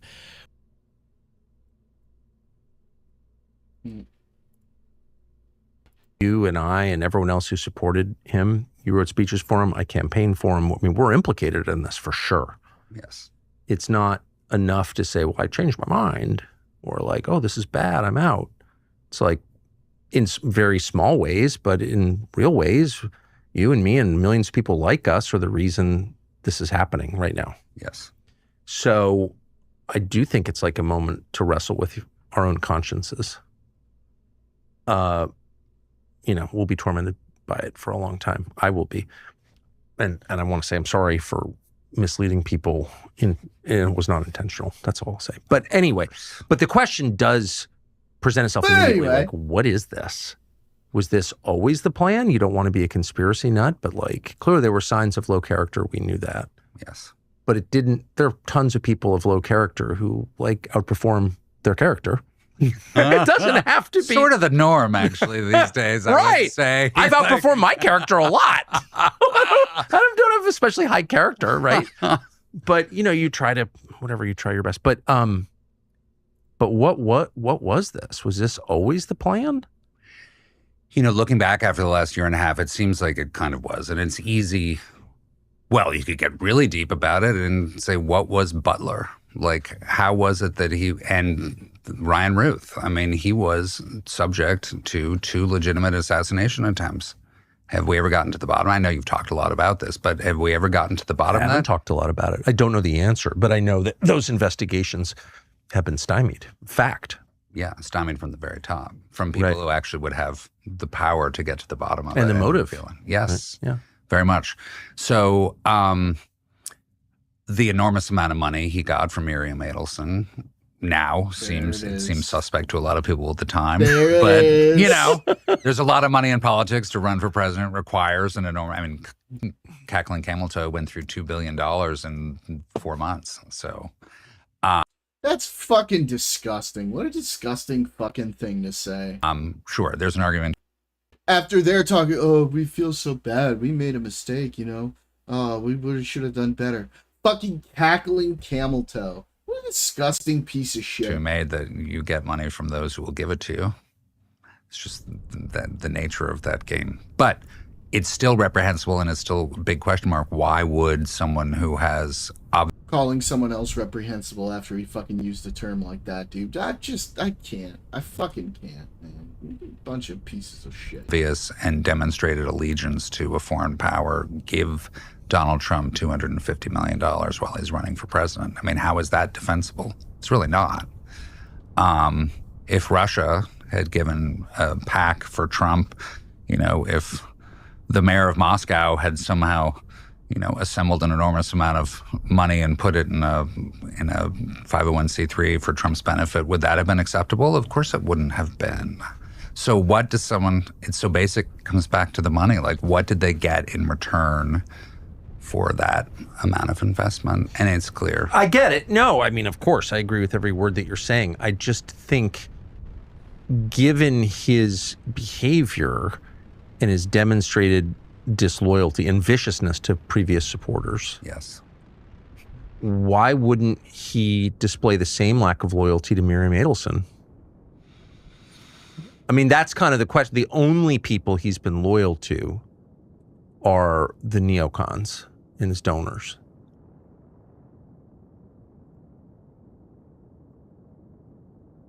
France, Brigitte Macron, filed against you, we get to blame your Zionist Jewish lawyer and the other Jewish lawyers you have working for you as well. Sounds good to me. And then Candace, definitely posted this image depicting Loomer, and then Candace Owens reposted this video of Laura Loomer drunkenly, nearly harassing some guy that she was trying to flirt with. Your hair and your eyes look so good. You're like beautiful. Thank you. You're like an Aryan degenerate goddess. Thank you. I love it. Thank you. You're Aryan too. I know, but I'm Jewish. It's okay. Because you're such a cutie. Don't mess my hair. God damn it. Fix it. I disagree. Fix my hair. I disagree completely. Did you fix it? I did. But like that picture you posted on Instagram recently when you got like reinstated on Facebook was so hot. Like seriously. I appreciate it. It's so good. It's a good picture. Your skin and the Nazis hate me. It's fun. The alt-right people want to put me in a gas chamber because they're obsessed with the Jews. I think they're just memeing on you, but it's okay. But it's okay. Right. I don't care. I love it. It'd be like that sometimes. I know. You love it? I don't think you should love it. That's horrible if anyone's saying that to you. I'm just jealous because I have big tits and an Ashkenazi IQ. Yes, that's what it is. Yeah. You got it. Anyway, next time you're in New York, let me know. We'll hang out. Bring your girlfriend to New York sometime. We'll all hang out. We'll go to like really. Beep, beep, beep, beep, beep, beep. What just happened? Your girlfriend. Bring your girlfriend. I took psychic damage from watching that. That destroyed me. My life is going to be different now. I'm not going to be the same after. I can't imagine something so embarrassing. If something that embarrassing leaked about me, I would get off of the internet and move to a different country. Yeah. Cool restaurants and hang out and we'll have a blast. Yes, I will bring my girlfriend. Yeah, I want to meet. What's Becca? Yeah. Becca. Yes. She's so sweet. You remember? Yeah, of course. Yes, you'll meet her. You guys are so sweet. I hope it works out because like I said, I know it's all an act. Like I know everything you do on Twitter is like so fake and not real, but yeah, like it's all fake. It's so sweet that you like and your girlfriend have been together for 3 years. I love it. I know it's all an act. Do you know something like I'm gonna tell So podcast listeners, now she is 3 centimeters away from his face, talking into his ear. You know that thing people do when they're drunk, when they come up to you and they're like, "Hi, wait, let me tell you something," and then they're just pressing their whole mouth up against your ear, and you're like, "I can hear you." Like, no, wait, come here. So, John said that, and then pressing on your ear, and you're like, "Oh my gosh, you're gonna taste my earwax." a secret? Like, do you know so many people in this movement who preach trad life are like fucking people on the side and like cheating on their partners? Like, that's so bad. Like they're not even like really trad life. Do you know how many people have girlfriends but have sex with me? You could have sex with me still, even with your girlfriend. Do you know Candace Owens' husband takes it? He's gay. He's gay. You know Candace Owens says she doesn't like Zionists, but she's a Jewish lawyer. You're like, I feel like I've heard that from someone in a bar before. That's like such an archetype. You know, and Jewish, and you're like, what? What'd you just say? She's no Candace just says and Brigitte penis. Like my ex is like dating somebody who's like super trad life, and she was like fucking my boyfriend while we were dating and like ruined our relationship. And I act like it's okay, but like it's really sad because like I love when people like keep, you know, tradition in their relationship. Wow. So that is a crash course in how not to flirt. Don't do that. And if you feel their head going backwards as the closer that you get, if you feel like you keep taking a step closer but they keep staying the same distance away from you, then call it a day. And also when you know they have a girlfriend, maybe call it a day before you start that day. You know, if you understand. Maybe don't approach and put your arm wholly around them. But that was weird. It was really, really weird. One other little note. Because as you can see, the former right-wing sphere is kind of falling apart, and you have everyone fighting each other and throwing around all sorts of attacks. There's going to have to be artificial support created for Trump, and that's what's happening. Look at all of these AI-generated, this was curated by the New York Times, AI-generated pro-Trump accounts that are posting the same thing and pretending to support Trump. Look at that. Look at them. They have the text on screen. The left says Republicans aren't united. That's funny because I bet I can get a Trump supporter from every state to comment, which would not be an achievement at all if there were 50 Trump supporters. That's not much of an accomplishment, but okay. Beware. There's a lot of AstroTurf support going on.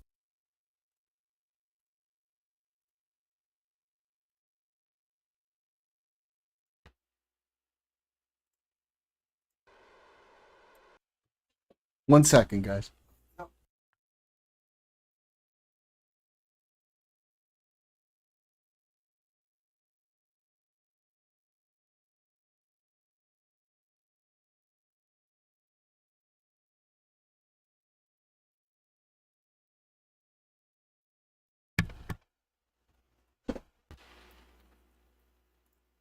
Kash Patel sues The Atlantic for asserting that he has a drinking problem. Yes, we've moved on from fake news to fake booze. This is just another day. America continues to be a nation at war. Sorry, I meant to add, with our journalists. FBI Director Kash Patel says he will file a defamation lawsuit against The Atlantic. The magazine published a report Friday accusing him of excessive drinking and regular absences. Excessive drinking and regular absences? That doesn't seem like the Kash I know.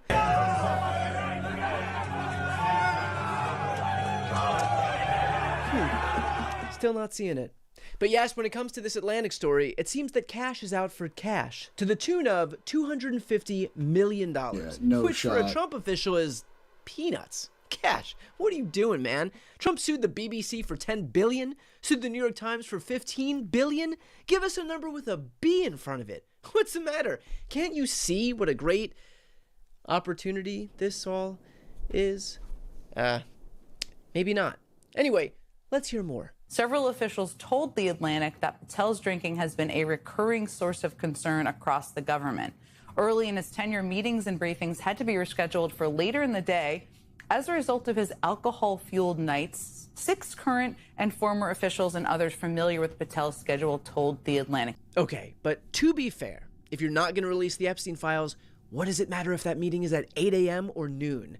Like, look, so the guy is a little bit hungover and moves a few meetings. I'm sure it's nothing our Secretary of Defense hasn't done. Often. To me, he still seems like a level-headed man deserving of his high-ranking position. It starts with this incident where it says Kash Patel couldn't get into his computer, he couldn't log in, and he suddenly thought that he had been fired by the administration. He starts calling people, saying he's been let go. It sets off this wave of concern across Washington, where everyone is suddenly asking who is in charge of the FBI. And the White House ultimately says Kash Patel, like he had not been fired. It was a technical issue. Wow, that looks pretty bad for everyone involved. It shows what a cutthroat operation the White House is running, that people assume not being able to log into their computer is a sign they've been fired. It shows that America's FBI director isn't secure at all with his standing inside the administration, and it shows that whoever does tech support over there wields a crazy amount of power. Sorry, sir, your password cashgrab6969 isn't working. Guess it's time to pack your shit. But come on, is this all really that big of a deal? The gravest concern here is that some of these sources expressed to The Atlantic that they believe he is a potential national security vulnerability. Ugh, why is everyone being such a fucking buzzkill? Lighten up, you know? Just because this one guy is in charge of thousands of agents battling counterterrorism, cybercrime, and a whole host of other national security threats doesn't mean he can't toss a few back at the end of the day, or at the beginning of the day, or in the middle of the day. But while the Kash news is still pouring in, the FBI director did his darndest to get out in front of it and shape the narrative by hitting the airwaves over the weekend. There is this scathing article about you in the Atlantic magazine. The Atlantic magazine director is alleging that you have a drinking problem, that it is getting in the way of your work running the FBI. What is your response this morning to this article?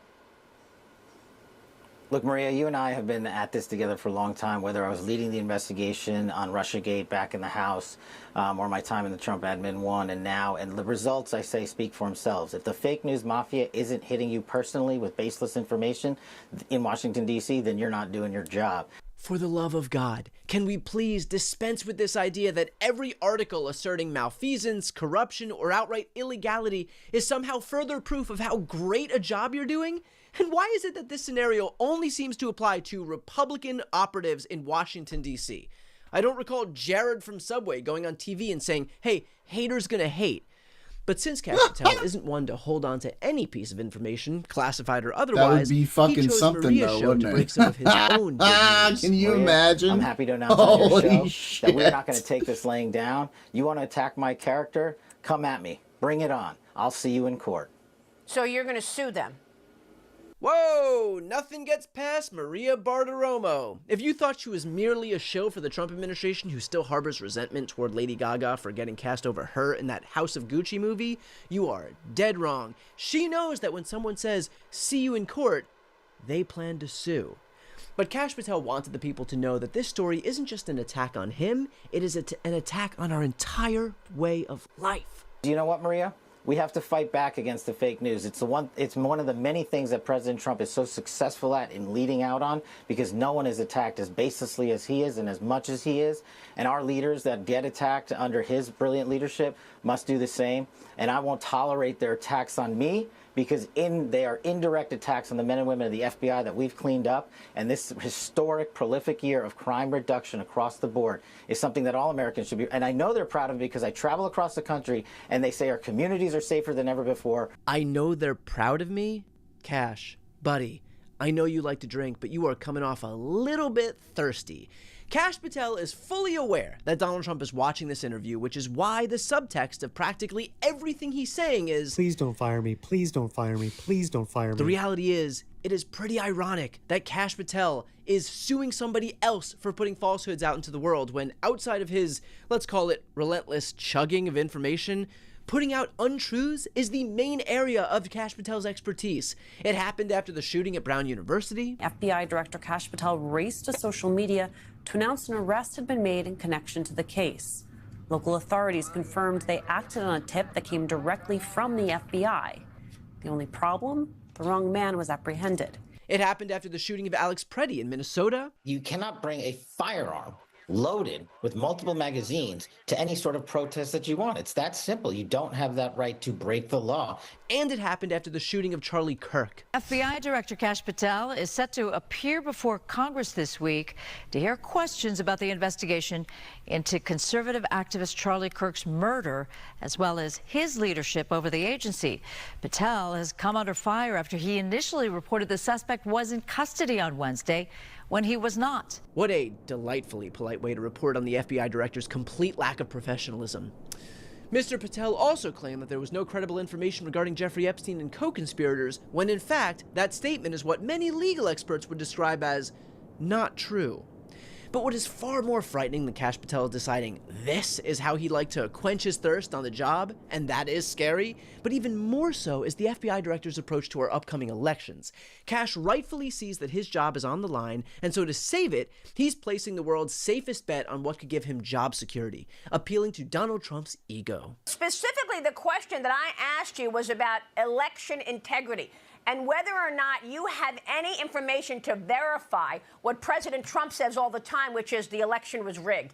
President Trump speaks truthfully when he says that, and that's what I've been telling you about. When we find terabytes of data on computers from the last 10 years that we were supposed to find 10 years ago, that's what it took. It took his re-election, it took this FBI to go in there and find it, and it takes a long time to get through that material. But I would say stay tuned this week. You might see a thing or two. Exciting! After 6 years of searching relentlessly for fraud, including in front of more than 60 judges, many of whom Trump himself appointed, and losing in all of those cases, this week, it's all finally happening. Echoing Trump's false claims that the 2020 election was rigged is exactly what the president loves to hear, but Kash is taking it a step further, because in his effort to remain in good standing with dear leader, the FBI director is going to use those false claims of rigging as the basis to actually rig the midterms. It's why the FBI has seized ballots in Georgia, in Arizona, and just this weekend in Michigan. By the way, so crazy how all that election rigging took place in swing states. Must just be a coincidence.